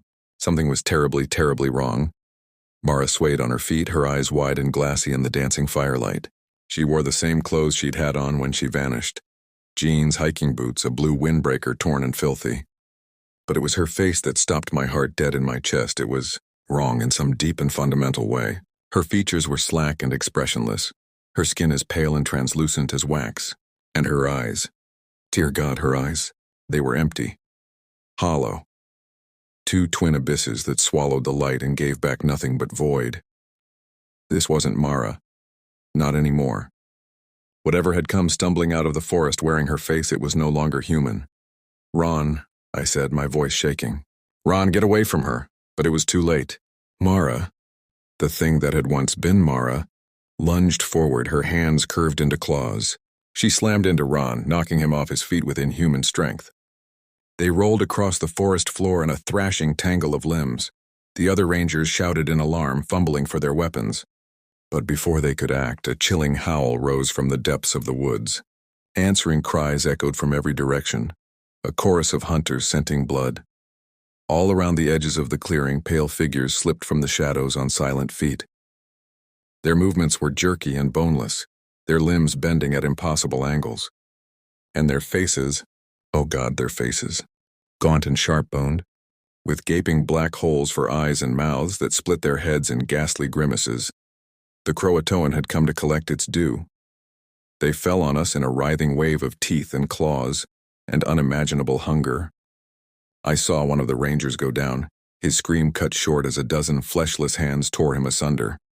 Another ran only to be dragged shrieking into the night. Gunshots rang out, but the thing seemed to absorb the bullets like rotten sponges, not even slowing. Ron grappled with the Mara thing in the churned mud, grunting with the effort of holding its snapping jaws at bay. "Easton," he yelled. "The oak! It's the heart of it. You have to—" Then the thing's teeth found his throat and his words dissolved into a wet red rattle. I ran. I am not too proud to admit it. Blind panic seized me and I bolted, crashing through the clutching undergrowth with the single-minded desperation of an animal in a trap. Branches lashed my face and caught at my hair, but I plunged on, driven by raw survival instinct. I don't know how long I fled through the pitch dark of the forest. Minutes, hours, an eternity. Time lost all meaning in that nightmare landscape. All I knew was that they were behind me. The pale and hungry ones, their shrieks of frustration and thwarted desire echoing through the night.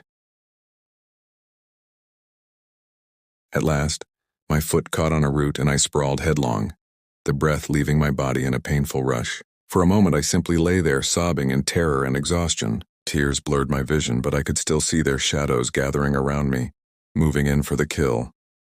"Please," I whispered, though I knew it was futile.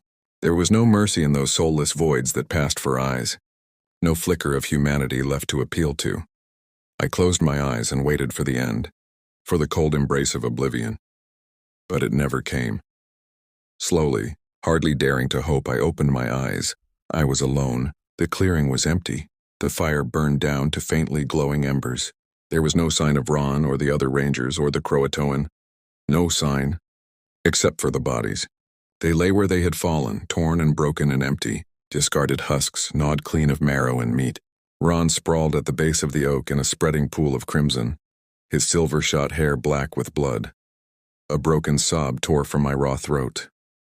I crawled to him, numb and shaking, and closed his staring eyes with a trembling hand. "I'm sorry," I choked out. "I'm so sorry." But there was no one left to hear my useless apologies. They were gone, all of them, lost to the insatiable hunger of the old ones. Only I remained, spared for some twisted reason I could not fathom. For a long time I huddled there, rocking and keening my grief and horror to the uncaring trees. But as the gray light of dawn began to filter through the leaves, a grim resolve crept over me, hardening in my veins like ice. This had to end. The Croatoan could not be allowed to feed unchecked, to take and take until nothing remained. I would not let their deaths be in vain. I would be the guardian now, the keeper of the lost. I would find a way to stop the hungry ones, or I would die trying. Slowly, painfully, I got to my feet. I picked up Ron's fallen rifle, the metal cold and heavy in my hands. Then I turned my face to the rising sun and walked into the waiting trees, following the ancient game trail deeper into the forest's rotten heart. I am still walking. I never imagined I'd end up as a park ranger, patrolling remote wilderness areas, facing unknown dangers. But here I am, Ethan Matthews, originally from the suburbs of Philadelphia.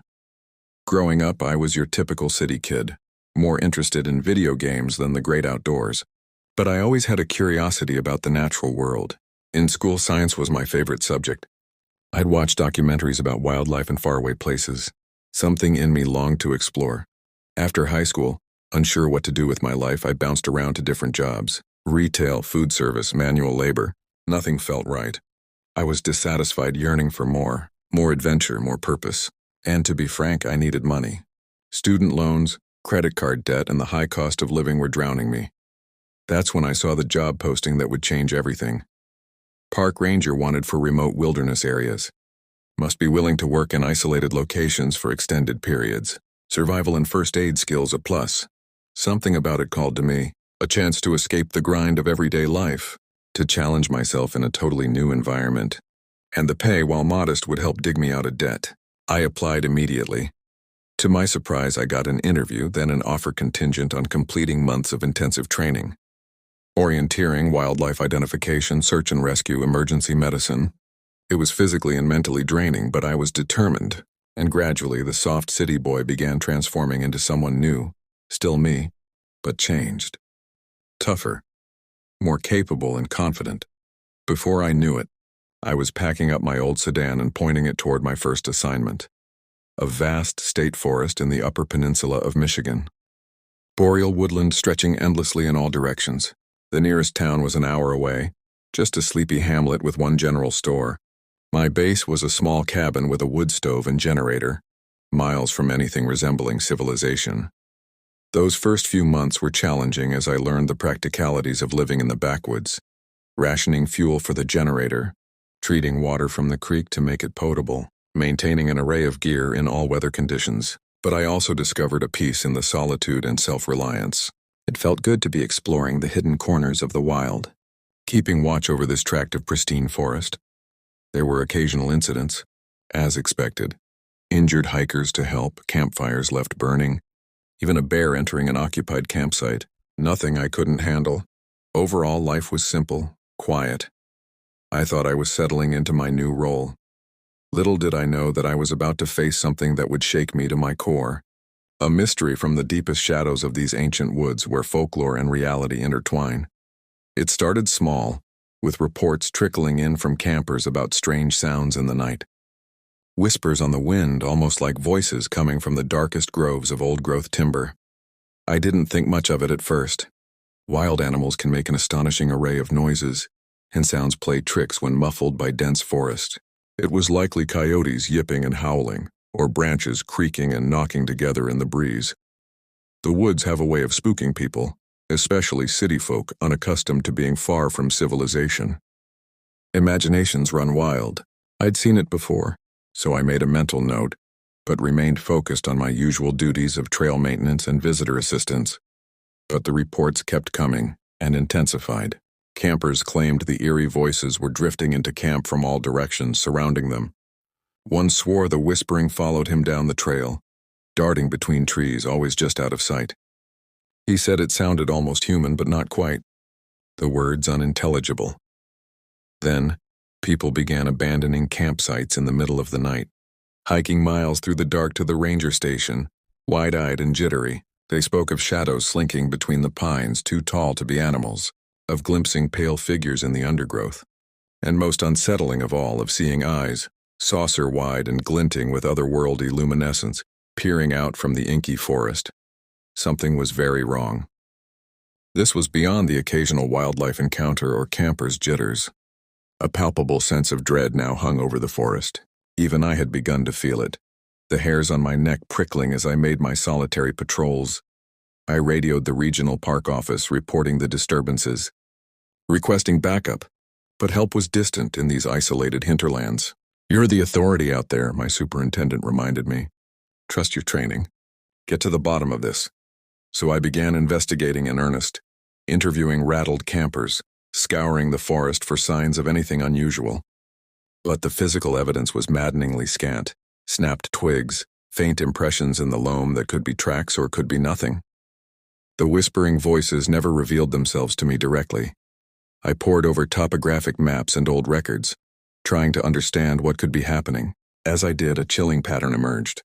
Many of the incidents centered near an area locals called the Whispering Grove, an old-growth stand where logging crews a century ago had refused to cut timber, insisting the grove was haunted or cursed.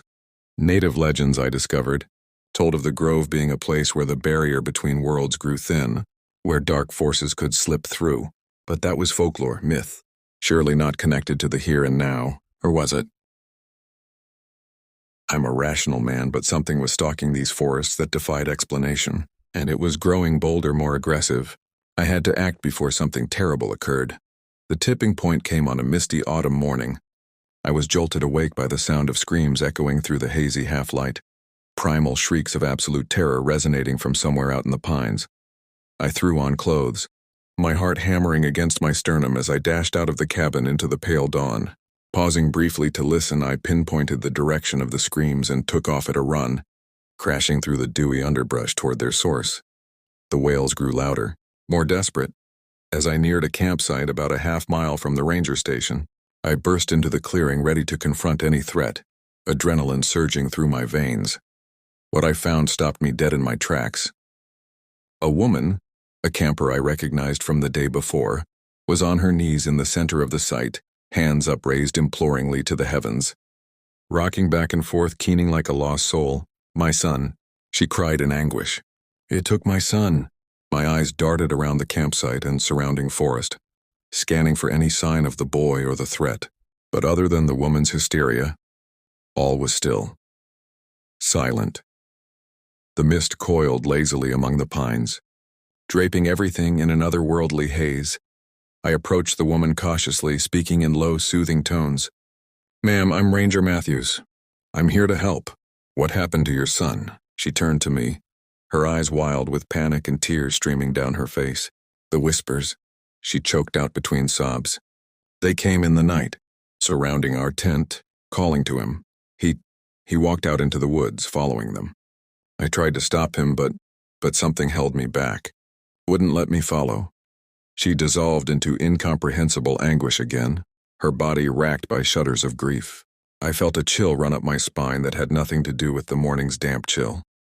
The whispers. The same eerie phenomenon so many campers had reported, but it had never targeted a child before. Never lured anyone away.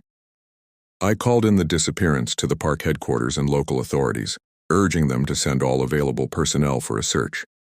But I already felt the gnawing dread, the grim understanding in my marrow, that we were up against something beyond the scope of a normal missing persons case. As more rangers and volunteers arrived to comb the vast wilderness for the lost child, I turned my focus to the dark heart of the mystery, the Whispering Grove. If answers existed, they would be there among those ancient, brooding trees that had stood sentinel since long before human memory. I girded myself, checking and double-checking my gear, compass, maps, radio, first aid kit, survival rations, and though I'd never carried one before, I slid the cold steel of a holstered pistol onto my belt. A part of me questioned what good it would do against the uncanny forces at work here, but its weight was a comfort nonetheless. With a deep breath, I struck off into the misty forest, toward the whispers and the shadows and the unknown, determined to find the lost boy, to solve the dark riddle of these woods, even if it meant descending into a nightmare born of primordial folklore and deepest fear. The Whispering Grove loomed ahead of me, a dark smudge against the mist-shrouded forest. As I stepped beneath the ancient sentinel pines, I felt the air grow heavy, oppressive, as if the oxygen itself were laced with foreboding. I'd been in old-growth forest before, marveled at the primal beauty of trees that had endured for centuries, but there was something different about this place. The trunks were like gnarled hands reaching up from the loam, their hoary bark etched with what looked uncomfortably like pained faces. The air didn't smell of pine and earth, but of moss and fungus and ancient decay. My every instinct screamed to turn back, that no lost child could have survived in this haunted wood, but I had a duty, an obligation to pursue every possibility, and the memory of the mother's wails still echoed in my heart. I followed the compass needle and topographic map toward the center of the grove, eyes straining for any sign of recent human passage, a scrap of cloth snagged on a branch, a footprint in the damp earth, a broken twig. But the forest kept its secrets, the omnipresent mist smearing shapes into amorphous shadows. As I pressed deeper, an unnatural twilight fell beneath the interwoven boughs, forcing me to click on my flashlight though my watch said it was midday. The weight of unseen eyes pressed in from all sides, the scrutiny of ancient things roused from long slumber. Then I heard it. The whispering, sibilant consonants and atonal vowels slithering through the gloom, riding the currents of mist, darting between the trees in a dizzying cacophony. I couldn't make out words, but the utterances crawled down my spine like bony fingers. I spun, sweeping my flashlight beam in the direction of the nearest voice. The light caught a flash of pale movement, but when I focused on the spot, only gnarled trunks and dripping leaves met my eyes. The whispers intensified, echoing from every direction now, mocking, entreating, beckoning, as though the forest itself were speaking in a language just beyond human comprehension. My heart raced as my head swiveled, trying in vain to pinpoint the source, and then through the discordant chorus I heard another sound, faint but distinct. A child's whimpering. Coming from somewhere ahead in the clinging mists, I surged forward, shouting into the haze. "Hello, I'm a ranger. I'm here to help." The otherworldly whispers crescendoed, angry, insistent, but I was focused solely on the small human sound. I crashed through the underbrush in its direction, thorns tearing at my uniform, branches slapping my face. The child's cries grew louder as I neared the heart of the grove. I burst into a small clearing, and there, huddled against the base of an enormous twisted oak, was the missing boy. Relief surged through me. I ran to his side, checking him for injury. He was cold, disoriented, weeping but breathing and seemingly unharmed. "It's okay," I said, gathering him into my arms. "I've got you." But as I rose to leave this evil place, the boy clutched my sleeve with terror-white eyes. A keening cry built in his throat. I followed his gaze upward. The mist was parting above us, revealing the hoary branches of the oak tree. Perched there, crouched gargoyle-like on the limbs, were things. Emaciated, pale forms, vaguely human in shape, but horribly elongated. Stick-thin limbs, swollen joints, faces little more than gaping mouths filled with needle teeth and cavernous eye sockets that glowed with cold fire. They hissed down at me as the boy shrieked. I stumbled backward with the child, groping for my pistol with my free hand. The horrors tensed, preparing to drop upon us. Their claws flexed, ancient hunger in their gaze. Time seemed to flow like cold honey as my hand closed over the grip of my gun. I yanked it free of the holster, raised it in trembling hands. The first abomination leapt, pale limbs unfolding like a murderous spider. I saw my death reflected in its glowing eye sockets. I squeezed the trigger. The gunshot shattered the gloaming beneath the whispering boughs. The leaping horror's head snapped back in a spray of black ichor as the bullet found its mark. It crumpled to the loam in a tangle of pale limbs oozing dark fluids. But there was no time for relief or revulsion. Its companions hissed in fury and launched themselves from the branches, a pale wave of gnashing teeth and outstretched claws. I fired again and again, each shot thundering through the grove, felling another of the abominations. And yet they still came, a tide of writhing, grasping horrors born of primordial nightmares. For each one cut down by my desperate fusillade, two more emerged from the mist-cloaked boles. My pistol clicked empty as clammy, gnarled hands closed around my ankles. With a cry, I yanked the sobbing child close and kicked out desperately, feeling my boots sink into yielding, putrid flesh. I staggered back, swinging the empty gun like a club, the steel cracking against those horrible eyeless skulls. But it was a losing battle, and I knew it. There were too many, an endless legion birthed by this unholy forest. Even as I battered them back, I could feel my strength ebbing, each swing slower than the last. The boy's weight seemed to double and redouble in my arms. So this was how it would end. Torn apart in this forsaken place, just another mystery that the forest swallowed whole. My only solace was that I'd found the child, that perhaps I'd bought him a few more precious moments of life. As the first talons sank into my flesh and I fell to my knees, an image flashed unbidden through my mind. The topographic map I'd consulted, the one showing the terrain of the Whispering Grove. The bizarre symbols sketched around its heart which I'd taken for surveying marks. They danced before my eyes now, burning with eldritch fire. With my last strength, I snatched the map from my breast pocket, the blood-stained paper crumpling in my fist. The horrors paused, pale faces swiveling toward it, their eternal gloaming eyes wide. I had no inkling why, no time to question. With a roar of defiance and desperation, I thrust the map into the reaching claws, shoving it against those lamprey mouths. The result was instantaneous and explosive. The abominations recoiled as if scalded, their shrieks of hunger becoming wails of agony. Smoke coiled from where the paper touched their marbled skin, the strange symbols flaring white-hot. They released their hold and skittered back into the shadows, massed forms receding into the fog-shrouded trees. The boy and I crouched there in the blood-spattered loam, chests heaving, minds struggling to process the sudden turn. The map, or whatever power it contained, had driven them back. Weakened them somehow, but not for long, I suspected. Already the mist roiled angrily between the mossy trunks, the whispers rising in pitch and volume. Pale shapes slunk at the edges of sight, malevolent and hungry. I snatched up the boy and ran, crashing through the grasping undergrowth toward the edge of the grove. Thorny branches clawed at me. Roots rose to trip my flying feet, but desperation drove me, lent wings to my heels. At last we burst from beneath the foreboding canopy, back into the honest light of day. The whispers receded behind us like a fell tide, but their menace lingered, promising retribution. There would be a reckoning, I knew, for my trespass in that Blackheart wood, for the rescued child in my arms. The horrors would not soon forget this insult, this thwarting of their ancient hunger. They would come for us, slip from that foul grove to enact vengeance in the dead of night. But those were troubles for another time. In that moment, As the honest sun beat down upon us and the boy sobbed gently into my torn uniform, I could only feel relief, deliverance.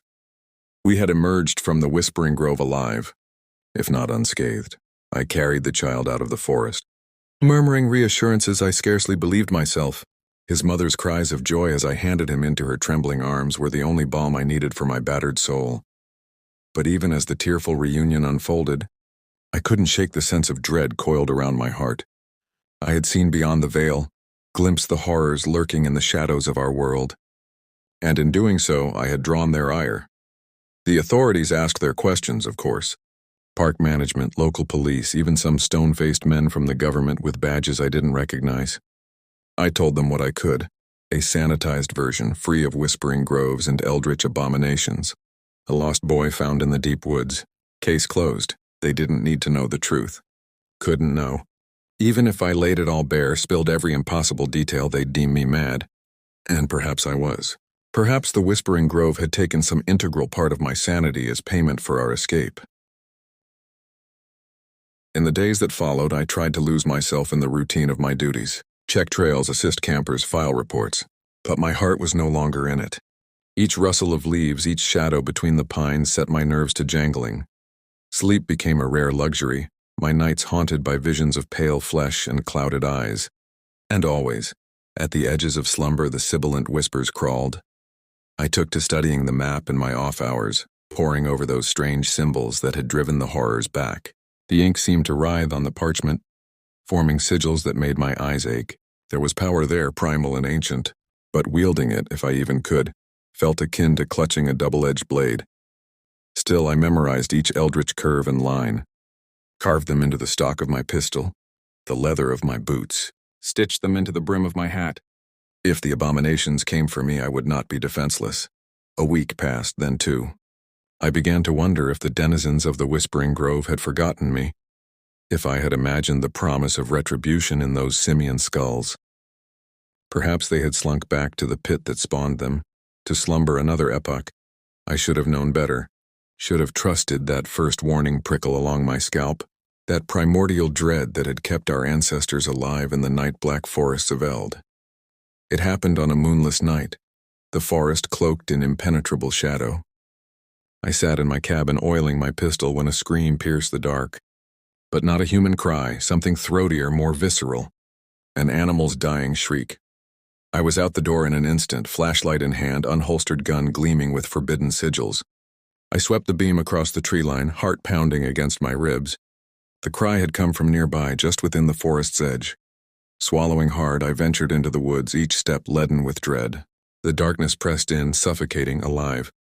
My flashlight seemed a feeble, sputtering candle against that unreasoning black. And then the beam fell upon it, a splash of red against the loam. A disemboweled deer, its glazed eyes staring accusingly into eternity, viscera steamed in the chill air, ribs jutting like pale fingers. But it was what crouched over the carcass that froze the blood in my veins, that same pallid flesh, those lambent eyes and grasping claws. It was one of them, the Whispering Grove's horrors. Here now, beyond the confines of that eldritch wood. It swiveled its eyeless face toward me, a blood-stained grin splitting its skull, and as it rose to its full, terrible height, I heard them, the whispers ululating from every shadow, crooning my name like a lover's call. I wish I could say I stood my ground, that I stared defiantly into those pits of ancient hunger we would call eyes and made my stand as a man should. But before my quailing heart, primordial dread took hold. The instinctive terror of prey before predator that had kept our forebears alive in a savage world. I ran, tore through the undergrowth back toward the thin bulwark of my cabin, all composure forgotten. Branches slapped my face, tore at my clothes. Still I ran, a mad dash for fragile safety. And as I ran, the whispers chased me, insidious and gleeful, ululating from every shadow, riding the wind's midnight fingers. Their words were indistinct, but their intent was clear. Mocking, savoring, the cruel amusement of a cat toying with a doomed mouse. I hit the cabin door at a dead run, shouldering through and slamming it behind me. Fingers fumbling, I slid the bolt home, a pitiful defense against the horrors of the Whispering Grove. My pulse roared in my ears. Frantic breath sawing from my lungs, I backed away, pistol clutched in a white-knuckled grip, eyes wide in the gloom. I expected the door to shatter inward at any moment, spilling those abominations into my last sanctuary. The whispers danced outside the walls, insectile feet skittering across the logs. Claws raked the shutters, a furtive scratching that set my teeth on edge, but the door held. The horrors could not cross that threshold. It made no sense. If they could roam the forest now, what was stopping them from laying siege to my cabin, breaking in and glutting their twisted hunger? My gaze fell upon the symbols I had carved into the doorframe. The eldritch sigils copied from that impossible map. They seemed to glow softly in the darkness, pulsing in time to some unknowable rhythm. Of course. The map. The strange power it held over the creatures of the grove. Those markings warded my cabin, kept the shadows at bay. But for how long? How long before they deciphered this ancient language? Found the key to unravel my desperate defenses. I sank to the floor, back pressed against the rough-hewn wall. The adrenaline that had sustained my flight drained away, leaving me wrung out. Hopelessness crashed over me in a black wave. What was I to do? Cower here forever, jumping at every scratch and whisper? Try to escape? Make a break for civilization and pray the horrors didn't drag me down? And even if I did, by some miracle, make it out, then what? Leave some hapless fool to take up my post? Unwitting of the nightmare lurking in the deeps of the forest? No. I knew with grim certainty that there would be no running from this, no escape. The Whispering Grove had marked me, claimed me, and it would have its due. I took a deep, shuddering breath, drew on reserves of courage I didn't know I had. There was only one path forward, one chance for survival. I had to take the fight to them. Had to venture back into that foul briar, confront the source of this ancient evil, put an end to the whispers and shadows, whatever the cost. I checked my gun, the sigils dancing along the barrel, gathered what meager supplies I had, rations, water, first aid kit, donned my uniform, the fabric heavy with the weight of duty. As I laid my hand upon the doorknob, the whispers outside reached a fever pitch, howls of anticipation, of hunger too long denied. I steadied myself, fixing the coordinates of the Whispering Grove in my mind. Then, with a whispered prayer to any gods that might be listening, I opened the door and stepped out into the nightmare dark of the forest. The night enveloped me like a living thing, clammy and oppressive. The whispers surged around me in a maelstrom, spectral fingers clawing at my sanity. But I pushed forward, one leaden step at a time, my course unwavering. I could feel them out there in the darkness, watching, pale shapes flitting between the trees, lambent eyes flickering in the undergrowth. They shadowed my every move, a twisted escort to the heart of their domain. The journey to the Whispering Grove seemed to take an eternity, each yard a hellish mile. But at last I breached that fell boundary, stepped beneath those ancient grasping boughs. The whispering ceased. Silence crashed down as deep and suffocating as the abyss. Even the night birds and insects stilled their voices, as if in deference to some greater predator. I walked on, falling leaves crunching beneath my boots. The deformity of the trees grew more pronounced as I pushed inward. Boles warped into grotesque shapes, branches gnarled into clutching claws. The air hung thick and fetid, the stench of decay. As I neared the clearing, I'd found the boy. A figure stepped from behind a monstrous oak. I raised my gun, eldritch sigils glowing, but paused when I saw it was no abomination. A man as ancient and twisted as the grove itself. Skin like cracked parchment stretched over a skeletal frame, wispy hair white as bone. He was clad in moldering rags, more shadow than substance. His eyes, though, were alive, blazing with a fey light, flickering between eldritch green and corpse candle blue. When he spoke, his voice was the rustle of dead leaves, the scraping of coffin lids. "So you've come," he rasped, cracked lips peeling back from rotten teeth. "Foolish boy. Stupid, brave boy." I leveled my gun, the symbols burning cold against my palm. "Who are you?" I demanded, surprising myself with the steadiness of my voice. The old man cackled, a sound like snapping twigs. "Me? I'm the keeper of this place. The guardian of the gate. Long, long ago I was called other things, but names have little meaning here." He fixed me with that lambent stare, seemed to see right through to the marrow of my being. "You took something from us, boy. Stole it away like a thief in the night." "The child," I said, mouth dry as old bones. "He didn't belong to you."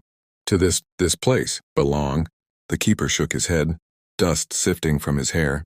"Belong is for hearth and home, for daylight things. The child was marked, chosen. His blood sings the old song, the song of the wood. We merely answered its call." I shook my head vehemently, even as dread coiled in my gut. No, I won't let you take him. Won't let you drag anyone else into this nightmare. The old man's smile widened, an abyss yawning. My boy, what makes you think you have a choice? The whispers rose like a tide, filling the clearing with their sibilant chorus. The keeper's form shivered, blurred, split into a dozen shifting shadows. From each writhing shape, pale flesh and grasping claws emerged. I fired into that squirming mass, eldritch-etched slugs punching through putrid flesh. Shrieks pierced the night, black ichor splashed the loam. But for each abomination I cut down, 2 more clawed forth from the keeper's shadow. They came at me in a chittering wave, lamprey mouths agape, pits of eyes burning with cold fire. I emptied my gun, swung it like a club, the sigils flaring as they connected with twisted flesh. But it wasn't enough. Could never be enough. This was their place, their source. The Whispering Grove had stood for eons and would stand long after my bones crumbled to dust. Claws raked my flesh, teeth punctured skin and sinew. I fell beneath that pale tide, the last of my strength spent. As the darkness took me, the keeper's voice slithered through my fading thoughts. Brave, foolish boy. Did you think to stand against the wood? Against the ancient song in the shadows? I could only gurgle wetly in response, my lifeblood pooling beneath me. The abominations chittered in triumph, their eager hands grasping, pulling, tearing. And as the last guttering flame of consciousness fled, the whispers rose to a deafening howl. A paean to the eternal wood, the undying shadow beneath the world.